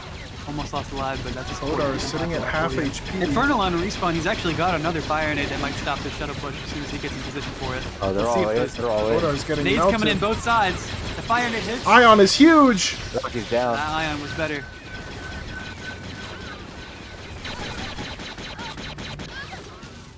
Fuck yeah, 1 HP. Is he stuck in it? Oh, I thought he was stuck in the door. How are we looking? 6v5. Scrim Team 6 is up 1, but lots of them are low HP. The Arc sitting very low, along with the hero, Buggy, on literally 1 HP. Badme is wounded. It's been clawed in the back.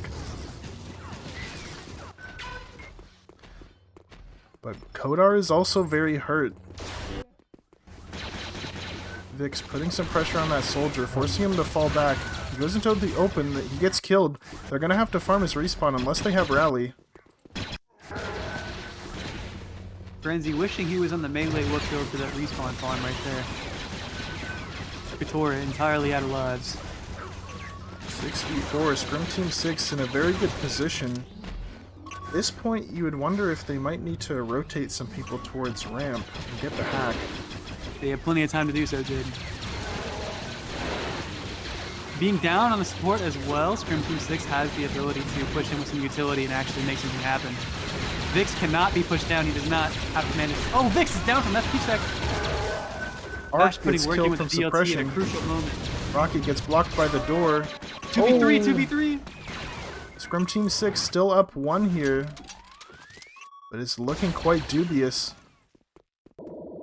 Riker's now getting the ramp hack. He's going to begin to flank them.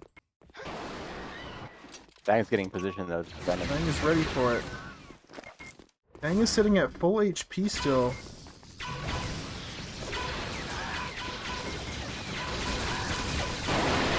Fang getting melted by Riker, but he gets those headshots, takes out Riker. Boogie so close he could die by a sneeze. Oh, He wow. 3-1 AOD AOD. clutching up. That was a sticky situation, but they kept their cool and it paid off for them very well. AODemons holding on.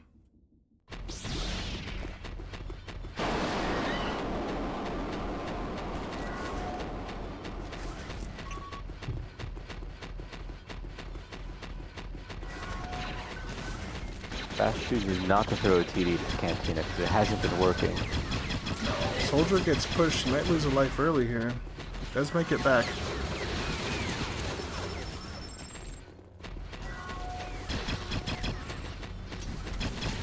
Scrim Team 6 are definitely wanting to win this round because this will give them a good shot at closing things out on defense. Looks like they're going for the ramp hack. I'm surprised Riker isn't using an A280. He's using an E11. He may be valuing the suppression ability of the E11 in that close quarters fight a bit more than the A280 here.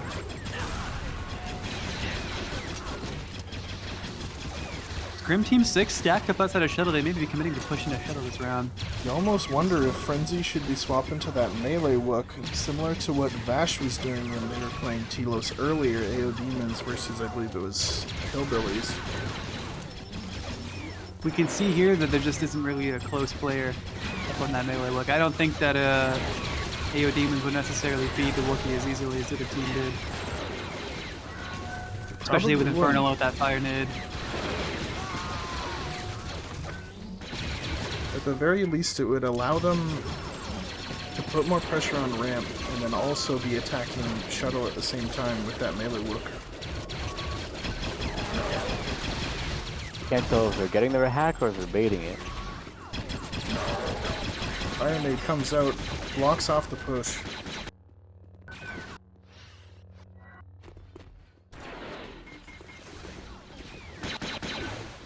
Fang cooking a full English breakfast themselves, just camped out there, not even worried about what's happening in Shuttle.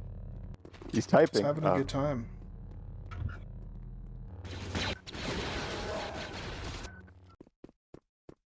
Vortex down a life. He's on his way back now. Infernal also down a life. I believe they're back to even. Riker down a life as well. With the clone and the ET now sitting at 1 life. Vic's getting fired. SPD goes down. Lots of lives lost by the AODemons. Scrim Team 6 up 6-3. Rocky got pushed. Or Rocky pushed and tried This to... is what Scrim Team 6 needed. They just need to follow up. They need to get that ramp hack and start flanking. Huge TK from Bash. Destroys the soldier.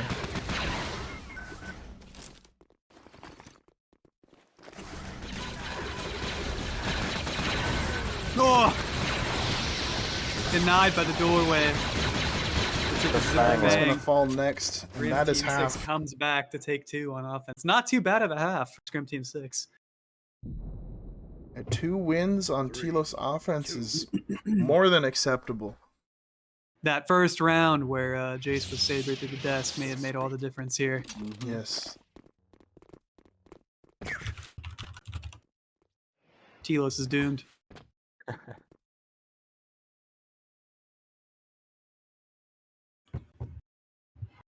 Three, two, one.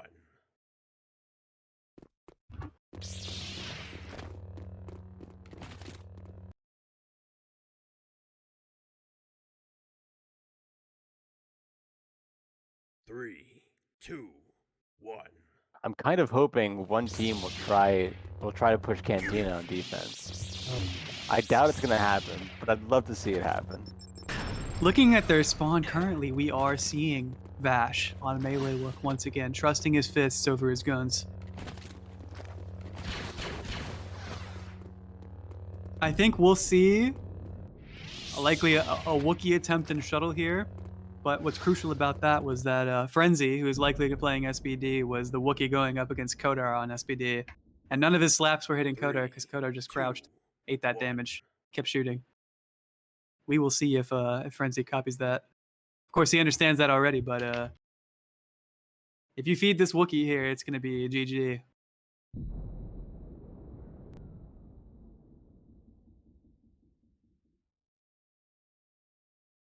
I'd like to see another Jedi roof slide across gap executed. I would like to see that too. And we're gonna see Bash on the melee Wookiee here. I don't think that's something that Rocky has practiced, and speaking from experience, it's quite easy to die attempting that if you don't know. It's a very high-risk strategy to go for. And Rocky's a fairly conservative support. Rocky is like Obi-Wan Kenobi, to be honest here. He's by the books. Vix, he's more of a Qui-Gon Jinn. He questions the Jedi Order. He plays, you know, he's following his own guidance. He's a maverick. We're live. We are live. AODemons up 1, coming into the offensive side. The 4-2 split. We're seeing the early TD in Cantina again. Nothing comes of it other than slowing them down. That's still going to be major because that chip damage in main long could work. Rocky almost died to that TD. If the push angle was a bit differently, that could have been a Jedi dead early.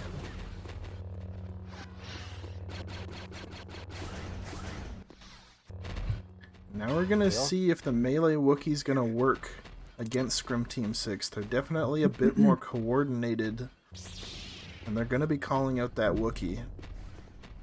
An important strategy for defense here is to lock down shuttles so tight that offense is forced to commit to pushing ramp, but then out-rotating offense and being ready for it, farming their lives and killing them just on ramp. spamming the hack, making it look like they're going for ramp, just trying to bait some rotations out of Scrim Team 6. We can see, crucially here on Vix's sense, that Vash is not rotated away from shuttle. It's looking like this is a bait and not a committal rush to ramp. Kodar and Vash are going to work very well together in order to defeat the shuttle team. And they're going to combine this push along with pushing ramp at the same time. Same thing that they did in the earlier Telos match. It worked very well for them. I feel like Kodar might use sticky pulses on Vash, push in. Might be what they do. Leos is playing at a very safe distance. Oh, they're getting a Cantina hack. Oh, or is he faking? Oh, he's faking. We can see Frenzy on Mando camping. He got it. Here. Oh, he got it. It's go time. Holding that crossfire like thing. Then what a conk! What a conk! Kodar sends in the ion. That's gonna shut down that entire ramp push. Rocky low FP. We'll see if Frenzy capitalizes on that. Vash gets a pick. He's raging. SPD's gonna go down next. Incredible conks by Buggy. Oh, they trade.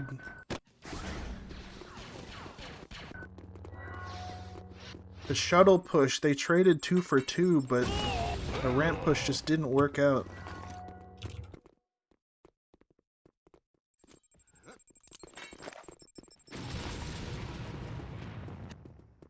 Scrim Team 6 up 5-3 on lives here. Including their support, that's going to be major for locking this round down and winning it. Without a support on your team and with a support on the enemy team, it's almost impossible to out-rotate the enemy team as they see you through their wall hacks just the whole time. But a couple important picks could swing this. If defenders play a bit too aggressively, a bit too cocky, they may lose some lives and then offense will come back. Looks like it's starting to happen. Vix is pushing up along with the Mando here, holding some pretty aggressive angles. AOD carefully giving up ground, not falling for this aggression. Looking out for flanks. Scrim Team 6 You can see backing Fang up. checking every angle. They're going to use the time that they have. They do have 1 minute and 40 seconds here to play with. Looks like they're pushing down the long hallway now.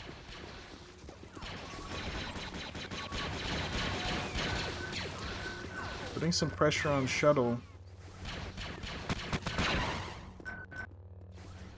They're also getting pressured from their back. Infernal doing some damage to the Mando. Infernal very low. He goes down. Just Couture remaining here. Ando goes down. Just Katora on the clone. Scrim Team 6 has all but secured the tie.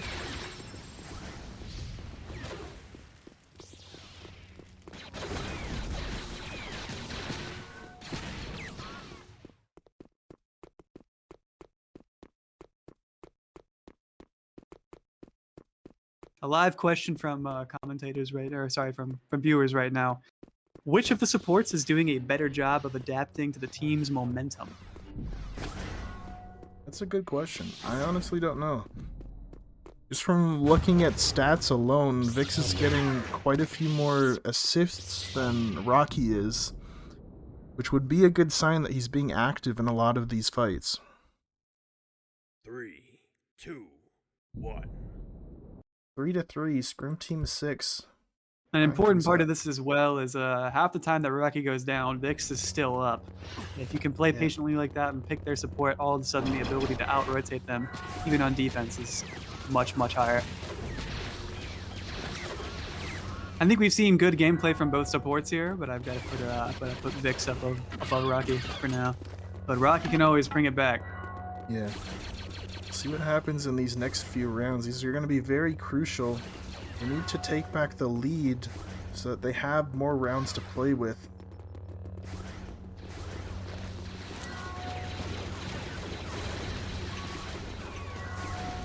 We're seeing Vix hold quite far back in shuttle here. This is a really good position in two ways.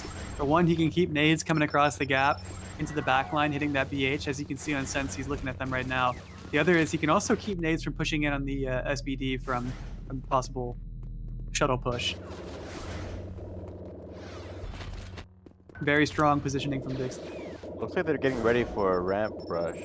Odar just playing with the hack. Trying to keep the defenders guessing where they're going to go. He gets it. Ramp is open. They're going to start pushing in. Vix is here quickly, though.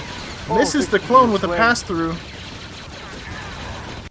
The soldier's going to be there to assist and clean up. Ramp team is falling apart. And AODemons looking rough.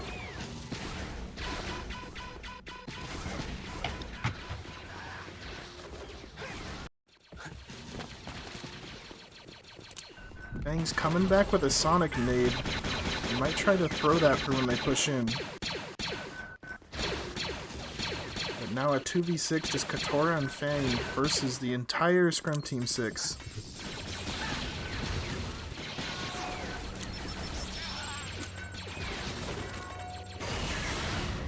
Hey, Scrim Team 6 up 6-2 here. He's going to be very, very challenging for AODemons to get another round. Fang down a life, it's just Katora once again. Katora having flashbacks to the last round. Hitting his shots, leveling the playing field. Still has 4 to go.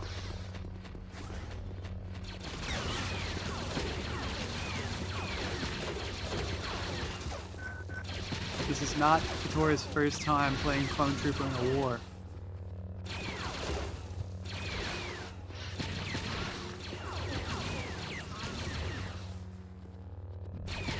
Vix just baiting shots, probably waiting for some of his team to rotate. No, they're just holding strong.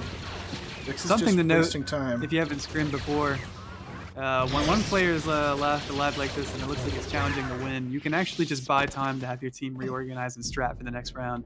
Yeah, that's 4-3, Scrim Team 6. Could be what they're doing. So the AODemons are gonna need to win this next round. Otherwise, they're gonna need to win on overtime, which is not what they want to do.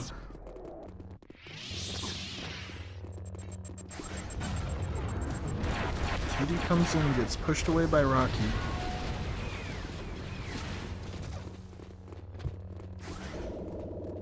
Scrim Team 6 gets into position without losing much HP. And it looks like AODemons are ready to rush ramp immediately. They're going hard Scrim on Team ramp 6 be this able to round. rotate over there. Vash lurking behind, leaving at least 2 players to deal with Vash on melee look behind.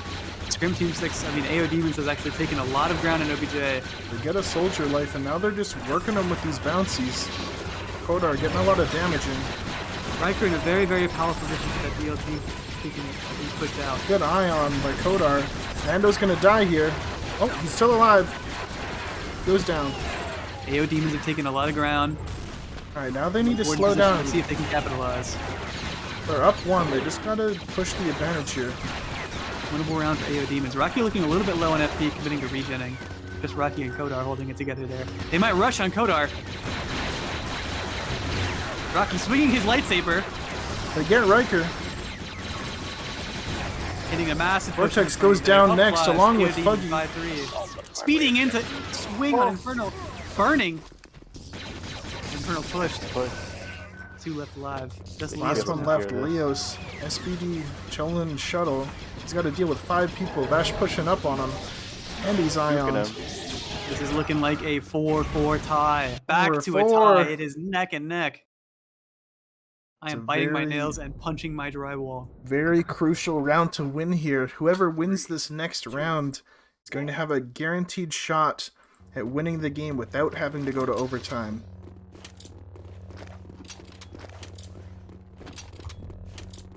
We're seeing another early TD in Cantina. Slowing offense down from getting that early chip damage in on defense. I would Very, not very be important. surprised if AODemons just try to rush ramp again. It worked for them once, and I think they're going for it again. I think it was a fake. Kodar getting ready to nade across the gap. Sonics and Pulses going into the back there. It's a fake hack. Looks like they just tried to bait as many people as they could over, and now they're pushing in shuttle. It's still winning shuttle here. Oh, Vix goes down! Vash is raging! Vash putting work into this. Leos goes down next. Riker. Rocket takes out Vash. Rocketed by his team. 4v2 for AOD. It's looking winnable for them. Frenzy has taken up a flank position on the catwalk. If Frenzy can get a couple important picks here, he can tie things up, make it winnable on time. This is when all the gunners have to check their corners because there's no way to know where anyone is.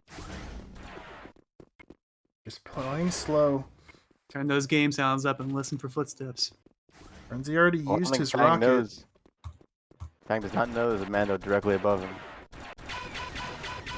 He knows now. Now he knows. Is he missing the shots? Now they know where he is and they're suppressing him. I think AODemon's best bet here is to farm Fuggy and focus the objective. Let Frenzy live behind them and not worry about it. Frenzy's already down a rocket, so we can't do much with that. Arnold's low. Fuggy getting some important damage in on them playing aggro. Oh, Friends it's finally Fuggy goes now. down. Just the soldier. 1v4 for Fuggy. We've seen it before.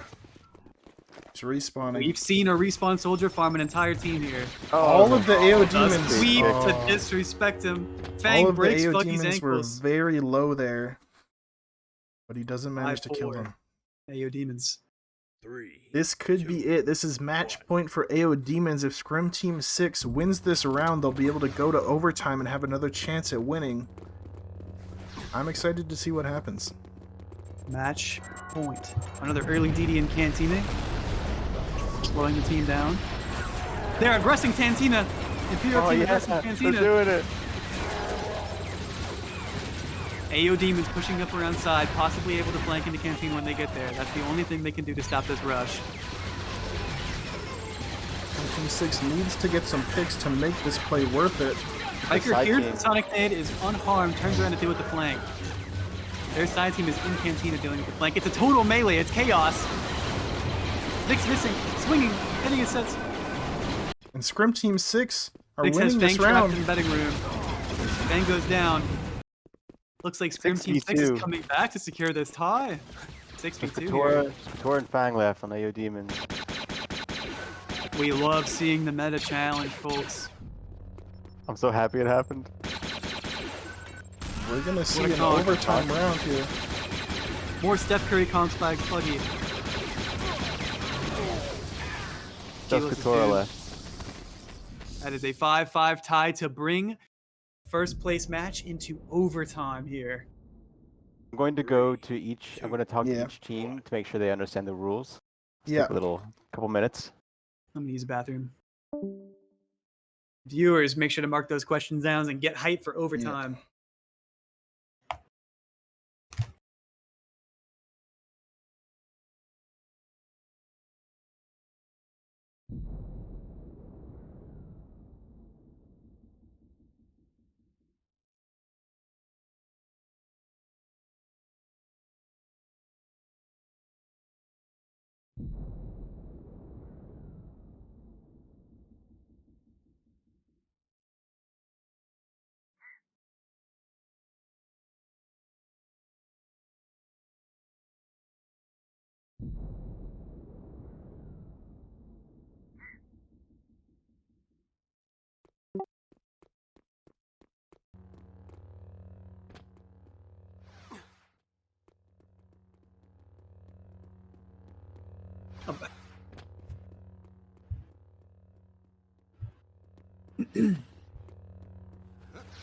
This is the first time that we've ever done an overtime. It's a new rule set that we've introduced because we can't have any ties. We need to decide a victor. So the teams are going to swap back to their original sides that they started on. They're going to play 2 rounds. They're going to swap again. They're going to play another 2 rounds. And the first team to get 3 wins will win the game. If the score goes to 2-2, then they will swap teams one final time and play one final round on their original sides, and that will be the final match to determine the victor.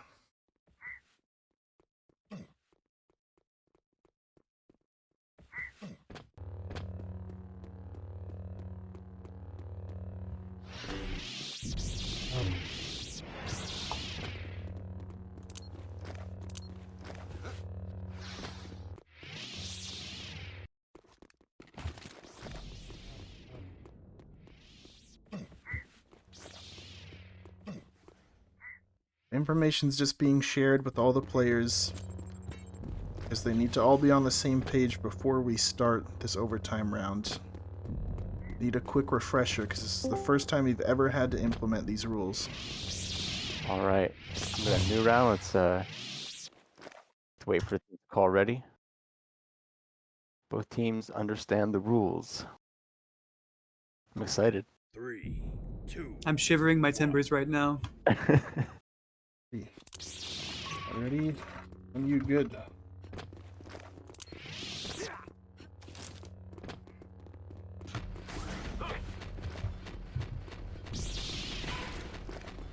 Alrighty, we're going live for the first half of the overtime rounds.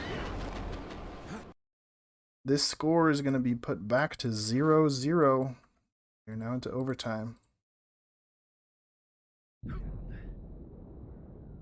3, 2, 1. We're live. We are live.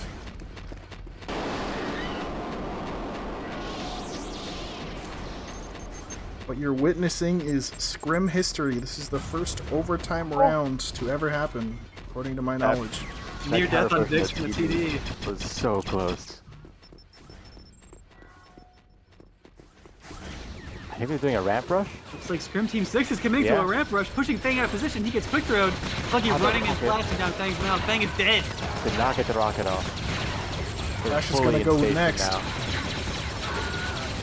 Tora losing a life. Not really causing too much havoc. AODemons were not ready for that rush.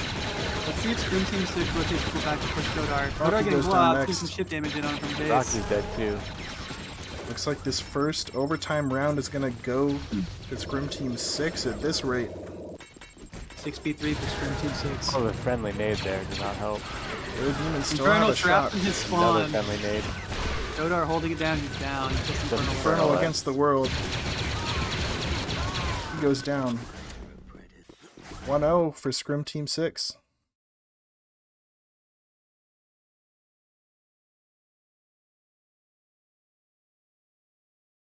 One.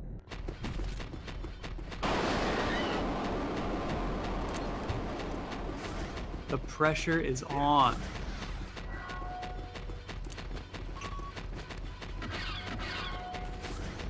Seeing Rocky escort his team back, but Vix is right up on their ass right now, pushing Katora. Katora might get farmed for a respawn. I think they're going to do another ramp rush. We're already on the ramp. Buggy is in. And the rocket comes out. SGD and a fire nade. Hero goes down. ET goes down quickly after. Timing that time to rocket.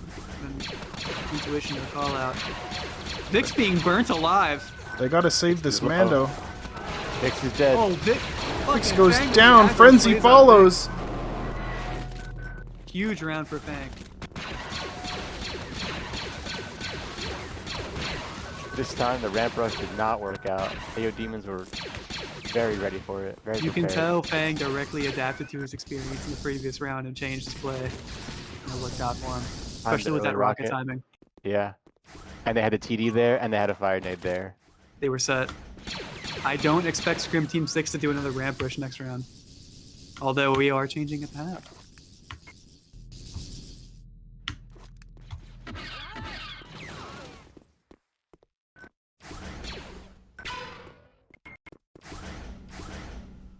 So we have a question from the chat. Bird sex symbol. Thought it was a first to 5 or best of 5. The matches are first to 6. If it goes 5-5 though, we have overtime rounds. And now it's it's first to 3 overtime round wins. First to 3 overtime round wins. They're gonna play they're playing 2 rounds on their original sides, so this is gonna be the last round on their original sides, and then they're going to be swapping, playing another 2 rounds. First team to get 3 wins wins the round. Oh, there's the blob. Oh, Jason cleaning up. The Rocky finishes up with the swing. OT second half. Wow. 3, 2, 1. We are 1-1. Neck and neck. This might come down to the sudden death round. It very well might.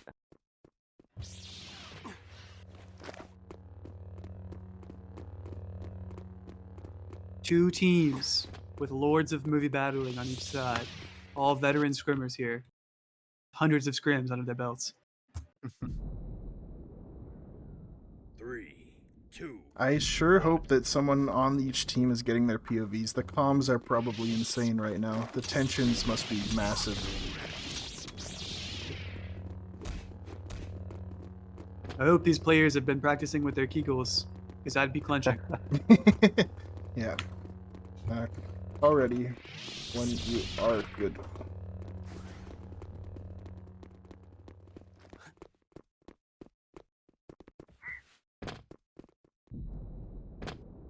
AODemons are ready. Oh, so is Scrim Team 6. All right, so we're going live new round.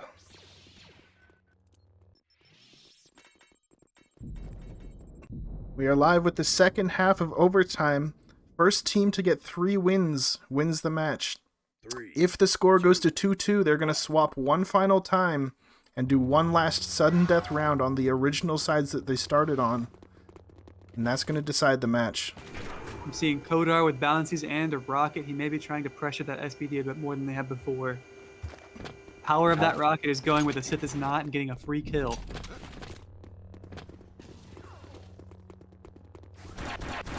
Looks like AODemons are taking their time, not rushing ramp immediately, trying to test their defenses and see where they're weakest.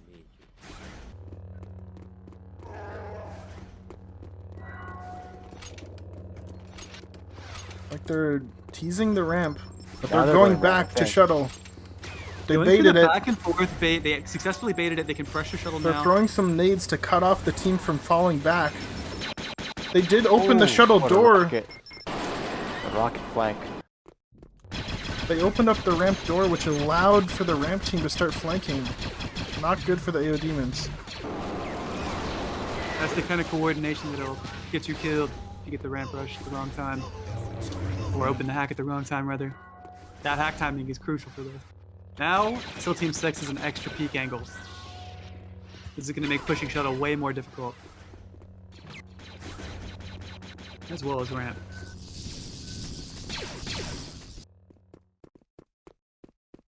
Kodar looks like he's rotating to the high ground. He might try to get a cheeky rocket. I believe Vix is seeing this happen. He's going to be ready for it.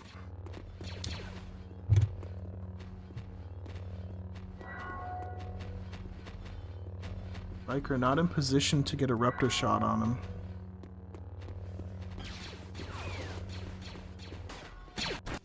We have an interesting placement from Scrim Team 6 where we have Fuggy playing in cells where AODemons had Fang playing back there. Now what Fang was doing was rocketing and firing the support when he got close. But what Fuggy can do here is toss Conks onto the ramp, forcing the support to push and potentially getting shot from players across the gap. Kodar blew his rocket there. He was just going for a kind of a gamble play. He shot it at the closed door, hoping that one of the Scrim Team 6 members would open the ramp door for him. But it didn't happen. Vash is anchoring by the box over here in shuttle. He's going to stop them from counter peeking them if they push ramp from shuttle. They only have one peak angle to deal with the ramp rush. Oh, they're pushing ramp now. Oh. Vix stuffing a pulse in Kodar's face as a great reaction push. He's getting quick throwed. Rocky going for the aggression on Fuggy. He gets it. Oh, the Sonic is in. Ground and OBJ. Sonic themselves. They got Vix as well. Vix is getting. Vix is going Vix is down. getting- They're set up in station now. AODemons coming back from a very sticky situation to gain ground. They have the advantage in positioning here now. They also have the ability to out-rotate Scrim Team 6. You can see that Fang is rotating now to help Vash push shuttle. Leo's on SPD is all the way at the back because he's scared of that Wookiee. Question is that the proper class rotation? Bash has been fed Infernal. Or Jason, that is. Bash coming in with the rage. Reaching in, doing entry into shuttle. Blocking out SPD. SPD goes down. Riker's gonna go down next. Riker goes down. What He's gonna get Jason. Bash goes down. The crouch at the end saved Jason. It's even, 3-3. This could go either way.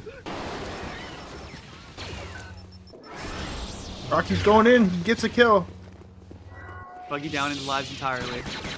AOD are up 1 now. No more respawns for Scrim Team 6. Vortex goes down. That was his last life. It's just Frenzy left. And I think they're going to go for the OBJ win here. They're just going to play it safe. Rando's rushing in. To take position on shuttle. Inferno waiting for his dodge to get back. They got the shuttle hacked in 5 seconds. That door will open. AODemons low on util. Inferno could die here. Inferno does go down, but they're just going to get the hack. He's dodging the swings, getting Oh, it. Katora gets it! Oh, so close. Very close. Back timer. AODemons up Take the 2. lead 2-1. If AODemons win this round, then they win the whole match. If Scrim Team 6 wins this round, they swap sides one more time for the final sudden death round. That's the second match point for AOD, isn't it? Yeah. Rocky's speeding up in Cantina.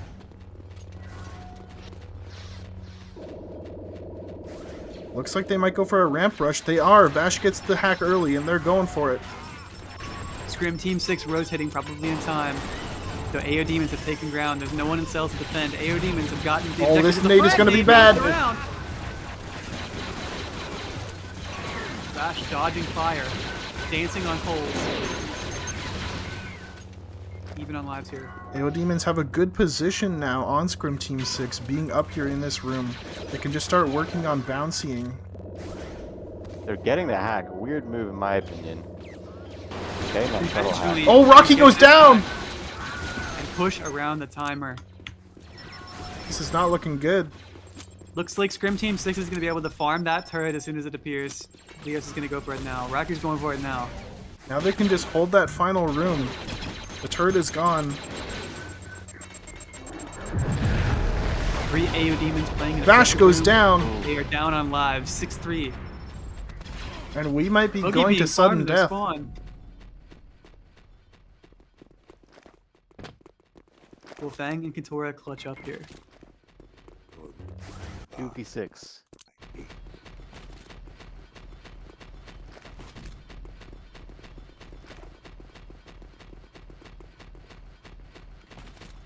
Fang and Katora all on their own. Fang does have a Sonic Nade. He could make a big play with this.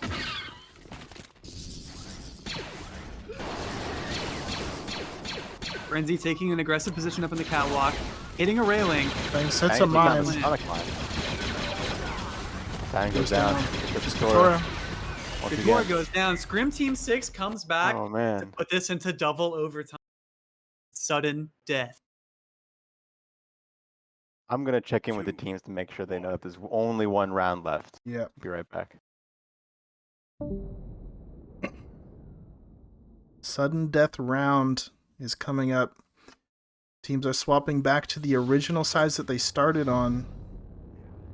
And they're playing one final round to decide everything. All of it's on the line here. Egos will be confirmed. Egos will be shattered.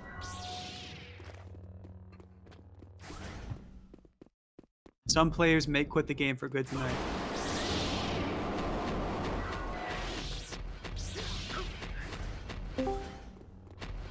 Okay, both teams are clear on the rules. Alrighty. As soon as both teams call ready, we're going to be going live. AODemons are ready. Scrim Team 6 is ready, so new round. We're going to go live.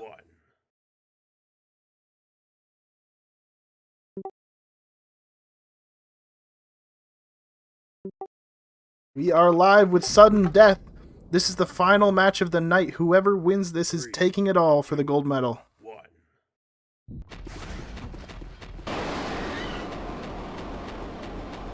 We see a 3-3 split on offense here.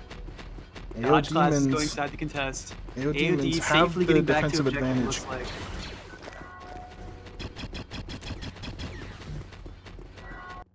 Looks like a ramp rush might be in play. They're moving on it. This is clearly a ramp rush. That pulse could have changed everything, but it was pushed back. The TD! Oh, the TD on the ramp and the fire Can hit nade. nobody. Vic's pushing the rocket. Oh, the fire nade. Down. Desperately Bang, throws it making his out there. last stand cells. Pushed down, being beaten up by a Wookiee. AOD's going to try to save him. Five. AOD are down 1. Scrim Team 6 are up. Another fire nade. That Wookiee's hurting. Grim Team 6 up 1, but it's still anyone's game. Both teams have their supports up.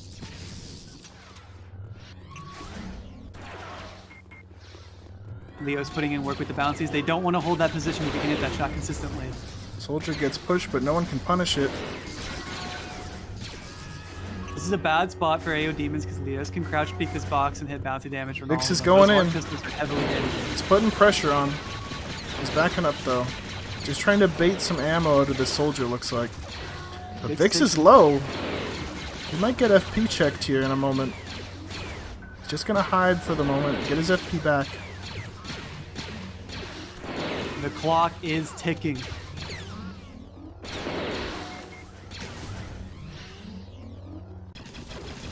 Scrum Team 6 needs to do something here. They have 3 minutes to play with. Kodar's gonna go down! Scrim Team 6 is gonna start pinching. Flanking objective. Rocky Katora rotation, loses getting another blocked. life. HP going down. He gets a kill! Getting his kill! Gets another one! Kills both of them! Oh. But this is gonna be it here! GG! Oh. Gee, what a fantastic match. Scrim Team 6 wins it out in the end. It came so close. Wow. What a close game. Match. What a match. Close match. GG's, everyone. Wow. I can't believe we went to sudden death. Wow. First tournament. I'm That's the speechless, best honestly. outcome, man. It really is. I am speechless. I'm gonna go. Why don't we bring the whole team in? Yeah. Well, we'll be right back in a moment with our post-match interview. We're just gonna get everyone in here, and we'll see you in a moment. We'll be right back.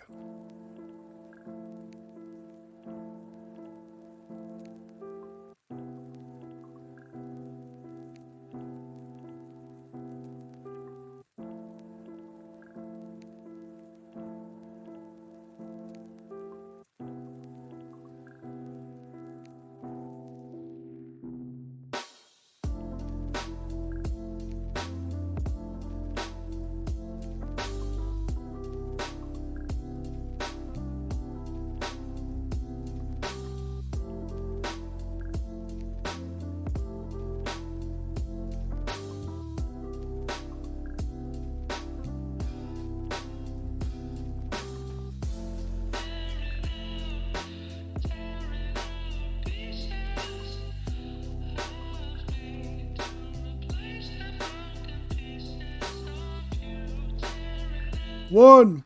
Scrim live. I'm cringing. Gaming. Scrim live. This is what it's like to be in a cult, boys. Yes. For real. All right, I'm back. Scrimming. No, GG's. That was a movie battle, bro. That was definitely a movie battle. That was great. That was an incredible match to watch. I was screaming. Yeah. That was about as It went back and good. forth. Like As That good was of a the most game as mind you're games gonna all get. Yeah, You're probably not gonna get a better one. No, you literally can't ask for a Yeah, better honestly, match than that. Oh What a my day after goodness. That was super close. Jesus It's Christ. getting fatter by the second. We were screaming in RBC. How was y'all's comms? We were literally screaming. Oh, you know they were crowded. Rocky was Adderall. Yeah, it was quite bad Rocky though. I don't know. he was going through it, man. I don't blame him. Too I, much shit going on. I couldn't think. Rocky, when you killed those two people at the end, I got real scared. Yeah. Dude, I was actually screaming when he killed them, like I was Yeah, probably I got clipping. like, there's no way he's killing me too. I get gun bashed. Gun bash? Try. We out Should here. have gun bashed. I think I can speak for all the teams when I say thank you guys for hosting us and Yeah. putting this whole thing together. That turned out way better than like anyone expected, in my opinion. That was Absolutely. awesome. That was amazing. Very fun. And That's yeah, the most so fun I've had in on a the other while, end, bro. thank you Super all hype. for Yeah, that was hype. playing and participating. Like, is huge. You Real guys quick, made it special. Jaden, apparently the in-game audio is still running. I just alt tabbed. It should be good now. Okay. So about we that. have some post-match questions. If you guys are ready for all of those, Yeah. the viewers, please put your questions in the chat for these guys after we ask our host questions. So first for Scrim Team 6, why would you rush ramp around 1? What was the thinking behind? So we knew their strat on Telos when they played the other team. Yeah, we and watched. We saw they had a fire nade and an SBD at shuttle, and we were like, we might as well rush ramp because they're not going to have that fire nade there. And yeah, that was kind of the play. Fang was dogging on us though. That was tough, bro. Yeah, it was like. Yeah, you guys are troopers though. Yeah, You're holding it down, shuttle. Jesus. Fang was camping there, man. He was Yeah. out. He had his cooking gear out. He was making a full English breakfast, just waiting for the right time to pop off. And that was another thing. If we could single out the Mando before everyone else could show up, you know, that was especially Fang, like killing Fang right off the bat, that would be huge. But it never worked out like that. We tried though. I think it did in one of the rounds. I noticed that I think Felky got the quick throw and then Fang yeah, just that got was focused good. down. A question for AODemons. Do you guys feel like in the early rounds when you had Fang and Vash just like dedicated in the OBJ room, was that an overcommitment to stopping the ramp rush or was that proper play? No, I mean there was a whole bunch of ramp shenanigans going on, and the main adjustment we made later on was sending the fire nade over there because we realized that we can probably just hold shuttle with myself and a console. We didn't really need to commit to having a fire nade there. Like it's stronger overall, but stopping ramp rush shenanigans is a little more important. A question for both teams here. After this match, like, what do you think could have gone better for both sides? So when we That's a pushed tough as one. rebels, there wasn't enough commitment when we did ramp, Yeah, 100%. and a couple times Vix got unlucky too. He kind of pushed into the prison, but it was also mainly because of not full commitment when we did the ramp push. And Fang just going crazy. Yeah, I was getting deleted. If I walked Yeah. into there and I didn't hit the quick throw, I was dead, and like I was paper thin. I was just dead. Yeah. He was even Amanda- dodging those quick throw nades on reaction. he He was just. I was gonna say jerking. like a couple of shots from the West Stars and I was dead and I couldn't back up my team. Yeah, he was hitting all headies. I also had a couple moments where I was on the catwalk and I could have done more. I could have either stayed with the pressure or something to that extent. You still made a lot happen in some other rounds too when you went up catwalk or flanked. You were definitely on your shit too. You had a couple rockets from behind too. It was nice. Yeah, one of those rockets was clean. Yeah. Kind of blocked it on my head for a little bit. But Rocky, you went crazy at the end, man. Yeah, Rocky went god. Oh mode, dude. god, dude! I thought he was gonna clutch up. Yeah, we were screaming at each other. Dude, Don't my throw, hand don't throw. was shaking, man. I was like, what the Dude, I hit the blob. I was like, all right, Rocky's dead. He gets up and kills me. I'm like, what? I got up. But and I think the thing is I adjusted at the end and I knew Kodar was gonna push out. And so I just kind of sent a lot of suppressive fire that way. And then when we got to push, we were able to flank, which that was the decisive thing. Was the flank. So the imps fell back because of the flank after killing Kodar. And that pressure. So another question for you guys, especially captains. How did you decide who to put on what class for this? I'm not gonna lie, my teammates decided that because I was late. But I'm sure they had a lot of thinking Originally, I was gonna play Hero, but I switched to Clone because I felt like playing that, and I think that's the only thing that really changed from our class picking. Actually, no, we were gonna have you on Mando on defense, but you weren't feeling it, so we swapped Frenzy to it, and I think that was a good decision as well. Hell yeah! I got. Dude, Foggy was so nervous for me though. I was Oh so man. nervous for you, honestly. I love you, He likes bro. to do a lot of dude. crazy stuff Frenzy on does. Mando, but sometimes it works out to our favor, and it happened to work out. When I'm try harding. I'm in the cage. That's Hey, all I gotta say. it showed up Yeah. in the fucking. In What's the up, KD. Vic? I'm Okay, yeah, I mean, top I'm not really, but because of yo, that. no one can say really- the devs suck anymore. Hold Yeah, on. Frenzy really showed out for the devs. yeah, Frenzy popped up. I have an I impromptu don't. question. I'm not sure. Vix, how uncomfortable do you make everybody in the cafe today? Bro. There's not a lot of people here. I could just call out anything. I screamed. I didn't give a fuck. Dude, the comms are so loud at God. that. Dude, we Oh, were I wish I clipped it, bro. Yeah, I we were really think about it. screaming. Like you see some people turn around, but you know. I Oh don't give a fuck. fuck. It's because especially after that, like Rocky almost pushing through us, and I didn't know if there were other troops left, so I thought I threw by missing that last caster shot. Oh my god, my heart. Well, so moving on to a couple questions from the viewership now. I have a question for Rocky directly from Trigon. So What was the pressure like going up against the best support in the game, not counting Apex? Did you get any in-scrim genders because of it? I mean, my ironic answer is that kind of, but like, I'm very familiar with Vix. I mean, Vix is way better than me, but at least I, to some degree, understand how he plays. So it kind of gave me some insight what to expect. Obviously, that only helps so much, but it did help a little bit at least.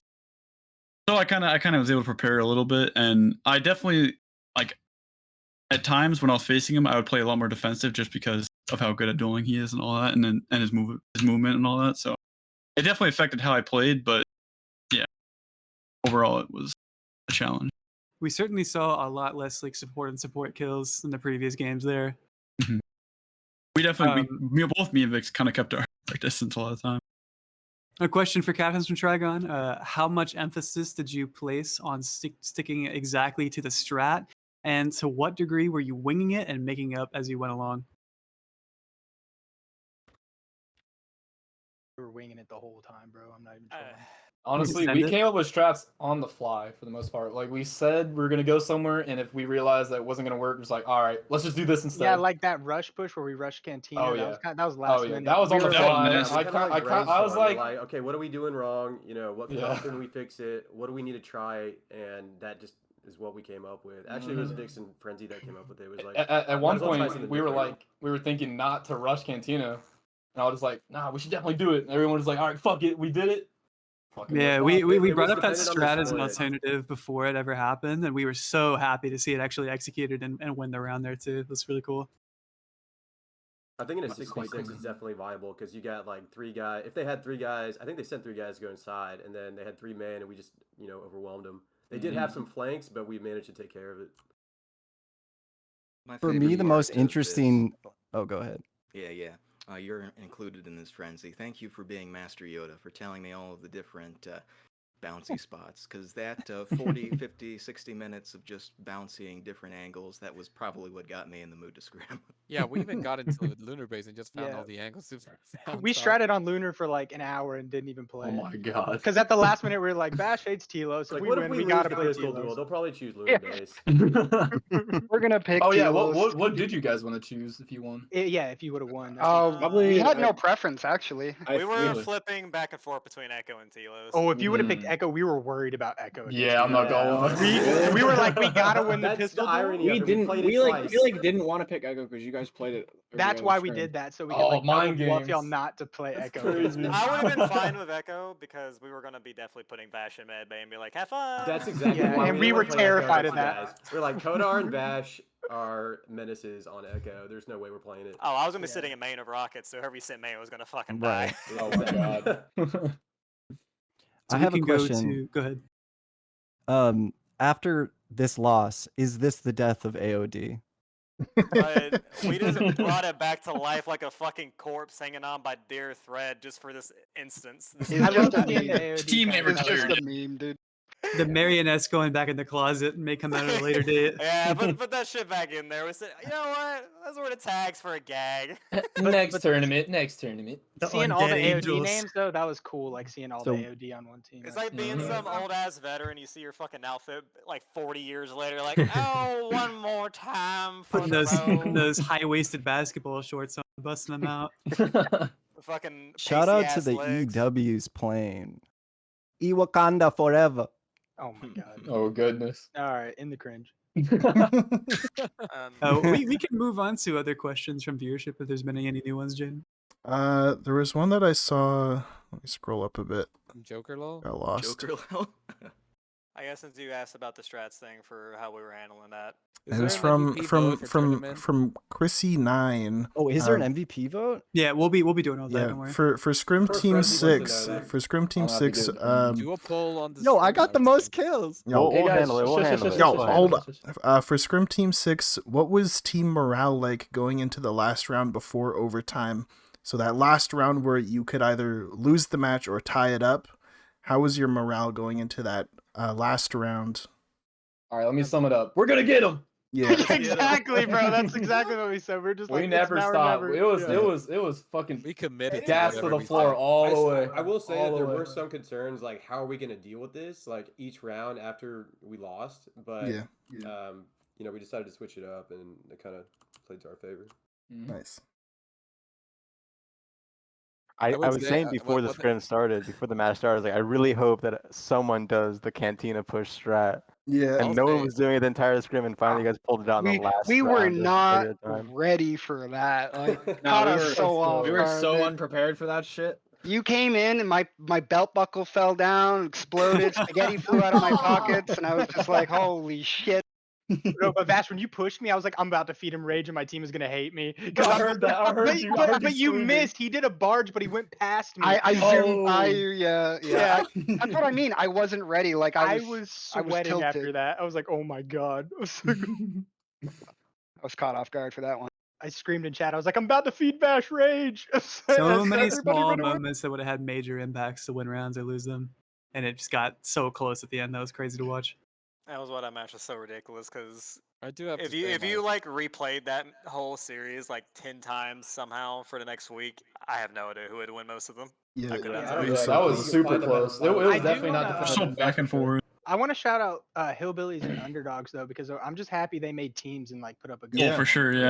Yeah, they Like, played some it of easy. them, I I was was playing against each full other was respect to awesome. them, bro. Yeah, And they I had an think insane I hope game. I hope that showed a lot of people that making a team isn't that hard, and, Yeah. it's a lot more fun than having to like that work is. And if you actually just coordinate, you can really punch above your weight. Because there were some cases where it was like, yeah, on paper, like man, they're so like unfavored, but then they just showed up and actually played really well. Like, Yeah. really gamed out. Yeah, like a key part of the this first two format- matches, right?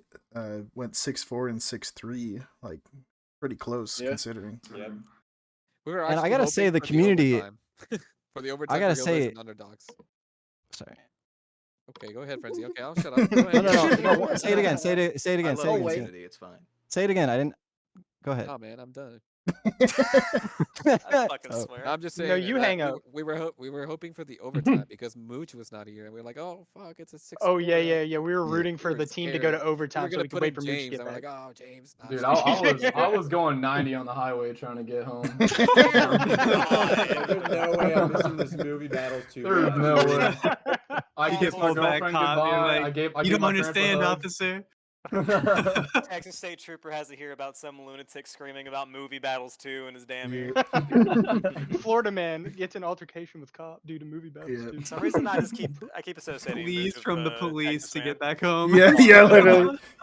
Cop, Florida man, come on. he just starts Be the revival movie battles needs. live chase, helicopter cam. He gets out of his car, runs into his house, starts scrimming. Arrested while playing. Yeah. SWAT team kicking down the door. They let Yeah. him finish the scrim. Yeah. Bro. His last Actually, wish. just from It's behind like the Vortex. wall. All right, They yeah, guys, I arrest gotta me go to after The next jail now. hour is just Carried off helicopter in cam cuffs through the right as window he of him types in screaming. GG. Yeah. Fang was so annoying to me. Like, Yeah, no, damn, Fang, I like- I was having a hard time dealing with them, and like the cover on the cells behind Teos. It's hard for me to get that. He was Yeah. just flaming. I tried to me. save you. Yeah, we opted for a soldier in that spot because we didn't feel confident. Like, I think the only Mando that could pull that off is Fang because We thought we would have just thrown our Mandos. Hey, bud. Well, your conks I'm were right working here. out there. I What mean, Frenzy you did that? were basically like forcing Vix to do something with his conks as he pushed up, and like he could get conked off the edge there. He could choose to push a conk and get like DLT'd from across the gap It or was something like also that. Like it's always yeah, tough. yeah, exactly. And it was also Fang's sonar nade that got me killed that one of like the last The run before the Sonics were overtime. really, It was really like, oh, nice. that guy, I hate him. Yeah. Yeah, you were trapped in there. Everybody was shooting at you. Saying Fang dance. was sitting in that fucking prison with a laptop and 0 mouse pad space and a flamethrower. I'm like, well, this is where I'm at today. As he gets pushed on by 4 rubs. Hey, I was nerved. Imagine my PC, dude. This would have been different game. Just saying. Oh, Riker, sorry. We had 2 scuffed laptop gamers. Oh, Riker, sorry for rocketing you when Vash was rage book on you. Oh, yeah, that was my that bad. remember. When you I thought Riker was rocketed, gonna rage. I just was like, I'm holding W right into that rock. Like, I wanted to Yeah. catch it. I was just like, I want to do a shout out. I think we can all give a shout out to Dorito for not TKing. Everyone give a clap. Oh yeah, absolutely. No TKing. Good job. A shout out to me for blowing off Cat's head a bunch of times. Look, you know, Vic, sometimes broken clock is right twice a day. It just should be that way. Both soldiers on T-List played really well. There's some really nasty Oh, yeah. conks on both sides. Yeah, definitely some conks. Dude, I could not deal with Fuggy. Fuggy was just so annoying. He was like Windshaft. Whenever Windshaft plays, he just sits for the comp. He was like Windshaft whenever Windshaft plays well. Is that what you just said? Dude, When he I'm plays so solo, glad we switched. I'm his so Wind glad just we sits there and switched. solo. Oh my goodness. So, is there going to be a second scrim? No, not tonight, boys. I'm done. That's it. I gotta eat. Probably not tonight. Need to eat That was a something. joke. That was a joke. We will be posting some threads to vote on superlatives like MVPs. We're probably gonna do like a couple like valuable players for different classes and stuff like Do a that. Twitch So poll so that the viewership counts as well. Yeah, do a Twitch poll. You got Uh, everyone in chat just like Well- say who you think the MVP is Look or at some shit. the high-end representation from the community that we've had tonight. I'm gonna say my favorite scrimmer today was Bully with all of those Jedi Oh moves. yeah, Yeah, I agree. Bully and West. And stuff. I But definitely Frenzy and agree. Vash for MVP, dude. Frenzy and Vash and all scrims around. Like on Yeah. that lunar scrim when Vash went rage book, I was like, it's over. It's over for them. Yeah. As soon as you switched in our VC, I was like, there it goes. I knew it was Our coming. strats revolved around trying to counter Vash's. Rash, mode, yeah. Literally every Yeah. strat, we're like, where's the rage book going? And it had some great plays on Lunar. So I had that caster in my hands for 3 rounds and I'm shooting it. I'm just like a D tier, like fucking can't hit shit. I'm just like, I'm just fuck this gun. I'm going to get my fist up. people stick to their guns. Vash sticks to his fists. For me, I think the most like different, I don't know, dynamic was just nerves. Because I'd never really felt nerves like that in any scrim. Yeah. Yeah. When something Yeah, comes I out was like nervous the every single scrim. Didn't even matter who we were facing. Jesus. It changed the entire feel of Tournaments hit like, different, don't they? They Oh, do. I know, me and God. Kodar were feeling in that pistol round. I know that for sure. We were missing all our shots. Brother, I was chilling because I was too focused on how long can I hold A and how long can I hold D. I saw that. Yeah, they just ran a Dude, straight this is- He's either trolling or he's got his. My counter strat was okay. They know I'm gonna stand still, so now I'm just gonna run in a line. And if only I just hit my shots, would have been good. Yeah. Overall, though, for people Bring that everybody in. It's, people that did not participate in the tournament, there will be another one, and I definitely recommend that more people sign up next time. More people make teams. And all that, Community is 'cause- like respectful too. Like y'all are actually just real chill. And so I feel like a lot of people that are outside think we're like some kind of toxic group or something. Maybe I don't know. People have that perception. Well, there's a little bit. I mean, No, there's some trash talking, but like it's measured. It's measured. I think everyone's chilled out. Like we all respect each other's skill. You know. Yeah. Community can all work together to become number 2 in A. Exactly. Yes, under Apex. Hell of a lot of maturity from y'all, yeah. Appreciate it. Also, this first event was a trial in a lot of ways, and we learned a lot from doing it. We've had, plenty of other ideas before we even started it. We just wanted this one to run smoothly. So I think we're going to learn a lot and get a lot more support from the community for the next one too. Yeah. And I Stream will was an echo what awesome idea. I'll echo what was mentioned, that the toxicity, thank God, has actually calmed down a lot through the years, because it also helps when we actually just play with each other and just interact more. You're like, you know what? We like Riker Jones. is Hey, it's not so a bad. piece of shit after all. We had our issues in the past. Well, I have changed a bit, so there is At that. the end of the Probably day, was we're back all in the just day. trying to play a little movie battle, you know. Or we're trying to have a little bit of movie battle and have a good time, rock That out our was a movie team, battle. and take Exactly. it easy. Exactly. When we finished the last match, we said that was a movie about all in sync. And then after we say, yeehaw! Oh god. Oh god. Alrighty. Leave him alone, fucking. I think we're gonna wrap up this stream here. I think we'll do like those votes, like MVPs and stuff. We'll do that kind of post tourney in the next like day or two. We'll maybe come up with like some categories and stuff like that, and get everyone to poll on it. We'll have some KDs. We'll have all the data and stats that we can Yeah. get from the pull that out from the video. Yeah, we have recording. We have some demos. We'll be stitching shit together to put it on the internet. Yeah, I But if believe. anybody has any feedback, please message myself or any Sandbox owner, Rocky, myself, Jaden, Preston, Sandy, Vash. I'm gonna post a suggestions thread in Yeah. public. So Yeah, for sure. Yeah, but we're gonna wrap up the stream here. Thank you to everyone for coming out and watching. The viewership has been fucking crazy. Like we've had like 40+ people watching constantly, which is amazing. And I just want to say thanks again to everyone who played. Everyone who played and participated and showed up and was supporting of this tournament. Like, y'all are amazing. Oh yeah. thank you so much, Scrim. Thank you guys so much for hosting. GG's, boys. and that you- was the best fucking match ever, dude. Holy But that fuck. honestly, Oh, yeah. you can't ask for a better match. That- The yeah. final Yeah. match. That was For real. beautiful. That Both was poetry. awesome. Yeah. Hashtag Scrim Life. Alrighty. Jesus. Peace out, everyone. Bye. All right. GG. Later.